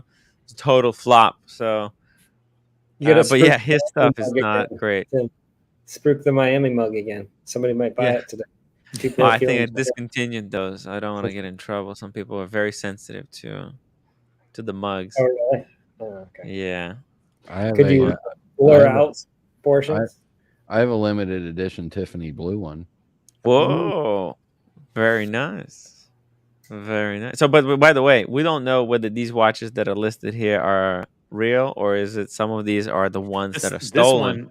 This one I think he put on his Instagram today. That one right there. Yeah, but you don't know when he took the pictures, right? That's like part of the problem is like you take generic pictures unless it's next to a newspaper or something, I know. Yeah, but he always takes the picture like he steps outside he goes outside his foyer into the front of his building and he takes the picture with the you can see where it's taken. Yeah. But you don't know how old the picture is, to your point. Yeah, just I'm just saying it wouldn't be that hard for somebody to like pretend to be a legitimate watch dealer on his, just follow exactly what TPG did, and people do it. You can scam a couple 100,000 easily, and then disappear. Yeah, like the wizard. But why would he release this letter and then take a phone call and make people guess? By the way, the chat's been frozen for about 10 minutes. Oh no, I know, we know. I'm looking at the regular chat, so huge shout out to everybody who's still chatting away. Sorry, we can't pull up any chats until TPG is killing it in the vote. TPG is killing the wizard. Well, that makes sense. Oh, by the way, we had a super chat that I missed. Stephen L, thank you so much for £2. Wasn't the social media blackout Marco's idea? I don't remember. That's what they claimed in the video. Maybe I think Marco took one for the team there. Maybe Marco took a bullet on this one. It's like, hey man, you already get so much hate. Let me jump in front of the train. Hey, I know what that's like for some reason. Yeah. Yeah, puppet master. Puppet master. Who's the guy going out there taking the bullets? Look, you're even placed underneath your puppet properly. Yeah, but the thing is, like, you have to really enjoy. Huh? I should be over if I'm. Hold on. Let me switch it around like this. Bam. Right. Dance, Timmy, dance. Oh wait. Let me put my hand up there so I can move his mouth. Oh, here, I'll put the other hand up. It's got something on it. You just want to put your hand up his pants. Ooh. Is that a Detroit dial Pepsi? Is that a Seiko? No way. Look, he's got an inventory. I think, like, he's still got stuff. I hope that this inventory is real. But I mean, look, if it is real, then okay, so he's got like 10 pages of inventory or whatnot. Yeah. He's got in his like video, he's got one box, that he shows. Yeah. You don't know how much, like, it could be one page is actually real. The rest is the 2 million that was lost. Correct. I'll be back in a bit. Yes. Yeah. That could also be inventory that he could source from somebody that'll still work with him. Well, no, it could be inventory from another dealer, right?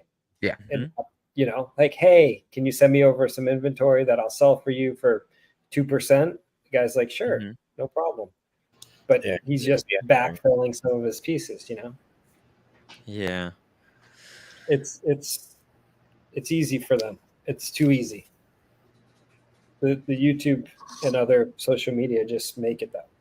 Oh, and people are so gullible. That doesn't help either. And everybody's doing it. Like, everyone is doing it. So Timepiece Gentlemen probably feels a lot of pressure to keep up the appearances. Speaking of keeping up the appearances.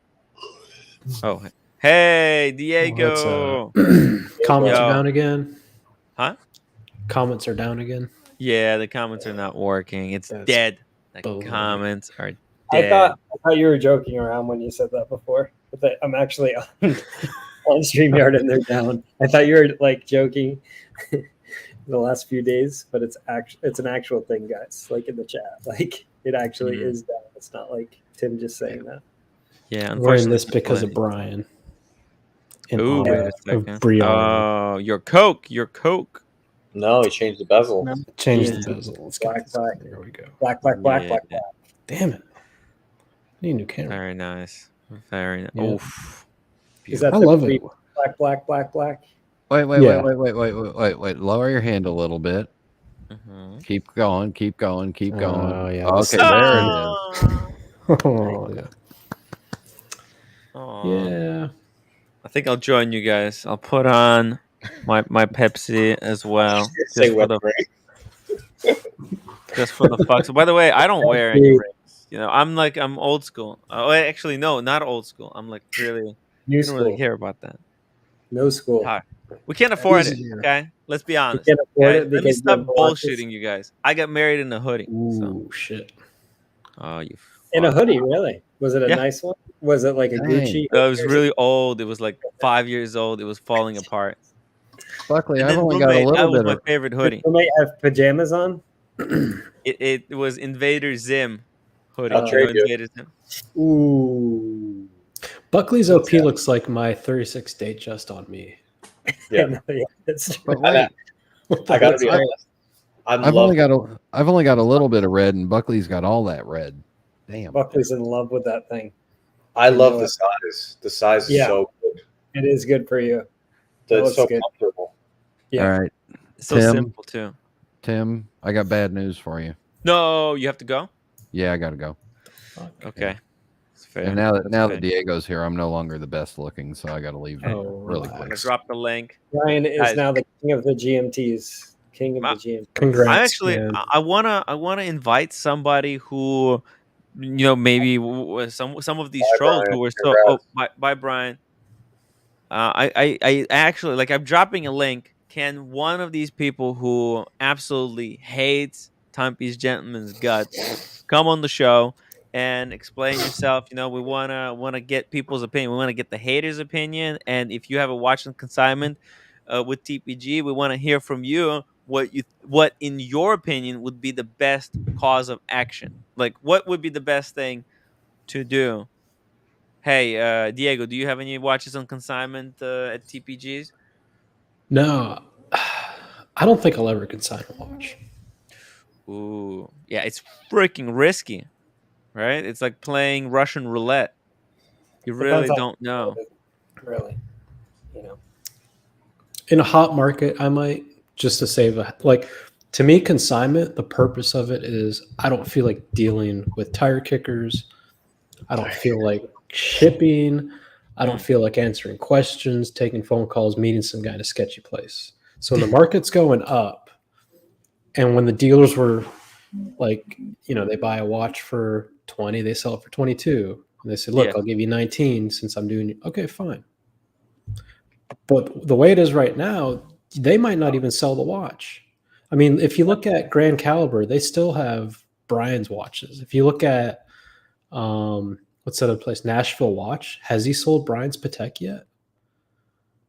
Probably not. Now imagine if those were consignment pieces. Right. Not only are you out of your watch, but you don't have the money either. So I'll never consign unless we get back to what we were in last year. And I just happen to have a piece that I don't care about. Yeah, that's true. That's a good point. Like, you have to, and that's why you have to pick someone, like, if you give it to European watch company, maybe you get a little bit less, but that watch is going to sell.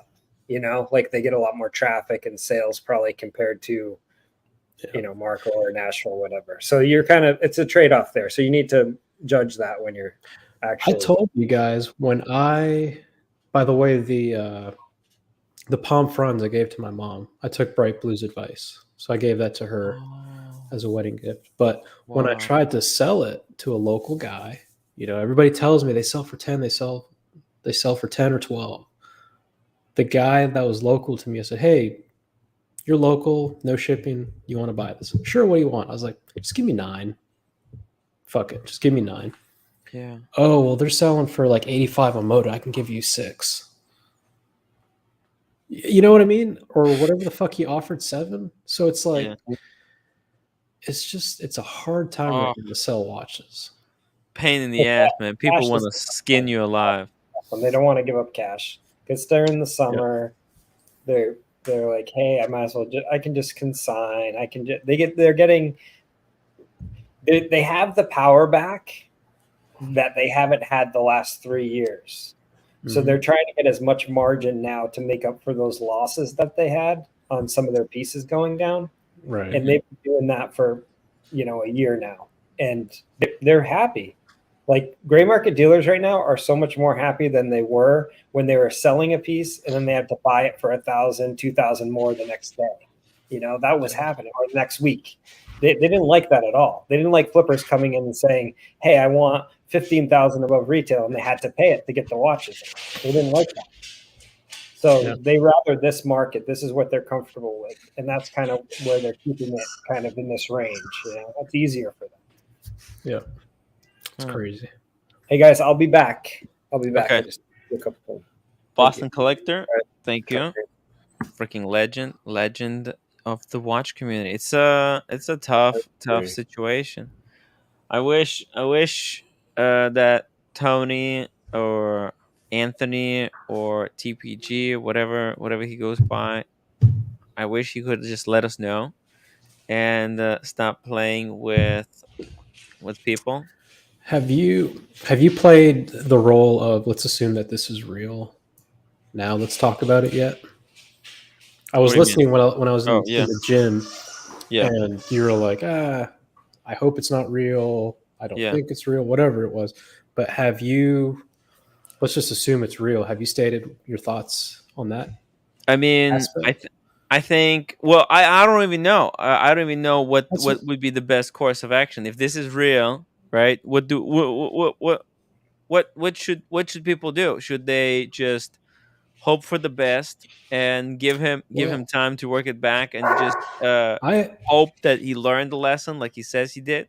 So I was typing in the chat earlier, if this is real and he had, that's why I asked Boston about the consignment agreement. Yeah. So if I have a consignment agreement with TPG, and sorry about the dog, and it says this watch is covered under my company insurance, this watch, blah, blah, blah. Yeah. And then I can prove to the court the watch was stolen on this date by his own admission. Yeah. And here are text messages and emails that I received and voicemails that said, hey, sorry, the watch hasn't sold yet, after the watches were stolen. He can get him. I don't know what the legalities are. I don't know if he broke a law doing that, but that's a big fucking deal. That paper, that contract that they signed is completely worthless because he can just file for bankruptcy, and then all of those contracts are null and void. You can't file for bankruptcy if there was a crime committed. And people will say that contract but he has no money. Notarized. Yeah, but I'm saying people might say enough is enough. I'm not going to get my money regardless. I'm going to try to put this guy into jail. There's a possibility that if people try to sue him, which is, it looks like he doesn't want people to do, right? He says, okay, I had all this. Suing. It might be theft. They might be charging him with theft. But, Ponzi. Okay, so he was very reckless with the watches, and it's almost, I mean, maybe he actually, like some people's suspicions are right. Maybe he pawned them off. If they were stolen, then he can report them now and with serial numbers and everything. Or if they weren't stolen and he sold them, then I think people will find out because people are going to start looking for those serial numbers. Either way, where the watches are. Whatever happened to the watches, if they have contracts and people can say, well, that contract won't hold up, that contract will be seen as evidence for a motive of what to do with those watches. I'm going to hold these watches and I'm going to sell them for you.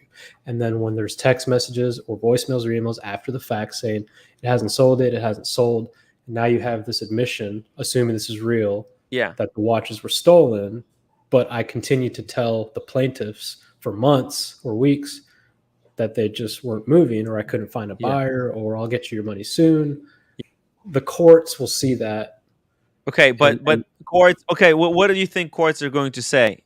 Pay these people back, and he's going to say with what money? I don't know the law, but when you get into $2 million, that's like that's not. He's going to get jail time, but the people are not going to get their money back. They're not going to get their money back anyways, Tim. And the people that have seen all these, they've seen all the stuff that he's done, the blackout, all this other stuff. Yeah, they might say, you know what, fuck this guy. Yeah. Enough is enough. Right. That's what he doesn't want to happen, and I think this is probably his last chance at this. I hate saying that. I don't want to see him go to prison. Just like you were saying earlier, you empathize with him. He's a human being. I said the same thing when the Wizard stuff came out. I said, part of me feels bad for him because I feel terrible for the Wizard. Yeah, because I know whether he brought it on himself or not. But the thing is, the Wizard was a wise man. He was old. He should have known better. He's been there, done that. The Wizard was very manipulative. He bought me a PlayStation 5 to get me on the good side. What I'm saying is manipulate me to be nice with him. What I'm saying is I don't know what level of stress you've encountered in your life. Yeah. But there's a certain level of stress to where you can't sleep. And I know that Stefano and I know that Anthony feel that. Yeah. And that's a horrible thing for anybody to go through, regardless of what they did. So I don't wish that upon anybody. But Right. at the same time, actions have consequences. So part of me, yeah, I feel bad. Yeah. I hope things work out. I don't want to see someone go to jail if they don't have to. But at the same time, this is people's money. This is people worked hard for these watches. They may have. But then again, I mean, I don't know how many of those people are real. Like, it's not like he messed with like people's life savings, like that like money He that may could have have, gone though. to He may children or have. something. It's like, yeah, it's a No, you don't first know that. world kind of Let thing. me give you an example. The guy that bought a Submariner for 19, Mm-hmm. and that was, and him and his wife with the 2 kids, the guy had 25 in savings. Yeah. And he sees that this watch is going down to 13, 12. Yeah. He's like, fuck, I need to put the money back in the family. The wife Right. found out, she's pissed. He sends a watch to TPG. Now that watch is gone. Right. This dude Really still fucked. only has Yeah. 6 I grand. mean, those are possibilities. Those are So possibilities. that kind of person, I Yeah. think he And was even my hurt. watches. No, and Diego, you understand? Like, my watches, I shouldn't fucking be owning these watches. Maybe one. When I bought my Submariner, my first watch, I bought that on a credit card, and it was my entire life. I had took me a year to pay it off. Okay, I put my entire life into that one watch. So yeah, I would be devastated if it was me, personally. But the guy that you said, like, if there's a multi-billion-year collector that sent him a Skydweller that he didn't wear yeah, anymore, I mean, there's that some guy people who could be. that guy probably can't be bothered to go to trial or anything like that. Right. He's like, whatever. If I get my money, I get my money. But I believe that a lot of these guys were probably low totem pole. What's the word? Gullible, maybe. If you're still selling or consigning with TPG after everything he's been through, you're a pretty gullible person. Or maybe you just don't follow all the inter-channel drama. You might just watch his stuff, but you never seen Paul Thorpe. You never seen my channel. You never seen the hate channels. You never been to the Reddit and visited his page, etc. Right? So there's all these things that you might have been completely unaware of. You just might run across the channel for like 2 seconds or something, and then just immediately want to buy a watch if you have the money. David H, thank you so much. He says, if it's real, there will be some desperate people after him. You should worry for his safety. That's true.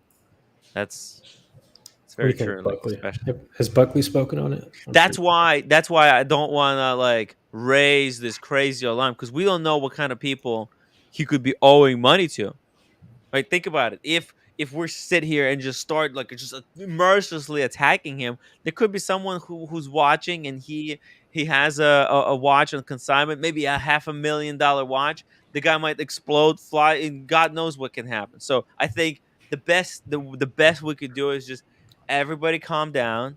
Okay, Mm-hmm. if the money is gone, then it's fucking gone, and people will do the lawsuits, and they'll go through the process. If TPG, if this is just a big ruse, then Anthony is going to eventually let us know. Come on, Anthony, stop fucking with me, and the viewers, come on, just. I'd love to hear. I would love for someone who actually knows about bankruptcy law to jump on the panel and talk about that aspect.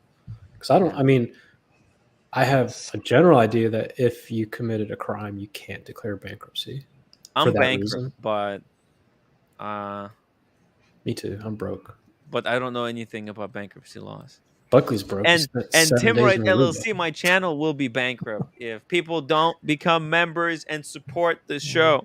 Guys, I try to stay out of all kinds of promotions.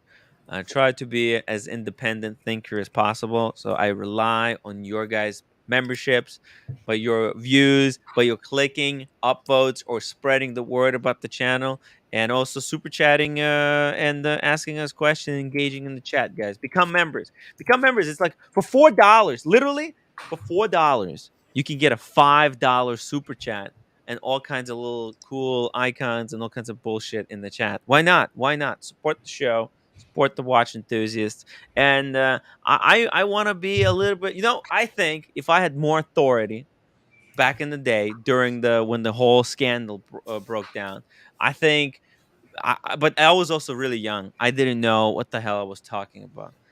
Today, I really feel like I've grown a lot, and I think I want to be able to help people in case something like this happens again. So Anthony, come on, don't be a dick. Tell us the truth. I wanna know. I wanna know. Such bullshit. DCNLV, Timmy, stop apologizing for the criminals and terrible business people. I'm not apologizing. I'm saying I don't know. I don't know. And I think a lot of people think that there's more to Anthony, and sometimes there's too much speculation actually, like about what he is, what he does, and how he thinks. We don't actually know exactly how he thinks. We're not in his brain, so it would be interesting for him to tell us, but I don't know why he wouldn't. He's afraid. I think he's afraid. He's afraid of being judged, and he's afraid of answering difficult questions.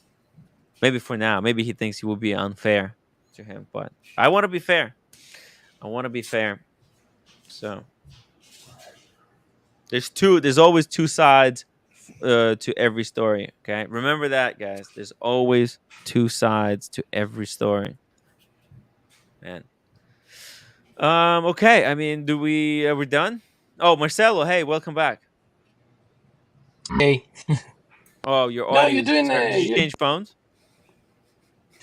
Yeah, I'm going to fix it. Go back to the other phone.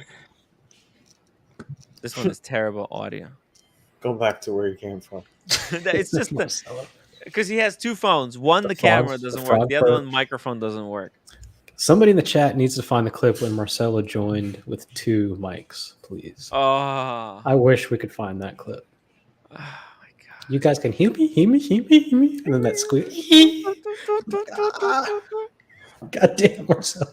Almost died. He was trying the left and right channels on stream. Oh, why would he do that? That's just. He overdoes everything when he plays tennis. He got the whole deck out. He's wearing Nadal sneakers, Nadal ball sack holder. He's wearing he's got the tennis rackets weighed perfectly to the same weight that Nadal is using. He's a maniac. Maniac.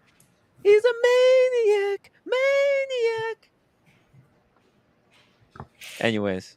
All right, you guys want to talk watches? Are you guys bored of this subject? Anthony, come on, reach out to us. Let's put this right. Let's tell the people what is true, what is not, and I think he's done, Tim. I think he's done. He's finito. Over. Yeah, I do. I think he might have one more chance. To be honest, I wouldn't be surprised because he hasn't learned his entire career. Okay, he hasn't learned a lesson. He had a lot of setbacks. Why do we need to give him an opportunity to learn? No, but you don't have any business with him. This is an elementary school. You either know how to be a watch dealer or you don't. Your entire staff quit. But he's still a young guy. Remember, I'm fucking young. I don't do this shit. Diego's young. Well, you had good mentors. He was in jail. No, I didn't. He was foster. No. Timepiece Gentlemen. He was in foster care. He grew. Oh, I mean, I don't know how you grew up. No, he went to private school. Plenty of people private. Yeah. Plenty of I people thought he grew up in foster care. Nah, he had a pretty good education. Listen, we got to stop making excuses for the guy. He shouldn't be. If it's true, this is it. Yeah. He just should be a watch dealer. Period. Can't handle it. Exactly. I hate to say this, but you've all met fuck ups in your life, right? Yes. They just can never stop. I'm actually the fuck up in my life. I'm the guy who's the fuck up. This might be him, unfortunately, and I hate to say it because I think he's I think he's a nice guy. I've never seen him be rude to anybody he's yelled at a few people on some of his episodes, but I don't think he's got a bad bone in his body, meaning I don't think he's not the kind of guy that would be rude to a waitress or not tip or I don't know, Right, you're right. But he cannot stop fucking up. As hard as he tries. He tries real hard, right? Yeah. He tries to do good, but there's always the demon in the back. It just keeps lurking back and nudging him off the cliff every time. Diego, you know what he reminds me of? Who? Kendall. Yes. Yep. That's Kendall. I don't know. I don't know how many chances you want to give people. Like he's every 2-3 months you hear about another thing with him.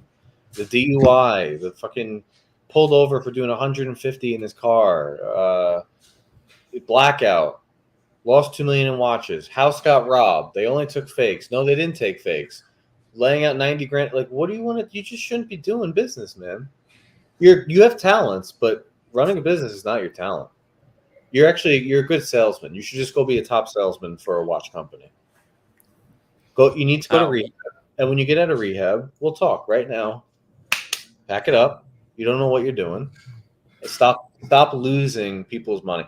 If it was $1,000 of mine, he lost it. I'd be calling every hour of every day, nonstop. Damn. Not what are you gonna do? Your 40 grand's gone. It happens. It doesn't happen with Watchbox. It doesn't happen with Bob's watches. That's not allowed to happen. That doesn't happen. They're not hustling. Well, I think he was trying to eventually expand his business. He was tackling too many things. Yeah, his expenses were insane. He was trying to become legitimate business too quickly by raising his aspirations were so high. He wanted to have remember when he was asking, the first thing that tipped me off is when he was asking people for $2,000 kind of a donation to be part of a WhatsApp group, and their name will be on like a building that he's going to buy. That's when I knew that's when I knew that his aspirations were far exceeded reality. It was when he said, I want to build a destination in Dallas, Texas, where people will fly in to buy watches because our showcase is so amazing. It's like, dude, no one's coming to Dallas to buy a watch. Come on. It's or that you can make even that much money in flipping watches. It's not like he sells Paul Newman Daytonas and Bakelite GMTs where you want to go and look at it and it's like a museum. These are fucking cookie cutter pieces you can get anywhere with one phone call or one WhatsApp text. So when he was building out that store with like the 7,000 foot ceilings and he wanted the fish tanks and all that, I was like, all right, this dude is stretching the realms of reality. Yes. Yeah. There's no reason to grow that much. You don't need Luxury Bazaar, right? But like Luxury Bazaar, they have a lot more to them. They didn't grow this fast, first of all. They're like, Luxury Bazaar is like about 20 years, but also Roman's father was like a dealer in the Diamond District. Like the entire family has experience of growing like business slowly over time.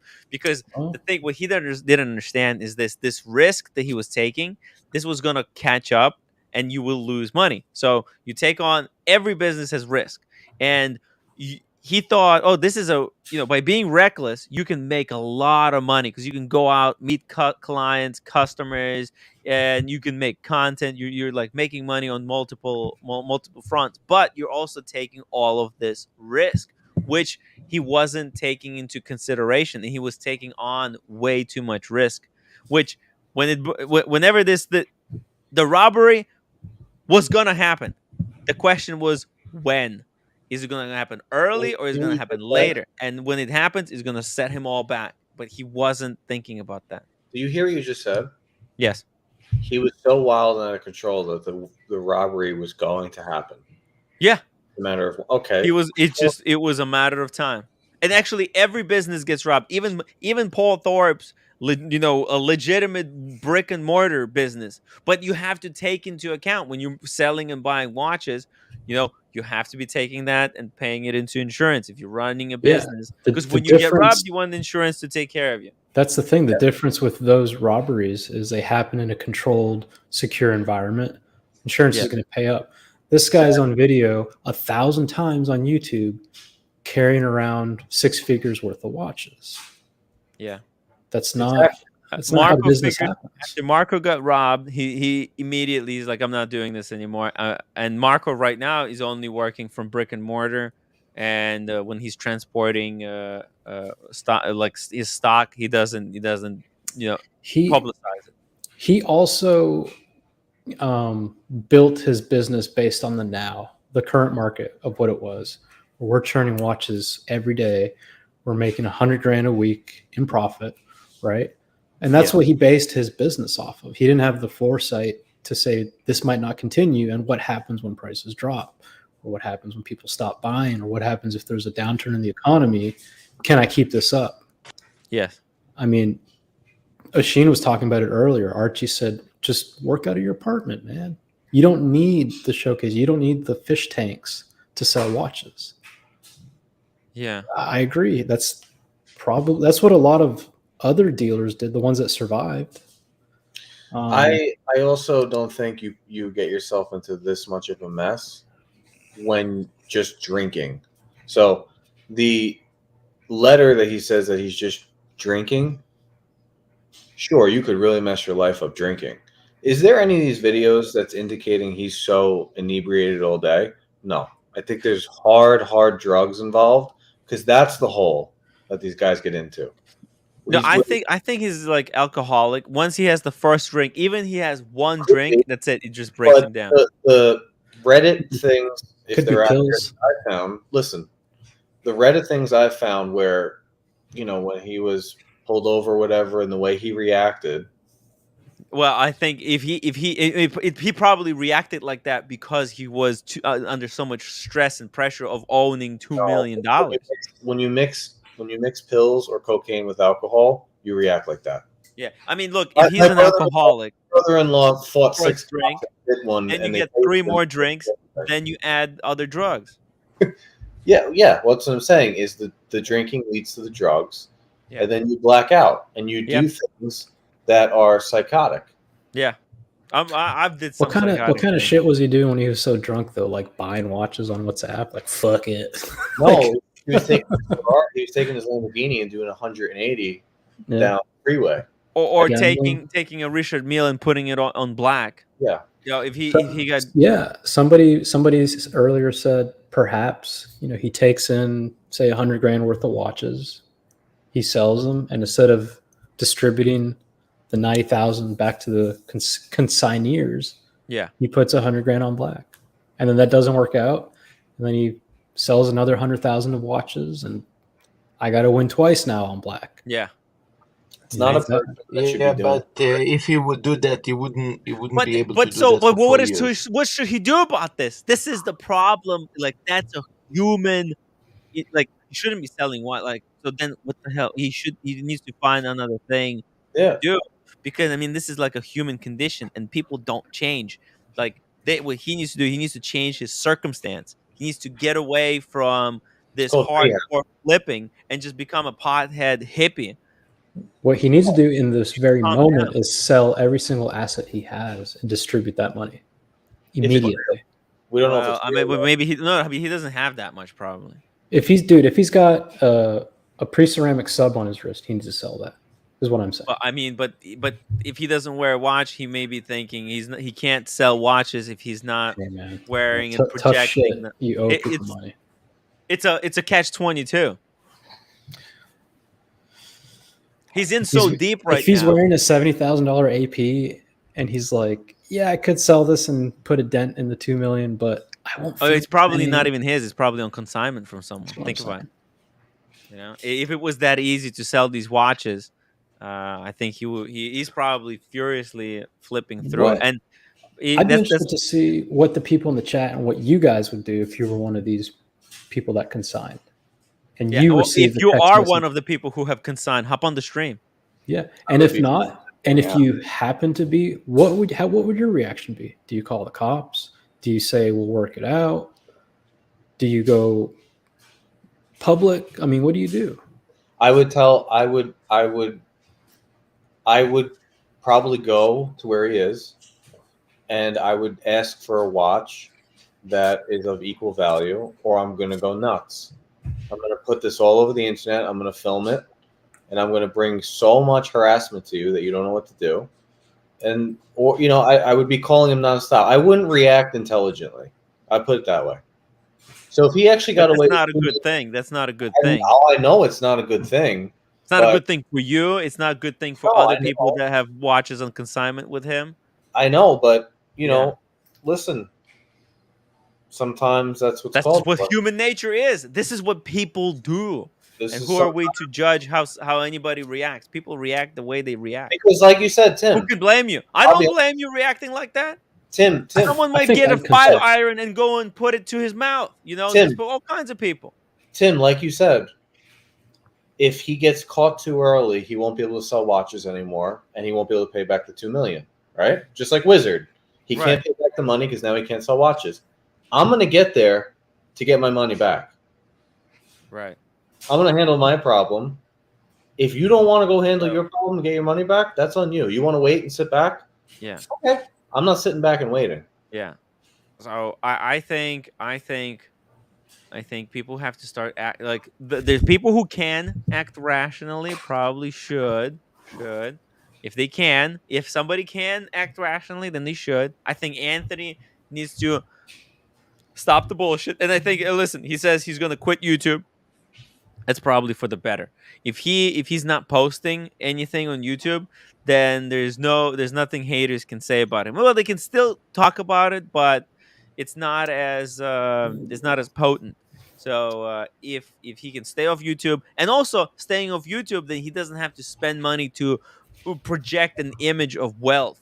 Then then he's not feeding that demon inside of him. So if he stays off YouTube, just quietly flips watches in his kitchen, off radar, and just slowly chips away and pays everyone back, I think that would have been best case scenario. But once he finished with that, he should quit and just do something else. This is not healthy for him.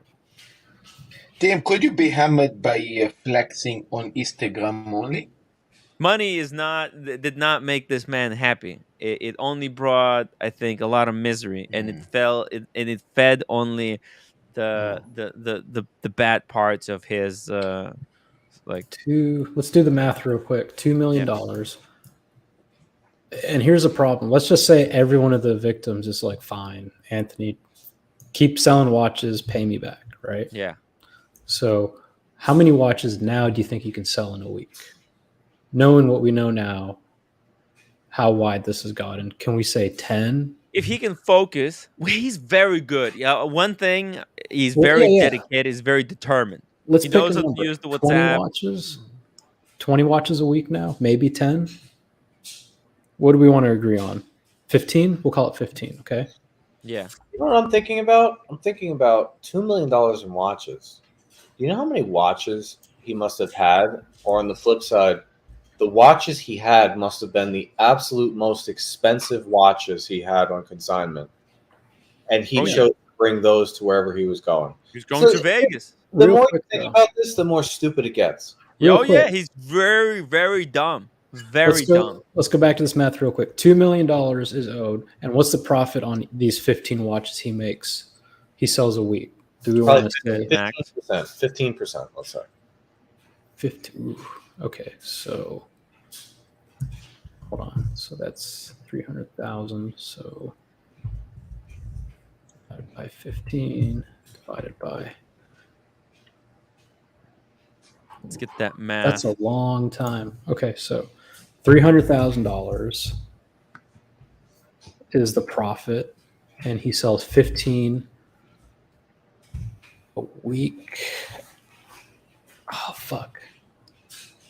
I mean, okay, who's responsible for? Okay, guys, you're looking this from a hypothetical way. I get it, but don't you guys think that there is somebody to blame for what happened to him? Well, there's of course. I've mentioned multiple things that are wrong with it. There's what's wrong with. There's a little bit of a critique here of the way our society works. On one hand, we praise entrepreneurship and hustlers, and there's all these the people idolize people like him. So there's reason why he wanted to be like this, because he wanted to be like the rest of the people. He probably didn't even Yeah. realize that it's all fake, and he was becoming Tim, fake with them. and another thing is a weak person inside. So he I mean, reflects he's power alcoholic. strong. He's got the issue with alcohol. He got a But weakness. he admits it. So But yeah. So he needed help.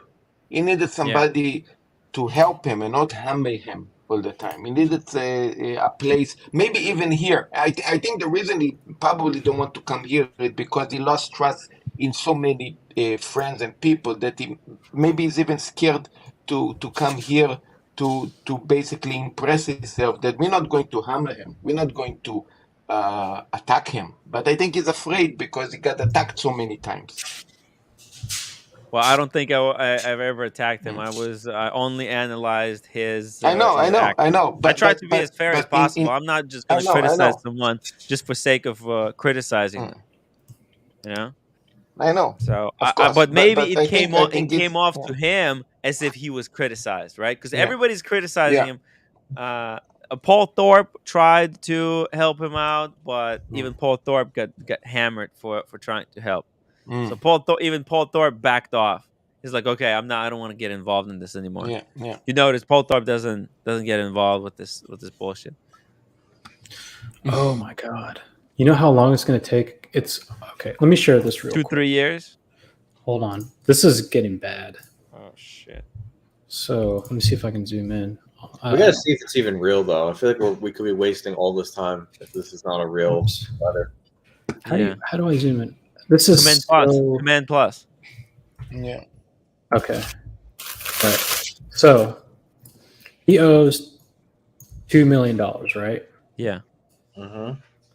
And we said, but he's got to make $2 million in profit. He doesn't have to sell $2 million in watches. Yeah. Okay.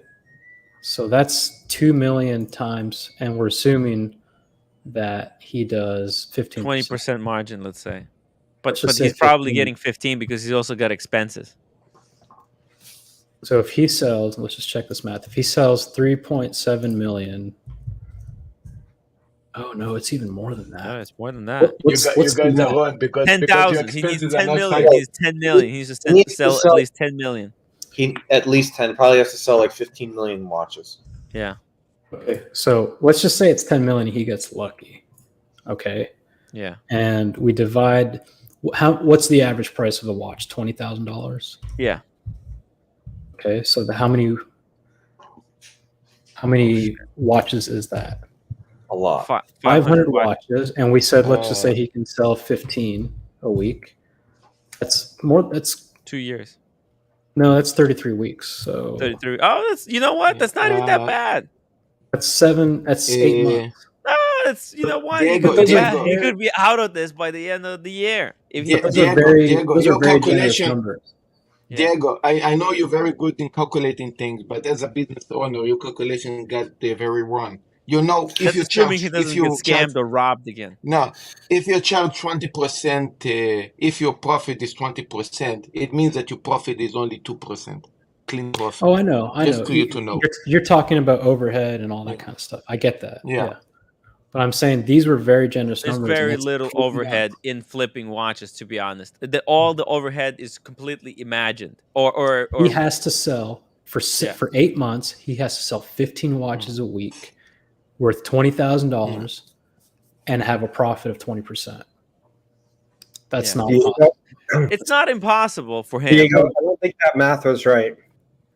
You got to make sure you're doing the after. So 2 million, right? And he needs to make 2 million profit. So and let's just say he's getting 20%.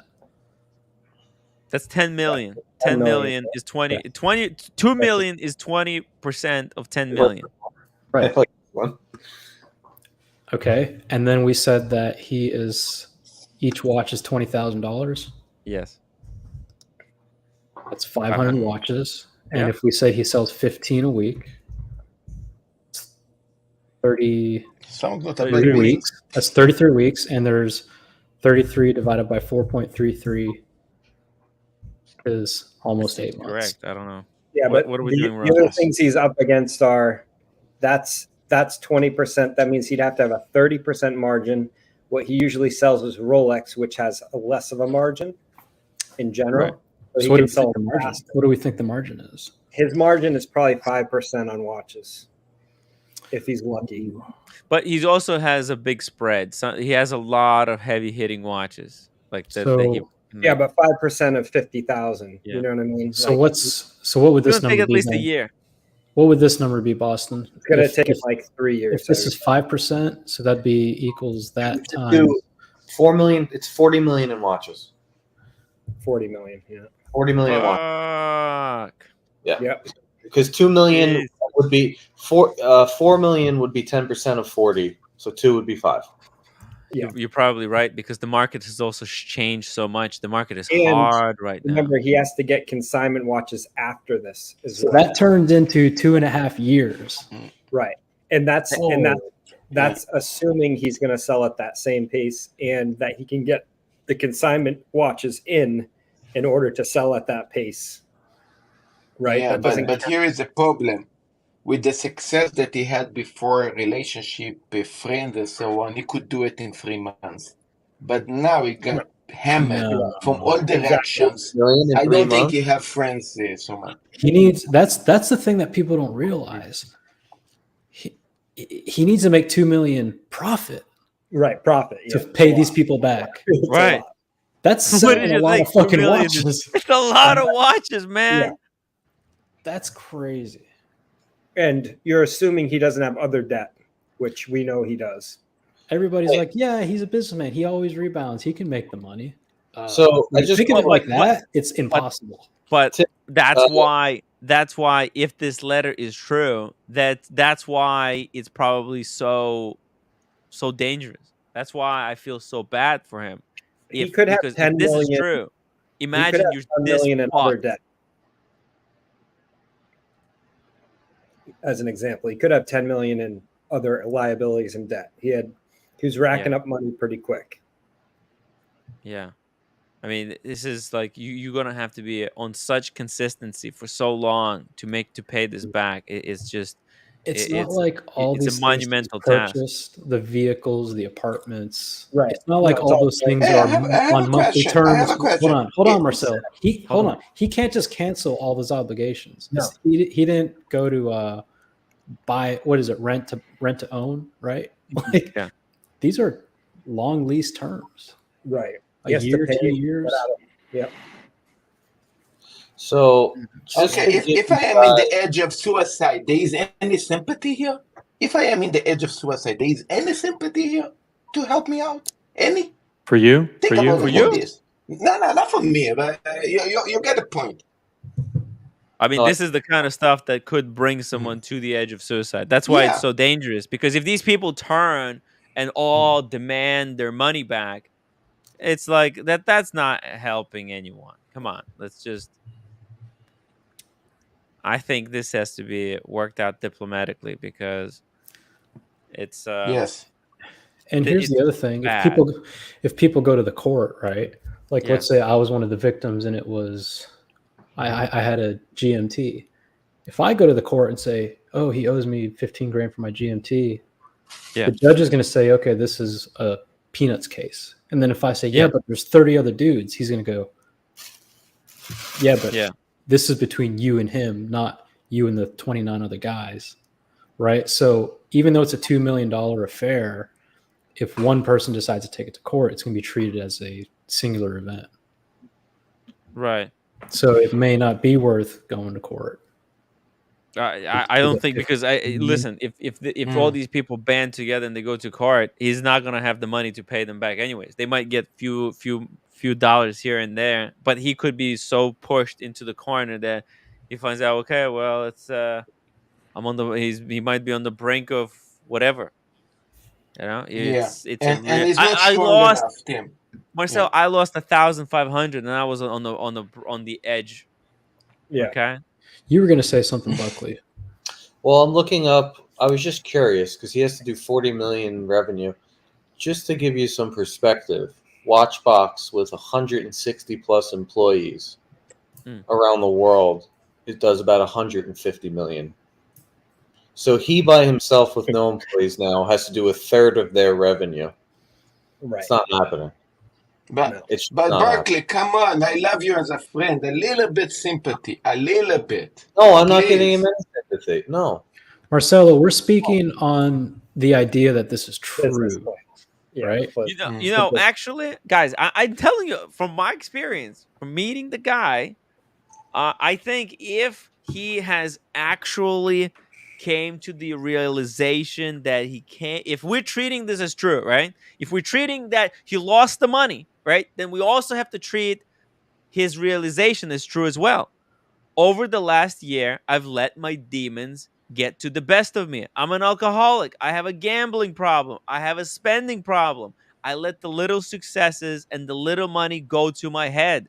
I think I'm invincible and the rules don't apply to me. Okay. So you have to take the bad with the good, because if he realizes these things, okay, then, you know, he could be on the path, because look, he's a very, very good businessman. And if he realized these things, then I think he can come back. I think he can build another team and start making those not a sales. good Yeah, alone he's not going to be able to do it, but if he builds another team of like 10 people, he can get that money in no time. He's a good self-promoter, but he's not a good businessman. Right. That's And but like, if You he know what I'm saying? realizes that he's not a good business, this is the realization. This is Right. here. He realizing he's not a good, he can't run the business the way he's been running it. He has to run the business the way Marco is running business. His best shot, honestly, Yeah. is if he goes and works for another dealer that can actually handle the books and he just sells. Right. He's on their YouTube channel. What's his salary going to be? You know what I mean? If he gets salary, he gets commissioned. Yeah. Fuck, that's a long time, dude. To make $2 million after the Well, fact. Diego, my advice would be to him: don't take 4 RMs or whatever the fuck was in that bag to the casino. Do whatever you don't do that. That's Let me ask Marcelo a with all question. the bullshit, Marcelo, hold on. Yeah. The sympathy thing. If you had a party at your restaurant and 20 people came and you cooked for those 20 people and you prepped for 3 days, and then when you said, "I'll be right back, I'm going to the bathroom," and you came back and they were gone and they didn't pay the bill, would you have sympathy? No, look, of course, there is, and of course, if I give my watch to Because consignment, what he did is potentially he took 30, 40 people's watch, or he didn't have 30. Let's just say it was 10 watches. He was playing around with 10 people's money. 10. He was having a great time. I don't know if you have how sympathy. great of time he was having. He didn't seem like he was having that great of a time. When the watches were stolen, if this is true, he should have said, "Guys, the fucking watches are gone. I'm so sorry." But he thought he could fix it. He thought he could make. This is why he thought he was invincible. He thought he could make this 2 million. He thought these watches that were stolen, this 2 million worth of watches. He thought he'll make it back in 2 seconds. If he did some If simple we math, believe him, if we he would believe have him. seen that it would take close to 3 years to make 2 million in profit. And now that he probably a few months So later, did he think he could string this along for 3 years? He probably thought he's invincible. The fame got to his head. He thought he could do anything. He thought he knows everything. Robbing Peter to pay Paul was the only way that he was going to fix this problem. Exactly. Well, I think too that look, the guy came from zero to making millions. Think about it like this. you're saying he's making He millions. came from I'm nothing. telling you, Did he was make negative. millions though? He was negative. I'm telling you, if you add his expenses with what he was actually making, the only thing that was bringing in money was investors pumping money, or he would be doing the scams, getting students in, or he would be doing some kind of deal. He'd be taking on, other people's watches, consigning. Everything he was doing was not making money because his whole business model, the expenses were too high. And Paul Thorpe and Roman had videos talking to him saying, you got to reduce your expenses. Okay. And he wouldn't listen. And he was like, no, I'm just going to pump this thing up. I'll keep getting investor money. I'll keep pumping it up higher and higher and higher. It's just a house of cards. Eventually, if you can't keep the investor money coming in, it collapses. And that's kind of what happened. He just kind of fell apart on him. and all his employees. You know. By the way, on the question who will pay back their money owed back faster, Wizard or TPG, 70% of the audience said TPG. Wow. Because quite frankly, he has some credibility and some talent. Right. Wizard doesn't he have doesn't talent. work from the gentlemen. absolute basement. Hey, Sean. What Sean. an awesome panel. All the original gang are back. I believe Boston nailed it. This guy's got talent. He's really bad in managing money. So what you would do is you have an investor, put the money in, ironclad contract with the guy. He'll be your driving force for revenue. You have a controller there to manage every dime that's going, manage the guy, pay him a salary, pay him a little bit of a bonus, and then you set him on an ownership, give him 10%, and every month his 10% profit goes towards the debt that he has. Once that's paid off, then he'll be able, because you have to have this guy, there has to be a carrot in front of this guy. Yes, right? somebody has to always be watching him. Yeah, so for the however long it's going to be, next 2 years, his own 3 good. years. Pardon me? For his own good. For his own good. Yeah. And at the end, and all along, he's thinking, okay, I'm going to be paying off my debt. I'm going to be able to restore my reputation. At the end of it, I'm going to be part of the business. I'm going to be a business owner. I'm going to be a partner. And because this guy's got talent, guys, you guys seen it. This guy's dynamic, right? When the guy enters the room, he's like, damn. Oh, you're back. You're back. Don't they make medicine? You're right. Oh, Sean. sorry. Don't they make a medicine where if you drink, it'll kill you? For like some alcoholics, they get to the point where they end up taking some sort of pill or some sort of capsule to where. Yes. There's a medication you can take that if you start drinking, it can kill you. He probably needs to get on that. Oh shit. No, Tim. How many arrests? 40 plus arrests. Hold on, Marcel. How many arrests? Right, 40 plus. How many DUIs? I don't know. Was it 9 or some shit? 5 or 6, something like that. Look, what drives him to drinking? It's not the watch flipping that drives him to drinking. I think it's either success or it's just the hate. No, it's addiction. It's the hate, Tim. It's the hate. The hate got to This isn't going to stop. Okay. Let's just say it's the hate. If it's the hate, it's just going to get worse from here. So, but he can avoid the hate by not engaging social media. He said he quit. He drinks because he's manic. He has fun drinking, and it's an addiction that he's always had. It was before the hate. Yes. He's just continuing it. The problem. No, with but the hate could cause him to drink more. Sean is right. He's got a magnetic personality. He ran, like you could see it in his show. People liked, him. The hustle, the whole persona, the drive. But the issue for him is you could never hire him because between his addiction, his lack of control of spending and other things, you just don't know. One day he just goes off the rails, and there goes all your money. If you're an investor, but Boston, it was just a hate. If you guys hate me and write shit and I ignore, fine. But when the hate actually affect business partners, business option to close deals, when the hate actually interfere into your business and your personal life, you need to do something about it. And I think he got frustrated and he broke down. I know what you're saying, but he did this 3 years. He was poor business practices all over YouTube. It's no secret. He was doing countless things. He's going to steakhouses, $15,000. He's renting Lamborghinis. He's flying all over. Buying me steaks. That's why you don't give him the checkbook, Boston. Exactly. You have a controller. Exactly. You have a controller. He just Isn't drives. He drives revenue. He drives revenue. He does not have anything to do with the expenses. And you have somebody else write the check. He just drives revenue. That's all. Right. Isn't there a saying you have to put money into your business to grow, right? Yes. His idea of putting money into his business was the steakhouses, the cars. Yeah. Yes. It's an easy strictly, excuse for content. Strictly for content for YouTube, Yeah. which he thought, if I pump all the profits into these elaborate dinners and trips and all this stuff, more people are going to buy watches from us. And maybe to an extent, yes. It did help. It did But work. when you do that continuously for 2 years, there's no profit left over. Well, he was getting investor money.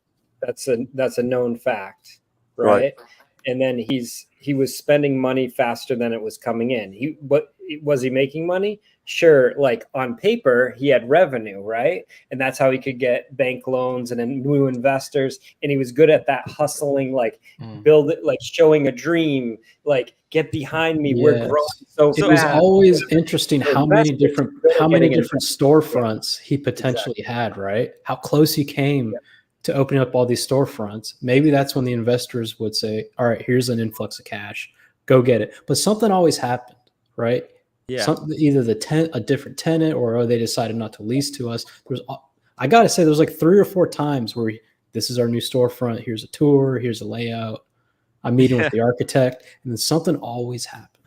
Diego, these investors gave him the money. They gave him the checkbook. That was the problem. The investors didn't have proper oversight.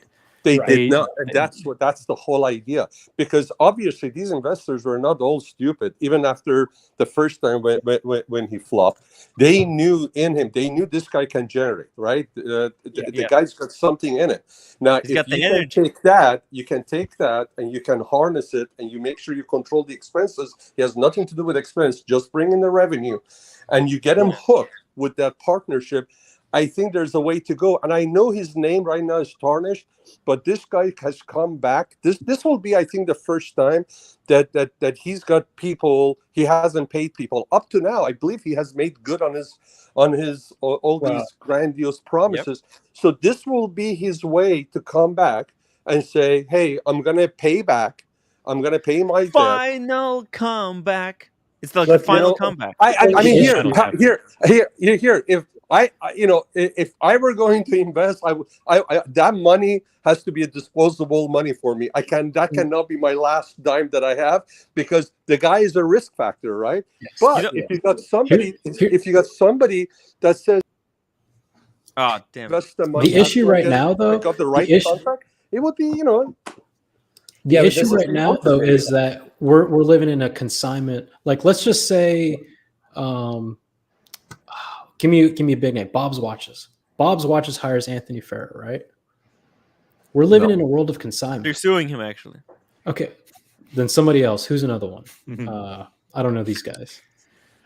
Give me an answer. The thing is, once you're a CEO and you're an entrepreneur, you almost never go back to working for somebody else. Oh shit! I would end my life if I had to go back to work to painting doors. For the man, I wouldn't. I don't want to. I can't do it.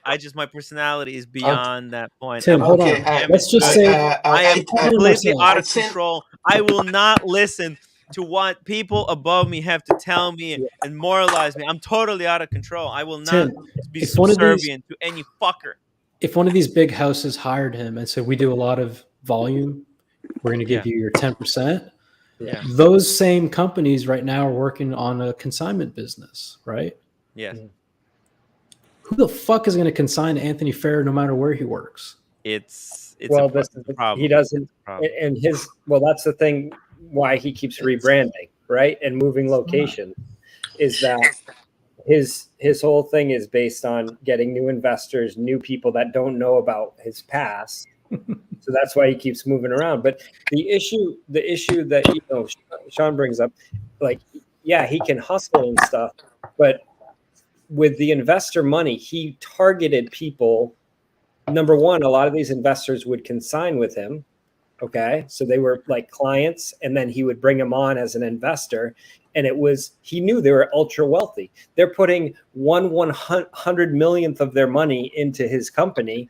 They don't care. They just see a hustler that sold them a watch, and they're like, hey, this guy will consign with me. I'll get a little side business that's growing really fast. He shows them some numbers. They're like hands off. He shows them the numbers, and he shows them the storefront that he wants the investment for, right? Yeah. This is where the money's going, and then something always happened. the environment was different too, right? I mean, you had to be clueless not to be able to sell the watch for more than what you bought it for. Yes. Exactly. Every week it just went up, right? Exactly. Yep. All right. Naturally. So that's why probably these investors were like, hey, it's pretty safe. The guy's Invest in watches, the guy's not- the maverick. The guy's the maverick. He's trying something with the social media. He can sell. He talks a good game, and all of that stuff. And they follow that. So, but now it's different. These investors, Where the right fuck now, are all these everybody. investors? They're investing in Tim Wright LLC. What is going on? I call upon investors to invest in Tim Wright LLC. I want to make this a legitimate wristwatch kind There's of no ROI. talk show. You need Yeah, to, you're not going to you get need to anything knock out that of wall this. down. Look, you need an Yeah. investment to knock that wall down and rebuild the studio. For $30,000 investment, I can revamp this whole studio, build a real production. I mean, where are the investors? Come on, guys. And it's for a fraction of a cost. You can have the best watch talk show on the planet, actually. Yeah, there's going to be a pole there, dancing pole, Yeah. everything, man. They're going to have red lights and Yeah, come on. Investors, invest in Tim Wright LLC. He's had costlier mistakes in the past. Yes. I remember when he rented the penthouse, when he leased the penthouse, he spent God. $500,000 on the security system, right? What? And then he spent $500,000 on a security system. How That about 2 the months plants? later, How about the plants? with the plants, the furniture, and the safes cost another $500,000 that he bought. Remember, he bought 12 safes, the plants, the furniture for $500,000, and at the end, he just walked away. He's like, "Oh well, fuck it." Broke. Yeah. Yeah, that was. You have to pay We don't know if that was for all company that, money right? or his own personal money. He But sold it's $1 million worth of his own watches to get out of the lease and pay off those things. So he paid cash for all that shit. He investor money.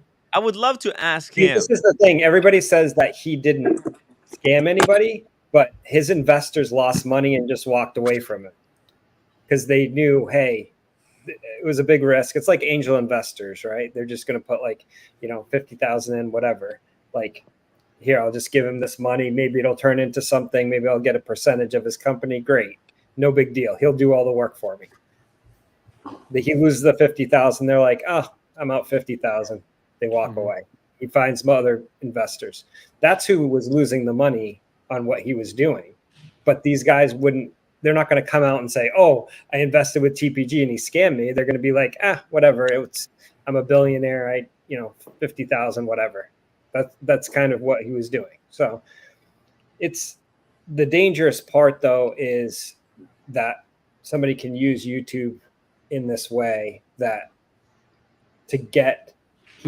one thing that Anthony always did and continues to do is he would latch on to somebody for credibility for himself, whether it was Roman's reputation, Paul Thorpe, NBA players.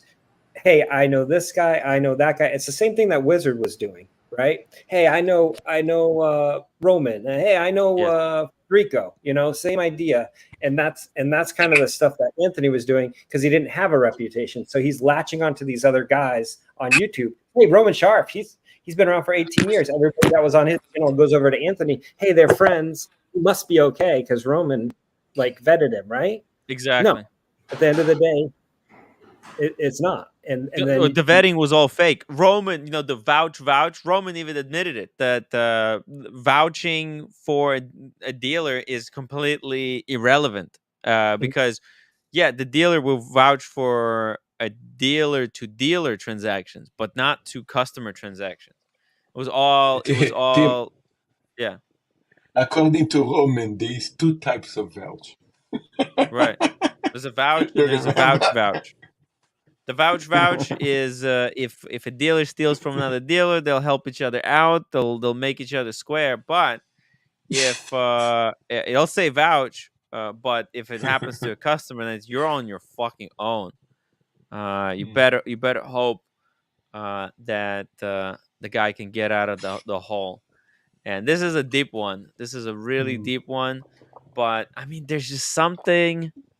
I mean, look, if it's real, if it's real. Right. It just could all be like a test. It's maybe it's like another one of those TPG Yeah, trust falls or something yeah, like no, that. Tim, I'm sorry, but if it would be real, I mean, actually, maybe it is real, it doesn't matter. But the thing is, I would expect all the guys that actually help him and or at least look like his friend. They Yeah. used to go to his parties when the Roman and Nico and all these guys, Eric. I would expect these guys to reunite and try to help a friend in a crisis. And if he have a sickness, if he doesn't No, have a they all problem with turned on him when alcohol they and found drugs, out that he was doing massages, Marcelo, remember? But besides exactly. that, They don't when want they don't want Timepiece Gentlemen to come Yeah. back, Marcelo, because his, it's Yes. competition. It's a business competition. Why would they want that? would you agree But that his blackout hurt the gray market at the time Oh, too? ridiculous. That's another Yes. reason that they might not. Devastated. Lost millions. Yeah. Millions. But you know, Um, you know when he rented that, whatever it was, $125 a month penthouse, and like OC said, he was dumping all that money in there.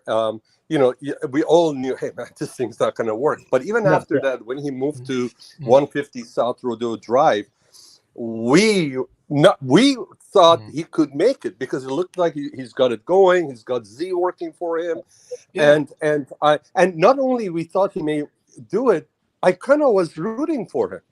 And you know, he's a kind of a guy that you want him to win. And Exactly. you know, again, I think he just needs somebody. He's a wild animal that has a lot of potential. And Yeah, I actually agree with Sean. I agree with Sean. If Sean is right, because if you could control the guy and use it properly, you would be super successful. You would be edged for success. Easier said than done. Said than done. But you know, anyways, it's a shame because it's a shame. Can you imagine if this guy did this the right way, or there was somebody that guided him? These investors didn't just throw the money with no accountability. They actually had set this up, and he would have done a lot less damage. He would have been more focused on selling, growing the business. Probably he might have still been with Marco, or what is that? No, is it Marco or Nico? What's the guy's name that's still running the Marco? You know, can you imagine what the possibilities could have been with that business? I mean, he got into it at the right time. He started something good. And what I like about the guy is actually, with everything being said, the guy actually cares about reputation. He cares about doing it right. It's just that he makes so many bad judgment calls as for spending the money. He finds himself in these jams. And I just hope he can get out of it. He can get out of it and he's on the right track. You know what I liked? That's You know what I would like to see? wishing. Sean, you know what I would like to see? I would like to see Anthony and Marco reunite. And I would like Anthony to just listen to me. Listen. I think there's a solution here. Marco, I mean, he's done so good. And I think and everything, and Marco owes a lot to Anthony, you know, even though Anthony has made so many mistakes. But I think based on those mistakes, Marco has learned how to run business correctly. And I think if Marco accepts Anthony back under his wing, however, there's a rule. Anthony can do the business, but he has to do it by Marco's rules. And I think if they do it, they will be unfucking stoppable. Tim, that was a very abusive business relationship they had in my eye. I know because why would Marco travel that road again? I mean, you know, the first time, they separate the way they did. Okay. Yeah. Shame on him, but if he goes again and this doesn't work, it would be shame. He's on the right, he's on the right track, and why would he even do that? I don't think that's going to happen. It's I understand the romantic side of it that you're saying you want to see it's cool and all that. The brothers getting back together and getting going, but I just don't. People were asking and saying like, well, if this is true, how would this how could he get out of this hole? Like Roman is not going to hire him. Yeah. No one else is going to hire him, and there's no one else who can control him. Now that TPG has come to a realization of about the monster that lives within him, there's only one person out there that can help him get out of this one. That's Marco.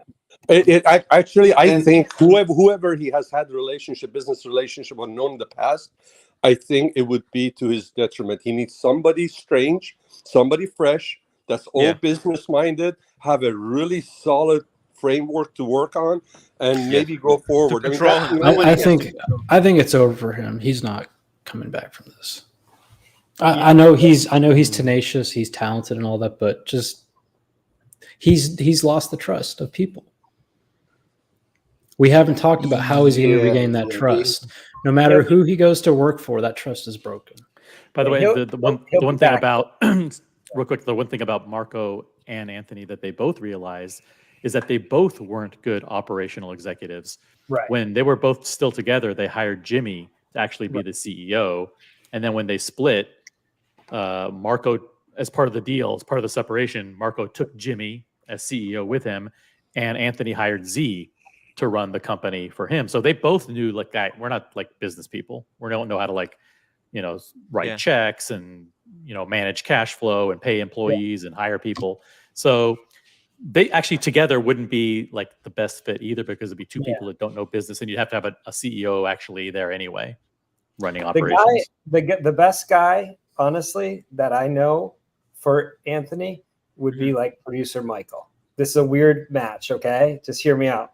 Okay. Because if producer Michael had Anthony as a employee, and Anthony did videos like producer Michael, go to this mansion, show this mansion, like lifestyle stuff, and just kind of stuck away from like the sales part and away from a business part, and just like doing videos about this property, doing videos about this boat, doing videos about the car. Anthony has the personality to do that kind of thing. Yeah. And I think that the problem is there's no money in that. The only reason why producer Michael does those now is because his audience became so big that he monetized it by selling garbage products. Right, but he was sell garbage products for him too, right? Like that's what Anthony's good at, right? And I think that's kind of the almost a better path for Anthony, because when you're doing free, like going to the houses, doing free content that's luxury, and then spruiking your little, hats and paraphernalia and whatever, that's a better way for him to make money than dealing with actual huge transactions and watch stuff. I don't know. That's just me. I want to ask Boston, OC, and Sean, if this is true and you guys were one of the victims, how would you handle it? What would be your course of action? Can I ask you how much money he's owing? I missed that part. $2 million. So let's just say it was 10 watches. Let's say it was 10 watches, right? 200. Is that the math? 200,000. Let's say there are big pieces. What would be your course of action? Receiving that text message. It depends on how much asset he has. If he has nothing, then I'm just hoping that he's going to find a way to keep it going and slowly pay me back. Boston or OC. I mean, you're pretty much fucked. But what you want to do is you want to establish that you're the most important person out of the 10 that he owes, right? To get paid back. And here's why. So you'd be making your case like, hey, I'm OC, I'm on YouTube. If you pay me back faster, your troubles are going to go away a lot more quickly, because I won't be hounding you every day on the whatever, right? So you want to basically like know what your strengths are and be able to communicate that to him, so he sees you as an asset and a partner and someone that he wants to pay back more quickly. Now, sorry, OC, I wanted to refer to this comment because it's not like I'm blaming others for the downfall or mistakes of TPG. I just say that the guy, being even successful in social media and things that he does, he have a very dark and bad history on his past, and somebody crazy that was probably jealous of it was making 50 videos about it, was basically trying to shame and destroy that person, creating problems for him to to communicate and closing business because of all the the past that I had that got exposed. It create a bad image, and the person is probably weak. How we say Yeah, is but probably weak. that same To hold person these is things, making and they videos about Tim and OC, and you don't see them going and fucking people over. You know what I mean, because Marcelo? There's no again, evidence of that yet. but maybe did you actually thought that maybe I Tim haven't been caught yet, Tim. OC and maybe even Oshin are a bit stronger than what TPG is? Everybody by his own personality and his own demons, and some people are stronger than other, right? The blackout. Not everybody is the same.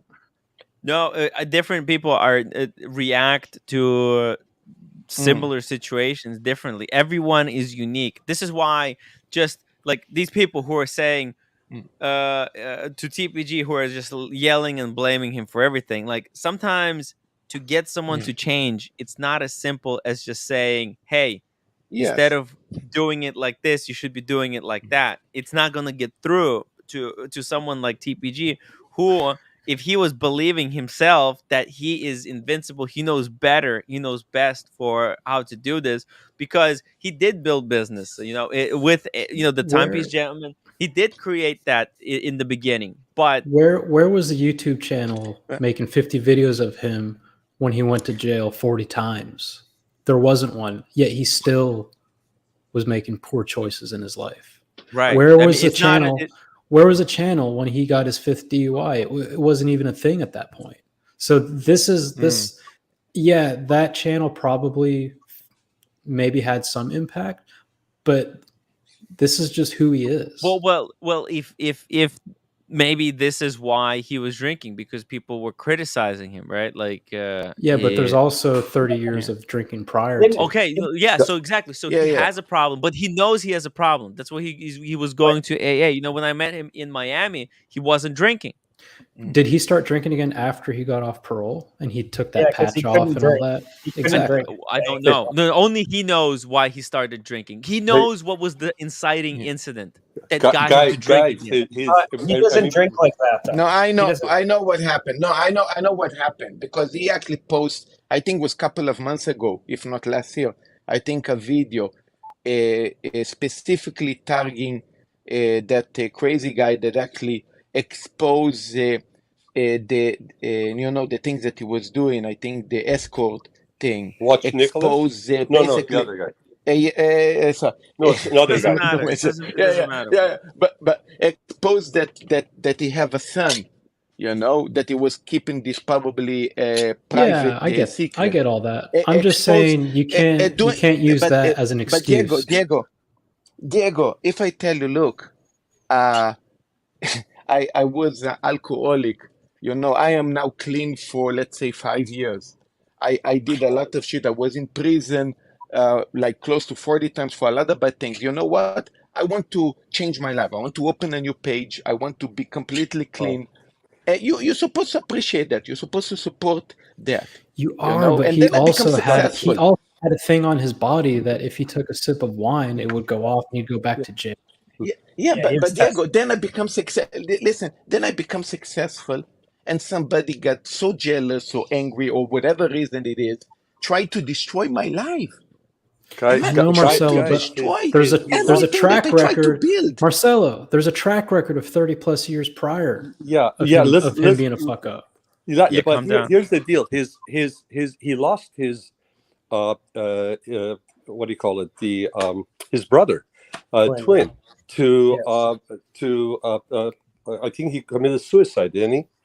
And I think it was a drunk driving accident. Wow. Oh, was it drunk driving? Wow, I didn't know about that. Wow, this is. I don't know. Maybe if I don't want to use the word suicide. If that wasn't it, I thought I was mistaken. Then, if that's the case, but if something traumatic like that happened with his, I believe it was a twin brother, if I'm not mistaken.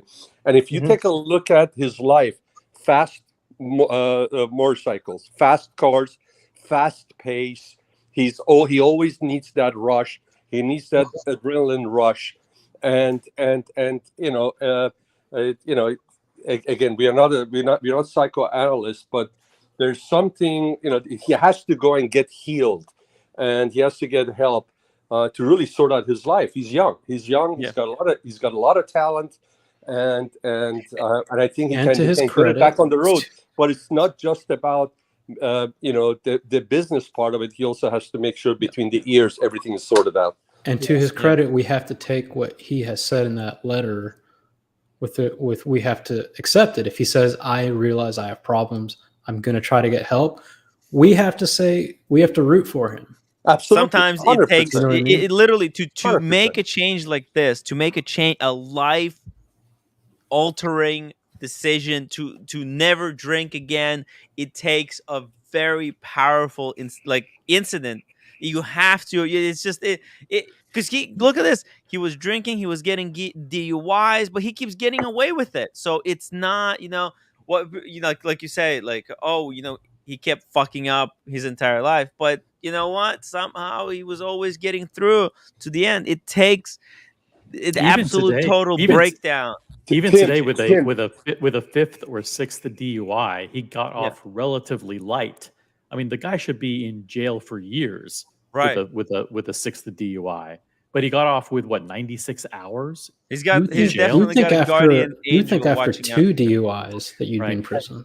And then the other thing, just real quick, is that keep in mind, even if assuming that the letter is true, a lot of the things in there could be spun to make him look sympathetic. Obviously, like for example, if he says, "Listen, guys, I'm going to AA now, so don't bother me for the next 2 hours," that's his way of just like generating sympathy. But number two, making it sound like it's his decision to go to AA. Maybe that's part of the court mandated penalty. Like, hey, listen, you have to go to AA and this and this and this, and he's making it sound like it's my idea. I want to get clean. He loves drinking. He said that. I think Diego nailed it. If this guy was a jerk, if this guy was rude and nasty to the waitresses or the people that work for him, we wouldn't be having this. We wouldn't care about this guy. The fact that the guy seems like a decent guy, he's just lost, and he just needs to find his way. It tells you why we are having this discussion, even, right? I think we want to see him succeed. And I hope that he finds the right help, so can put him on a sustainable path where he's going to have a successful life ahead of him. He's young. Yeah, he has to build his life in such a way that he won't make these mistakes again, because it's unsustainable. Brody, thank you so much for the $5 super chat. Step 1, district attorney to file a criminal complaint, and step 2, civil court to file civil complaint. And St. Peter, thank you so much for $2. Timmy, why talk TPG? When we can talk UFO. UFO. Speaking of UFO. By the way, Brody, next time you see me, if you call me, ask me if my name is Alex, I'll say yes. He's not. Floodland 99 $5 super chat. If you had the same past as TPG, how would have you handled the never endless cyberbullying? Yeah, I want to know from you guys. How would have you? Let me know in the chat. If you had similar past and people were harassing you endlessly, just endlessly for anything and everything, for good reason and for terrible reason, how would you have felt? Diego, how would you have felt if I was in his shoes and I had someone like that going after me? There's really nothing you can do but ignore it, and he did that for a really long time, right? Yeah, but it's hard. It's hard. No, it's not about someone like that. It's about a culture of people who are nameless, faceless, low IQ, keyboard warriors on social media who are jealous, haters, who all their and it changed a lot with COVID as more people were working from home and just spending time in their computers, and they started to think of this tearing people down as a sport, and so they. Tearing people down, it's fun. It's a sport, That's what they think it is. So these people are losers. They're losers in their own lives, and what they're doing is projecting and rooting for failure for someone who seems successful and is enjoying life. One of the best things TPG did, which anybody should celebrate, is he moved from Dallas to Los Angeles. What a fucking great thing to do. He moved from a place that's a great place to live, probably in the middle of the country, Texas, but he moved to fucking Hollywood, Beverly Hills. He saw a future that said, listen, I want to live where the people are beautiful, the sun is shining, there are beaches, there are mountains, I can ride my bike, and I can build a new career outside of watches if I so choose. He was probably eyeing doing things, in either More the social entertainment media. industry, social media, marketing, or whatever. And he's like, fuck this watches thing. But that was probably the best move that he made. But he continued to make really poor choices from a business perspective. I hope that ends because, to Sean's point, he could go places. Shit, I was going to Sean. move to Dallas next week. I guess I'm going to stay in LA now. Hey, Don't do Sean, that. real Don't do quick. that. LA Real is quick, where it's Sean. at. crazy day. I like guys. Dallas, actually. It's a cool place. Real quick, Sean, when I asked you what you would do, the first thing you said is depending on the assets. Let's assume he had assets. What's Right. your next step? Then I would play hardball and try to get my money first because he doesn't have infinite assets. Like OC said, the squeaky wheel going to get the grease, and there isn't a lot of grease to go around. So I would try to jump on it and get my money. I feel bad for him. I've been sitting back watching this throughout the day while I worked. It's crazy. It's insane. I know the history. I feel bad for him. This is a guy who has addiction. And that doesn't mean you don't feel bad for the potential victims if this is true. No, I feel bad for them too. I feel bad for everybody. This is addiction. It's a bad playing situation. itself Yeah. out. The sad thing is that I don't think he can get past his ego. I think that he's had a life where he's overcome a lot of challenges, but I think those have affected people because he built up, he saw success, and then his demons came back to him. And it's unfortunate to see this unfold and affect people, but he needs to be able to take care of himself before he can take care of other people. Right. And that's the thing we're missing on the stream that I've listened to talk about is he needs to get okay with himself. He needs to mentally get back to ground zero. And until he gets that support and he gets that help, I don't know if he's capable of helping other people. What are your thoughts? That's kind of why I brought up that pill that severe alcoholics take. Yeah. Like if nothing will stop them from drinking, that's the last choice. Mm-hmm. The ankle monitor worked, the drug patch worked, right? Yeah. I never saw him on video where I thought, is he drunk? Is he high? Mm-hmm. Never. But at the same time, he was wearing both devices. As soon as those came off, then you get the UI, you get the gambling, you get all this kind of stuff. It's the highs and the lows, right? That don't without those constraints, he's a wild card. Mm-hmm. He needs a constraint. He needs to do something more drastic than just going to AA. I'm sure he's been to 100 AA meetings in his life, maybe more. What happens? But he's not in control. He needs someone else to. Diego, monitor. can you help me out? Like, just hypothetically, how do you deal with a crazy social media personality who has a big ego and is completely out of control and won't take advice from someone?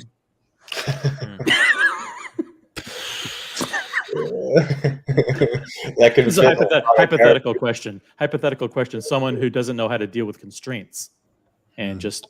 I don't know, man. Sometimes you just got to let a dog run. Mm-hmm. Sometimes they need to hit that wall to find reality. Yeah. Right? Luckily, let Tim run. I want to find field. silver lining here. There's a lesson in this thing to be learned for everyone. The lesson for everybody individually is what? What's the lesson for you, Tim? Like how are you going to apply? Hey, did I buy when you watches from him? Did I buy, deal, and sell? People should have did what I do. I didn't have any dealings with the guy. I wasn't buying or selling from him. All right. So you like when you are not sure about the guy, then don't give him a chance to kind of allow. But look, at the end of the day, stuff like this is allowed in what changes? What changes are you going to make in your personal life as a result? What changes I'm going to make in my based on this? What lessons are you going? What lessons have you learned about how life is? That fragile. flexing is not happy. Like this whole idea that you can make a lot of money quickly through flipping watches, flipping anything, it's a lie. Nobody should seek this type of lifestyle. I think it's empty, it's shallow, and it's destructive. It's destructive for him, and it's destructive for people or kids who were watching him and were like, think about it. He was trying to teach other people how to do this. This is not a good thing. It brings out the worst in people. So I think, like, we all have to be a lot more conscious about what we're doing, and like, why should you trust buying someone from YouTube? Like, don't believe YouTube advertisements or people who just have channels that they're trying to run like some kind of a small hustle, or be a little bit more like wary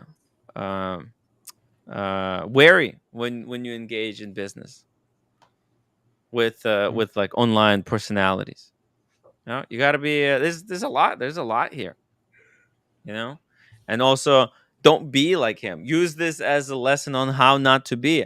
Don't wait until you hit the rock bottom to change and realize how flawed you are. That no one is the smartest. Everybody thinks they're the smartest guy in the room.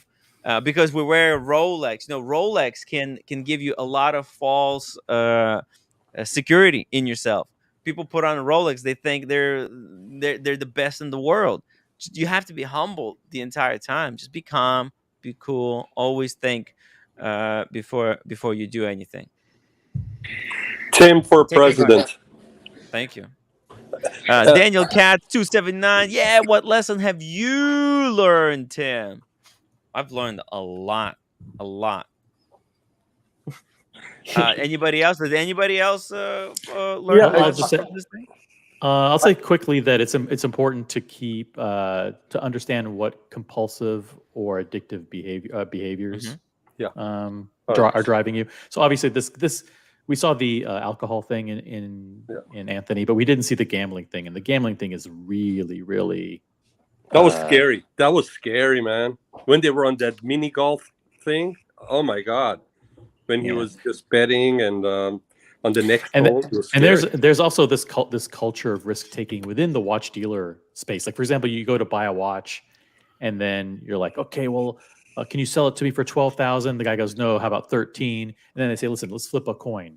You know, if it's heads, it's 12. If it's tails, it's 13 or whatever. They gambling is like, and risk taking is fused into the culture, but at an individual level, Anthony was very destructive for him.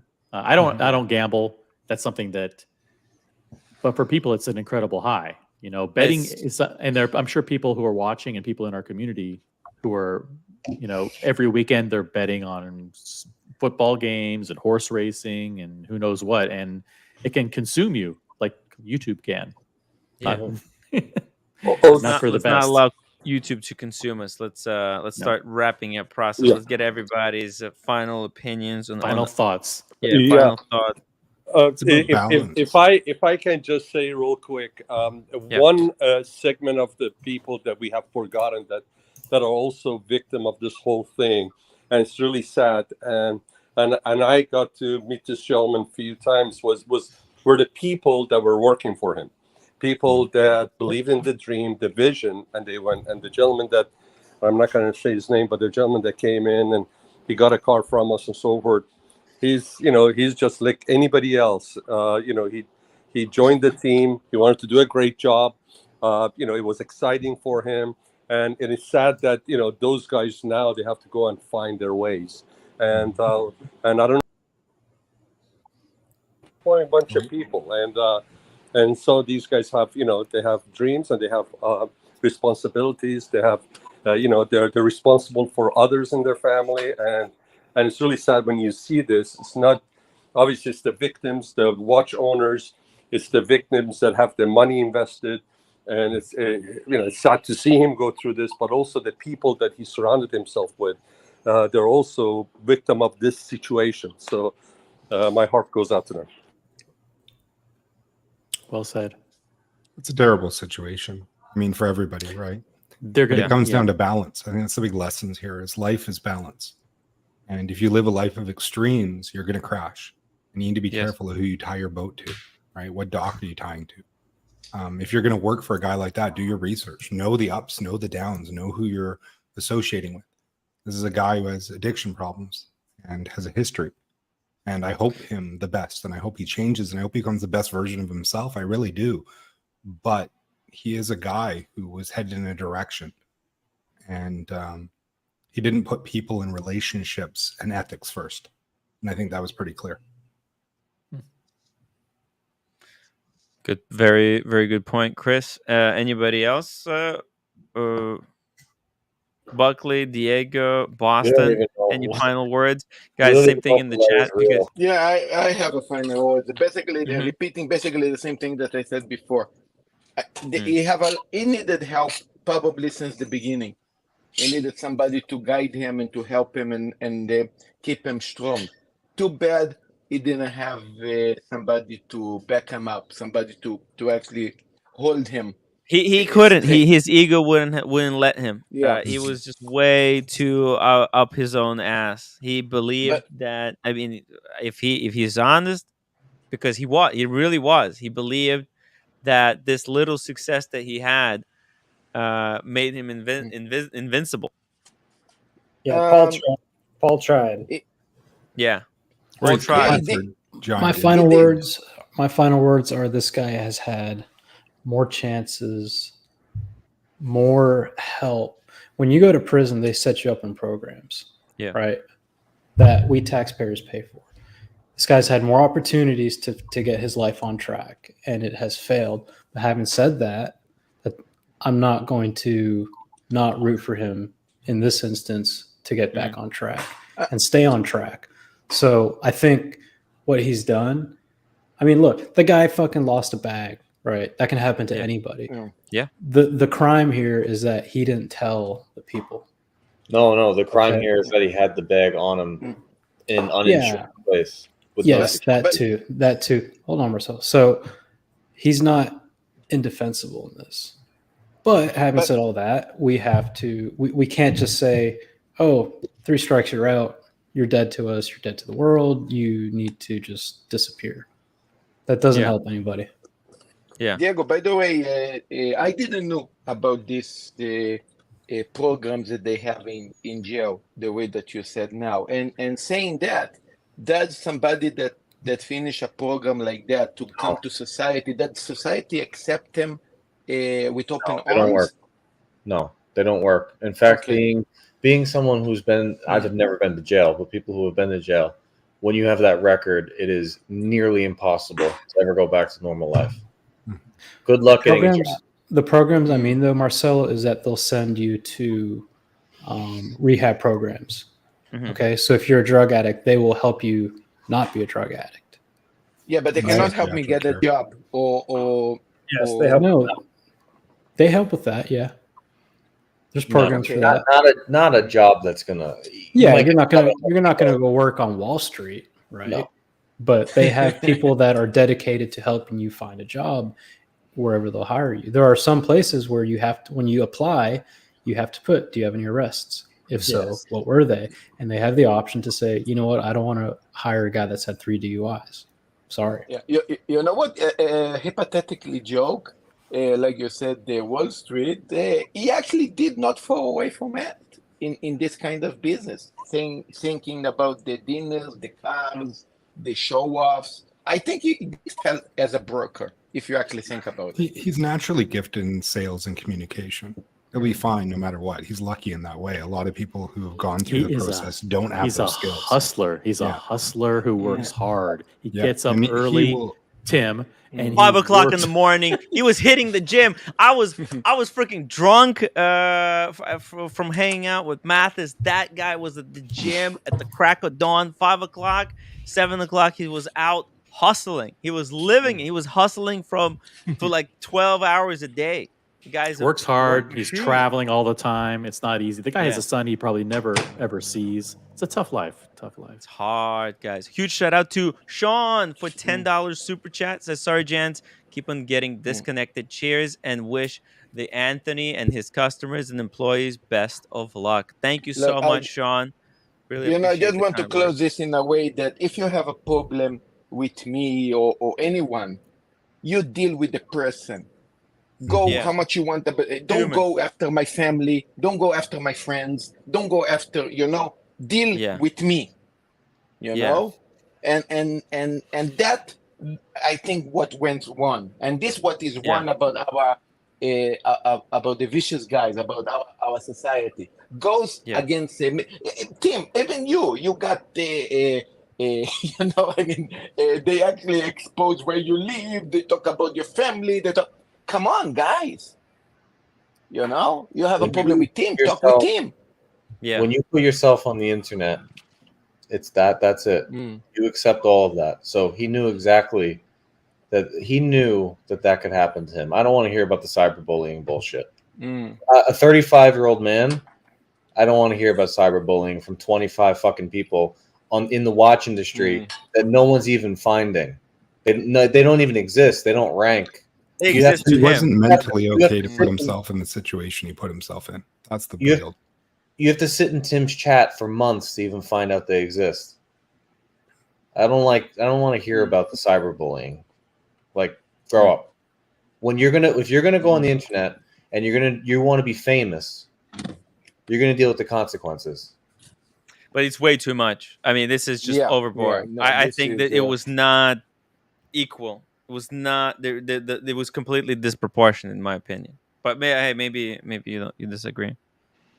Yeah, I mean, look at what. There's plenty of people who go through. He was definitely stirring more than like he wasn't helping it. He wasn't. Of course, no, he wasn't helping it. Yeah, I mean, if you're driving around in Lamborghinis and you're saying all this crazy shit that he was saying, you're going to get people that are going to come after you. Yeah. It's ironic that sometimes the people who have the most to lose and have the most skeletons in their closet are the most brazen about challenging the people. Remember the very famous political case? Was it like Senator Hart, who was running for president, and he dared the press, so listen, there's nothing in my past. I dare you to. And then they found the girl that he was sleeping with, and he had to give up the run. It's like the ones sometimes who have the most to lose take the most risks and are the most brazen in challenging people to find them out. Then again, we don't even know if it's true or not. So at the end of the day, this could all be a stunt, and he's just pulling everybody's legs. Let's hope for that. I would much rather him being a dick and not owing $2 million, or rather than him being in $2 million debt and realizing that he's a dick. So yeah, I hope it's not true, and I hope that people do their due diligence when they're working with a dealer. Yes. And at the end of the day, Anthony is to blame for driving under the influence and all of the choices he's made that put people's lives in danger. And you don't know the people that consign with him. You assume it's somebody wealthy, but that person might be suicidal if they say they put 100,000 into watches, being scammed by him, drinking the Kool-Aid, and then it's gone, right? That person might be suicidal. So you never know, and you just have to, there's risk involved in all this stuff, and do your due diligence and be smart. Yeah, Boston. I worked in car sales for a while. The saddest people I ever met were the richest guys sitting in Ferraris alone. Your wealth does not dictate your mental health, and that's an important lesson. Yeah, you're right on that. Yeah. I think we all have to show each other a little bit more love, compassion. Yeah, and compassion than we usually do. Okay? Sometimes it's just money. At the end of the day, it's just money. It's just watches. I hope that everybody is going to be okay. Health is the most important thing at the end of the day. Family, your friends, your colleagues. Focus on that. That's what's going to bring you happiness, not material things. Speaking hit the of upload material button, things, guys, if you haven't, you will be automatically redirected to our second channel, the community, where we talk watches every single day. It's run by our good friend Mark. Give him a shout out.